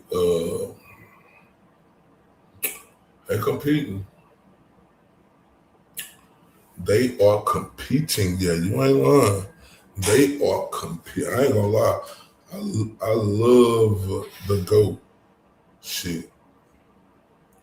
I ain't gonna lie. That I love that shit just like I love you know, Jimmy Mary B shit. To like on some real G shit. This ain't even on the, it's on some real shit. 8 balls. 8 ball.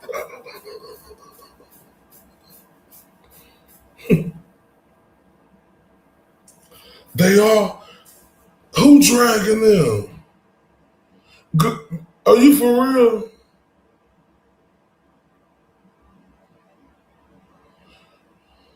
It's on the news. Man, come on now. What you mean dragging them? What you mean dragging them though? What's MSM? Yeah. What's the YouTube shit called?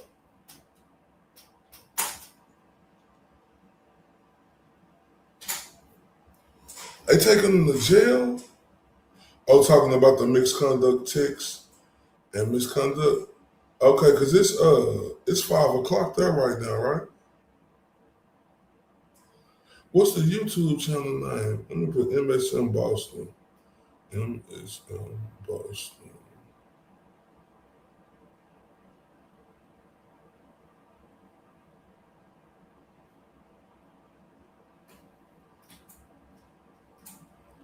I'm gonna try to find this shit.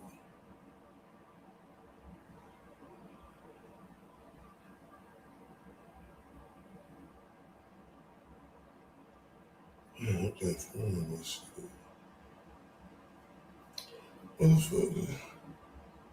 Is it CBS Boston?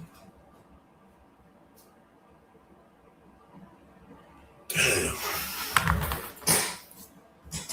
Damn, they getting them at 5 o'clock. Ooh, wait.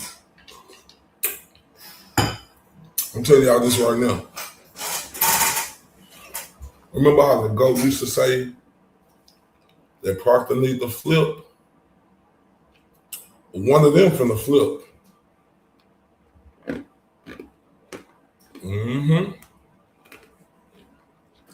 One of them finna flip.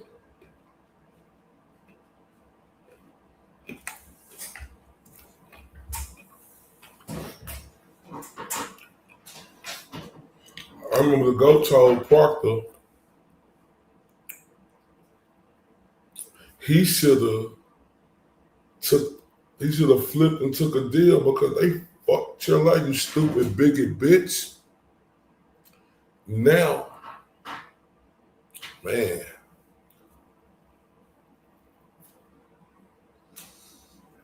they told him, the GOAT told him he should have flipped.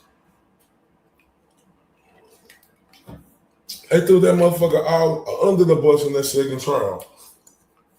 Especially Jennifer McCabe, big overbite, twizzle dick looking ass.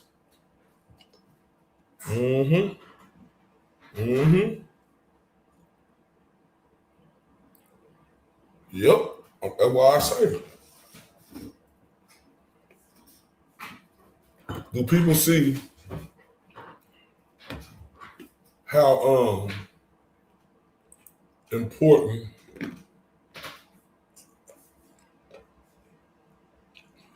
and the work that's coming out because of him? I'm not saying they're good lawyering, because they excellent.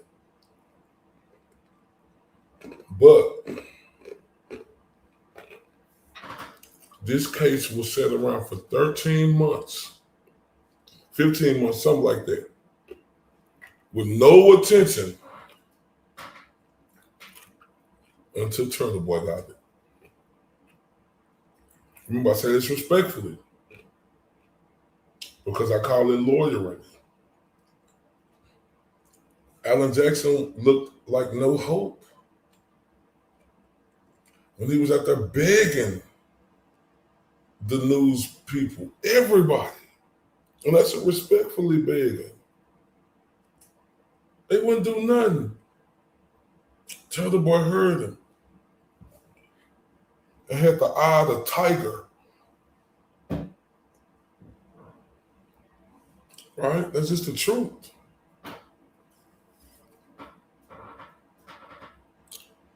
That's just the truth. That's why I came in so fucking pissed off, right? Because what he did was monumental. Like, y'all gotta understand. You gotta remember what he did was momentous.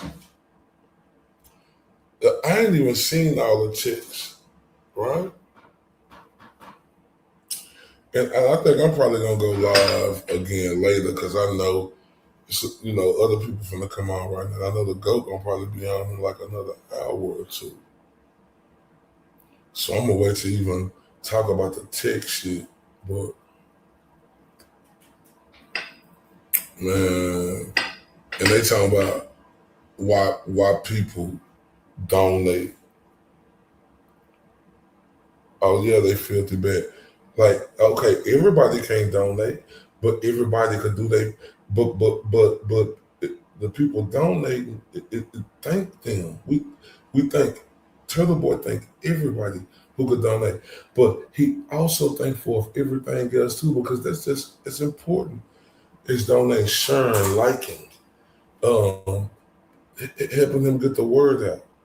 They got mad because he raised $81,000.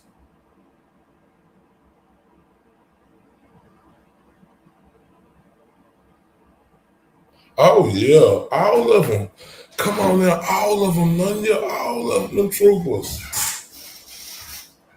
They got mad because he made an Amazon wish list.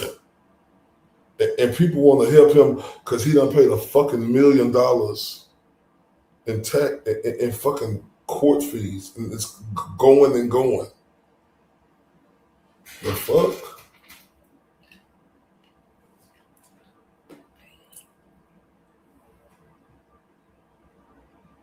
Yeah, that's what's so fucked up. Yep. And look how, this the GOAT work right here, Nanya. And it's showing. Think about, we know that he was there, but this thing, if the GOAT wasn't there, oh my.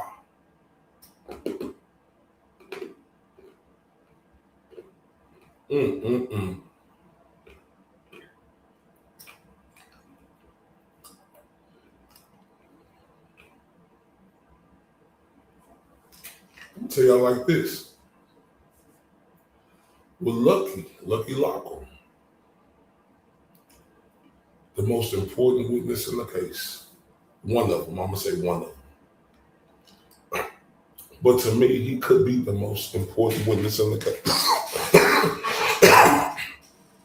And look, let me go to this next clip because I know Lily probably wasn't here. Let me go to this next clip. Hold up. Oh, the fantasy world these people live in, Vinny. If you're new, I've been doing Turtle Boy for about 10 years. I existed long before Karen Reed. I do not work for Karen Reed. I work for Turtle Boy, the brand. Karen Reed has absolutely zero control over the content on my website. When I went and I interviewed these people, when I went up to them and asked them, and this is what I'm being charged with, Vinny. I'm being charged with witness intimidation because I asked questions to people who, quite frankly, according to the evidence, appear to have murdered a Boston police officer and covered it up after the fact. Okay, let me stop you there because I want to get into that, and I want folks to know what we're talking about for those who don't know the story here. You've been charged with 8 counts of intimidation of a witness, 5 counts of picketing a witness, 3 counts, 9 counts, 3 counts of conspiracy to intimidate a witness.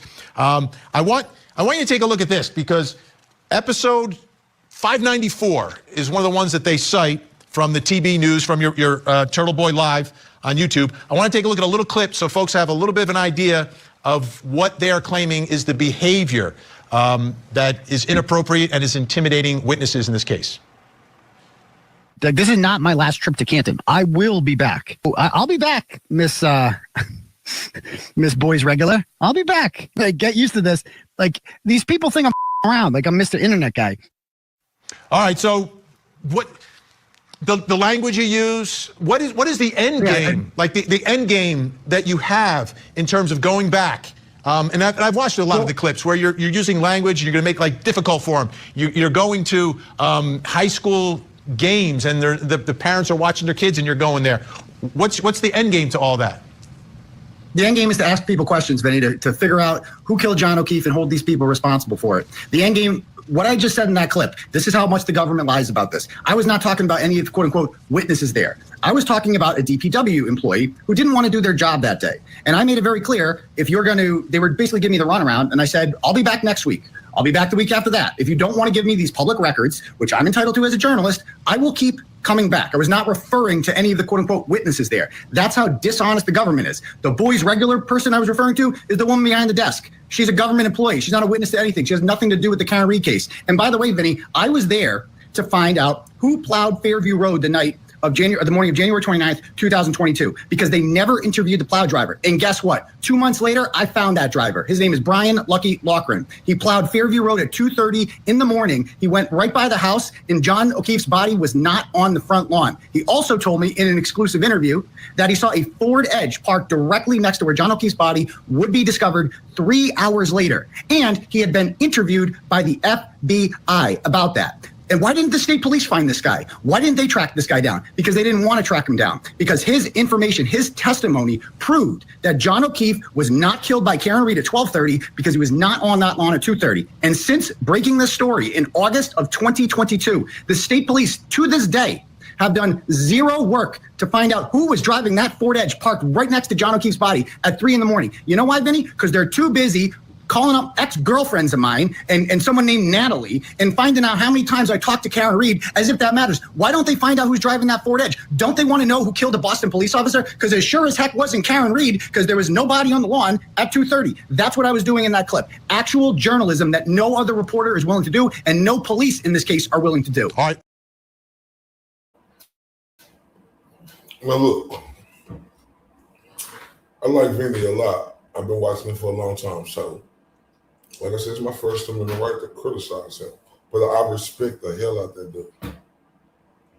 Ain't no criticism bad, but when he say, I watched your clips, you're a little hostile, look how you're cussing, what's the end game? I heard you going to these kids' schools, all right? When people are watching the game, and basically, the ghost said it's called investigation journalism, and like Miss Lily said, Turtle Boy was right. That's what it's called. And when he responded to you, Vinny, that was just as ferocious, with no cuss words, because he do this, right? You have to understand, when you own your own network, and you're as popular as you are in the GOAT, you've been on it for, I think it's like 14 years now. All right? And you're a 3-time award-winning journalist, right? And you have a case like this, which respectfully, Vinny, who's used to be a lawyer, should understand.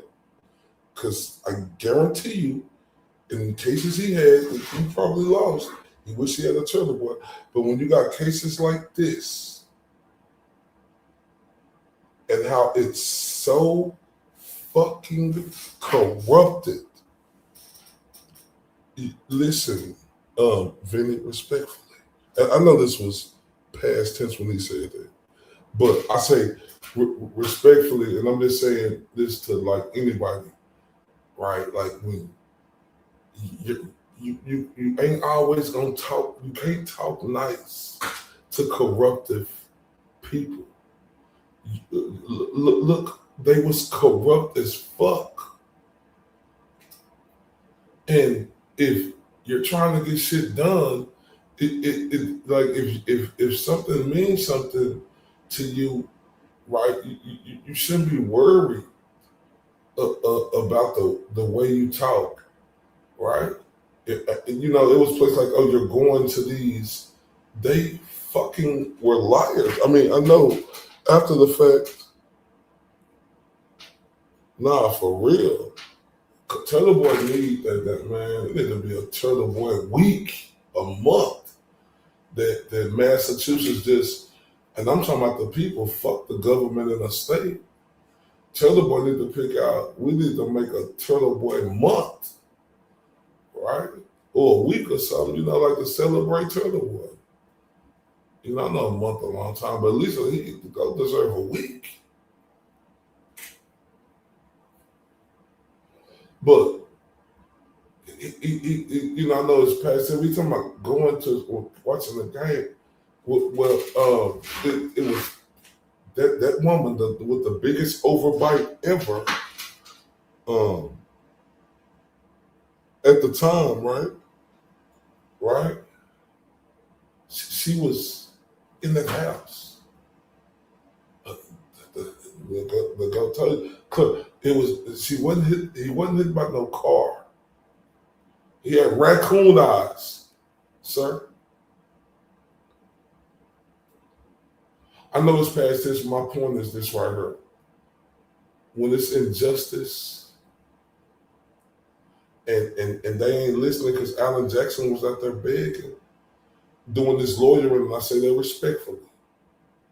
And the only one who would listen was the GOAT. He was saying they doing this, they doing that. Davey and Liddy, you know what I'm saying? One of the coldest lawyers that was on her. Like, and I'm gonna say this, and I'm gonna get back on point. They talk about, like, I don't care what nobody say. I think Davey and Liddy had a hell of a fucking opening at her first trial. That shit was outstanding to me. I mean, to me it was. Everybody got that. I mean, I know a lot of people liked it, but to me it was fucking outstanding. Karen Reed was framed. Hell yes, he was framed.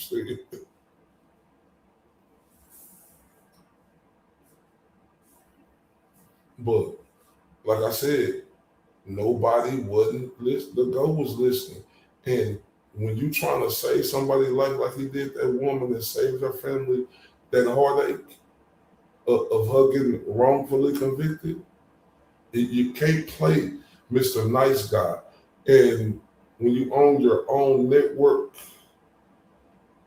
and you got like millions and millions of views, right? And you're popping, you're guaranteed to do thousands and thousands of videos. I mean, thousands and thousands of views. Every time you do a video, like, you remember you had the cocksucker in I've been Mr. Second Place my whole life in the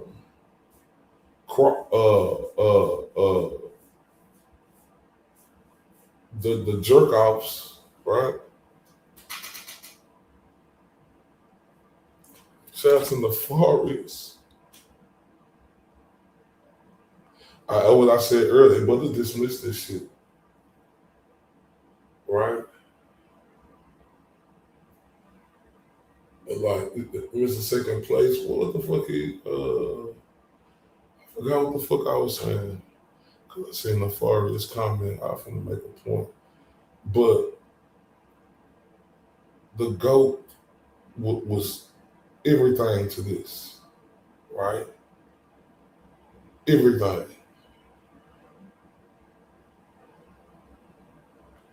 Everything.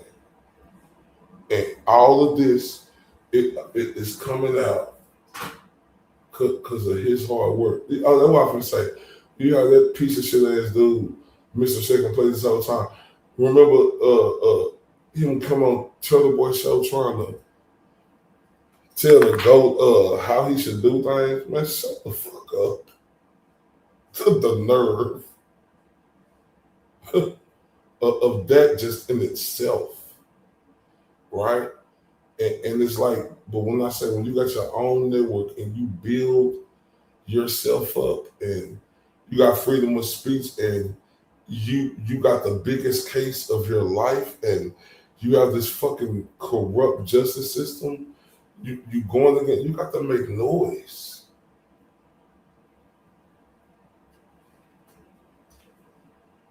And I feel bad for what happened to Karen Reed, but her case started moving and TV was the biggest mouthpiece and wasn't afraid to ask questions. Facts. Facts. Yeah, I definitely feel bad for what happened to her. But TB was the reason for the season, like you said.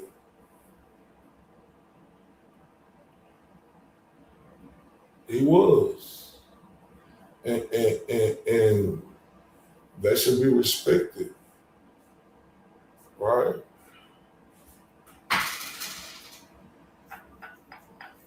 you know, but she should respect that. Because if it wasn't for him, she would be buried like Richard Allen is, and it's fucked up, man. That's why we on that free Richard Allen shit.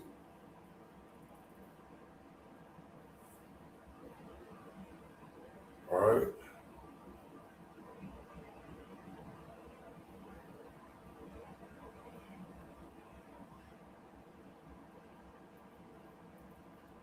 It still is facts. Still everything that's uncovering is because of the GOAT. Like, think about when I said how lucky he was. Like, he was one of the most important witnesses, if not the important. Man, the GOAT found him. Man, stop. Man. Did you say something? You can't tell, man. You better stop playing with the GOAT. The GOAT found, to me, oh yeah, me too, right? Like, especially of the circumstance, there's no way he should ever been there. He should sue the shit out there. Aaron Spencer should sue the shit out there. He should sue the holy shit out there. Ain't he running to be sheriff or something? But he still need to sue the shit out there. He really need to become mayor of that fucking town. Governor of the fucking town. Of the state. Shit. For real. What he did was honorable.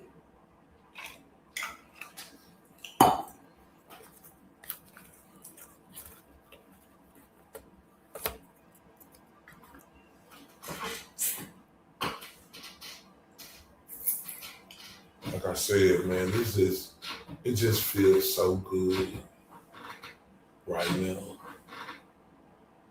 These text messages coming out. Man, it feels so great. I reminds me of the movie Walking Tall. Damn, I don't remember that. What was it about, Miss Lily? Man, is anybody scheduled to come on? Let me still to go like this sister.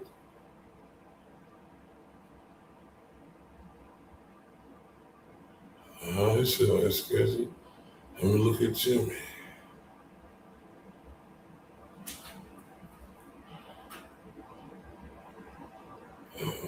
He don't got nothing scheduled. I'm looking for Broken Baker.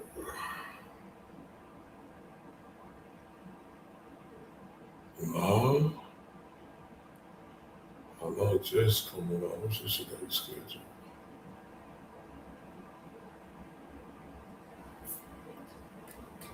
Oh yeah, it come on and it's 5:30, 1 hour. Oh man.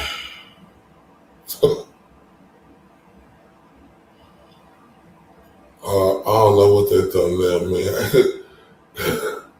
Oh man. I don't know what that thumbnail mean. And I know what that thumbnail mean. Go look at that thumbnail. Somebody tell me what that thumbnail mean. Oh man. I hope it's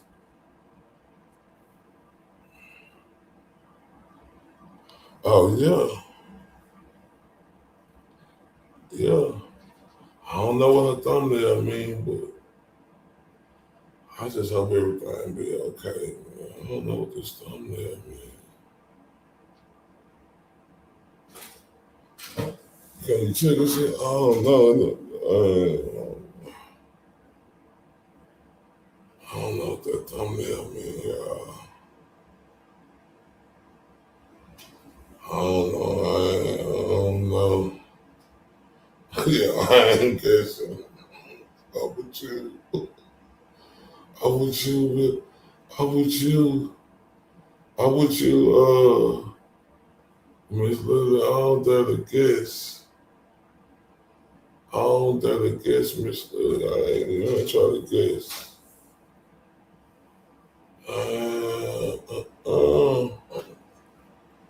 Nope.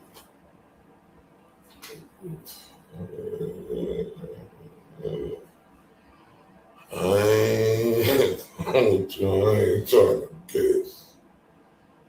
I want this community to be great.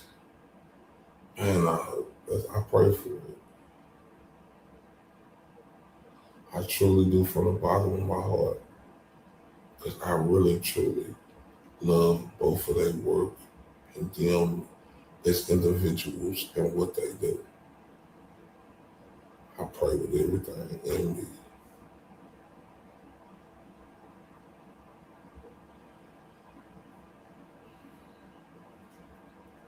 That it eventually, I hope, I hope.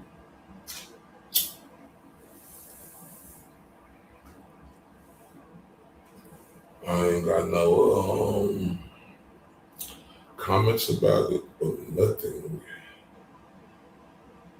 But I just seen from both sides, and I ain't got nothing to say.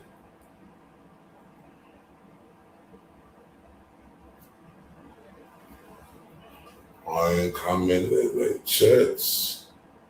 If there's, I ain't doing it. I don't understand the way. I like both of them.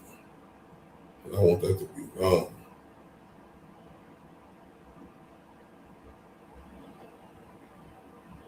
I like both of them.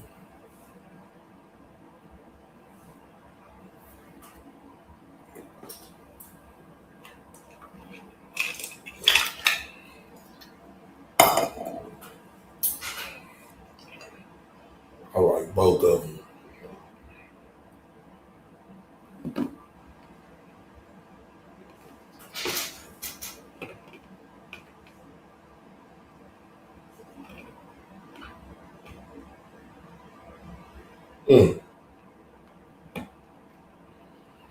Oh, wait, man.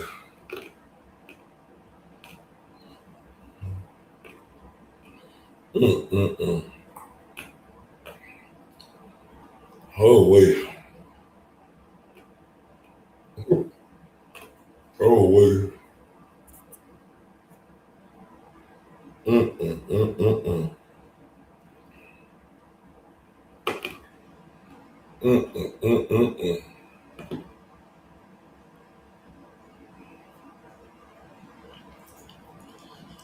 Oh, wait.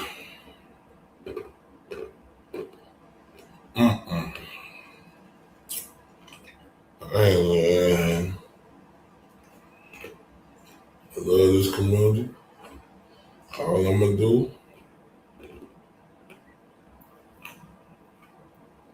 is just keep speaking positivity. Okay, go ahead, get ready for work, Miss Lily. I love you to death. I'm probably finna get off of her, and but and like I said, perfect example, like when Valerie, Ocean, and Mose, going to tell them my name got mentioned. I came out and tell them I don't want no problems with both of them. And I ain't got no beef with now one of them. They both beautiful women, and I hope they do their thing. Right? That's what I said. Cause I ain't gonna lie, this community done helped me in more ways than I could think of. It really have. But I'm not saying I'm not gonna be ferocious and when I'm covering boxing, but it helped. I'm not gonna lie, it helped a lot. What I say about reality, it's a motherfucker, and I mean that. And boy, reality could hit you, and it's good though. It's a good thing, because see me, I ain't got no I can't. what I quit in my vocabulary. That's how I always been able to, just be me and be able to shine and grind and make a name. Right? Nothing is gonna be easy. But I do appreciate this community. I really do. I ain't gonna lie. This community done helped me like a motherfucker. Boy, in more ways than one. No cap. No, seriously, it done helped me. And that's why I'm always gonna speak positivity, stay humble. Every day, it should be a work in progress every day, like just for anything. So the main thing, just try to get 1% better. Don't try to, because you ain't gonna get all the way better every day. Just try to get 1% better. So I want to get 1% better every day. Right? 1% better every day. Man. And like I say, going through something, it's a good thing.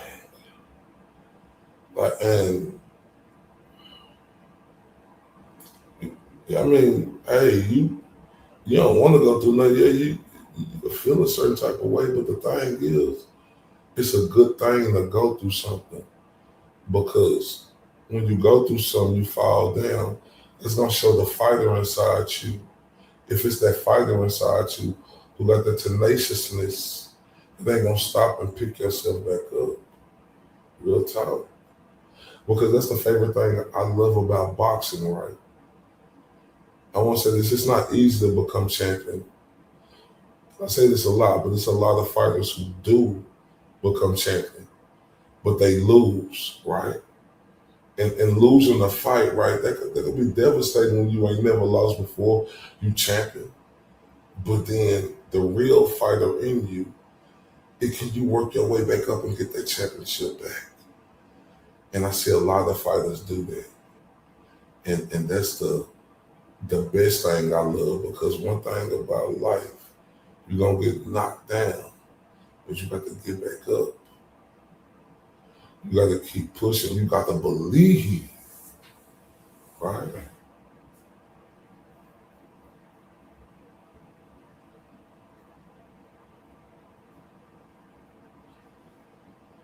Hey, it's life, you know what I'm saying?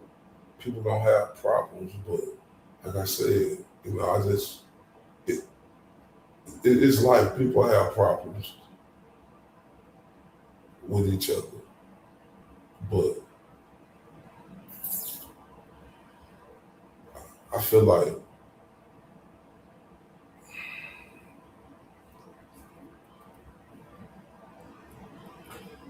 if it's not so detrimental, the problem could be solved. Like I said, it ain't gonna fix overnight, but it could get 1% better every day if a person put the effort into it.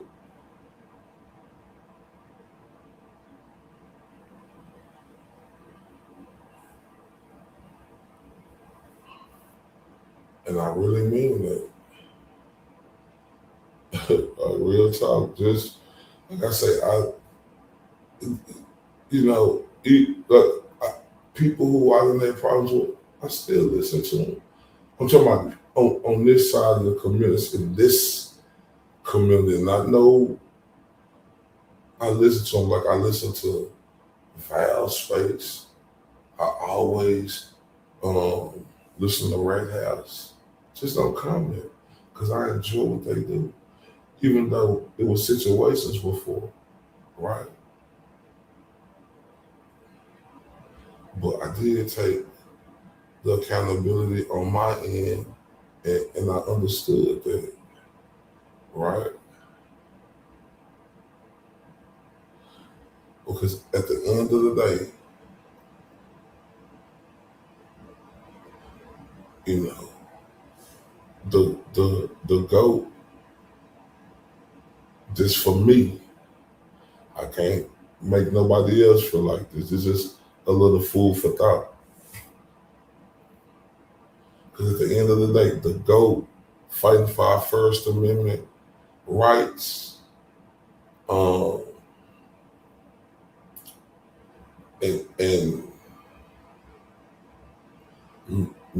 me trying to be this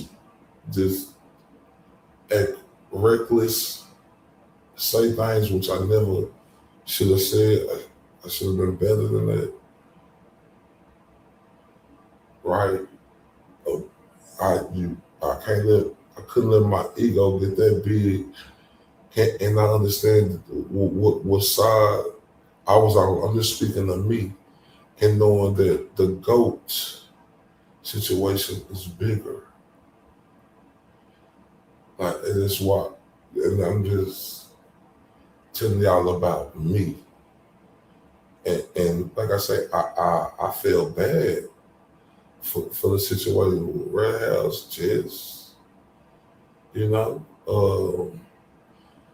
Like I said, I ain't got no problem with Valerie, but I ain't gonna say I feel bad for it. But I'm glad we good now, but I didn't feel bad for it like I did, you know, the Jesse and Red House stuff. But I did feel bad. I didn't feel bad for the Valerie, and I know she didn't feel bad either, because, you know, we was going at each other, like, and whoop-de-whoop, it is what it is. I ain't mad, though. It's over with. And you ain't gonna hear me come at her. You ain't heard me come at her. Just like when the situation happened the other day, I just wanted to deaden it and let know I ain't got no problem with nobody. You know, like people who on this community, you know, they may feel a certain type of way about me, whatever. You know, like, but earlier, it's okay though. It's over with, because it ain't about no one person, you know, like, it's bigger than that.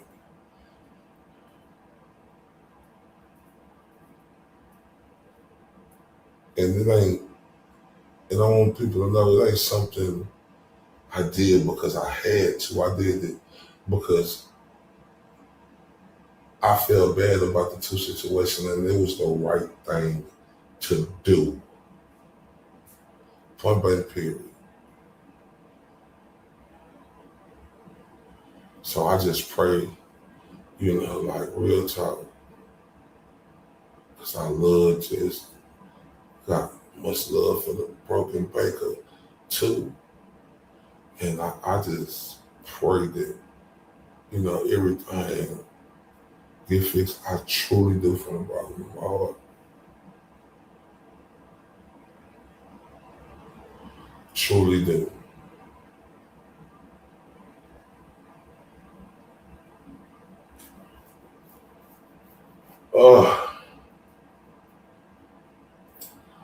Truly do.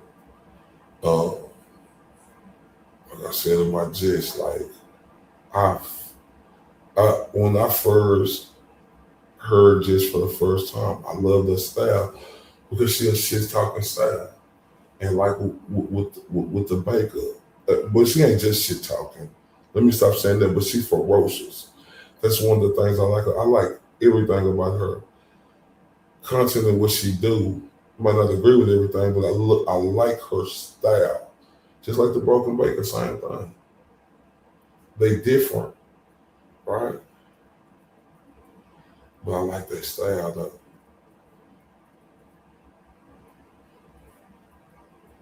And it's like, cause you know, y'all know the way I be going at motherfuckers. You know, like, about the situation. And I ain't talking about on this side. I'm talking about this on on the other side if there's some shit going on, like, or just some bullshit. I love the way Jess do that shit, but I love the way Broken Baker do his shit too. He cold as fuck. Like, they both cold as fuck, and I just pray, with everything in me, that it eventually get worked out. Truly do. But I love y'all to death, man. Just come on in 42 and a half minutes. I ain't gonna be in the chat, but I will. I mean, I ain't gonna be coming, but I will be there. So just know I love y'all. Everybody rock on me. Don't meet me there, beat me there. Just know I'm gonna be there. I just ain't coming. Love y'all to death. See y'all soon. I do. Y'all know how I do. I'm on that bullshit again. Let me tell y'all a little story about me. In the boxing world, my name is Mr. IOTBA. The acronyms for IOTBA is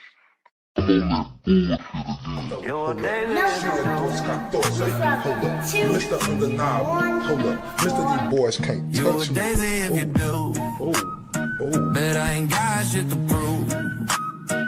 Boo does gold tooth, Lil Bruce, smile sharp enough to choose. Bang, bang, right through your cool. Walking like a rumor with a pulse. Lip curl sweeter than your cold. My eyes say try me and you freeze like salt. Got your huggle, got your huggle. You wanted that smoke, I'm the whole damn stack. Got your huggle, got your huggle. Step up, I'll clear the room. You're a daisy if you do, you're a daisy if you do. R-U-L. All aces in my hand, better back. Tongue sharp like a tag, hit a click, clack. You wanted that heat, now it's time to meet the sun. No shade, just black. Walk, walk, walk slow. Silver in my lap. Halo, crooked heart attack. Say a piece, talk that trash. I turn every word to glass. Cut deep. Got your shit. It's your boy, Sean Strickland. I'm touching down from that 2-1 vote, and I'm on that bullshit again. I'm on that bullshit today, right? Y'all know how I do. Y'all know how I do.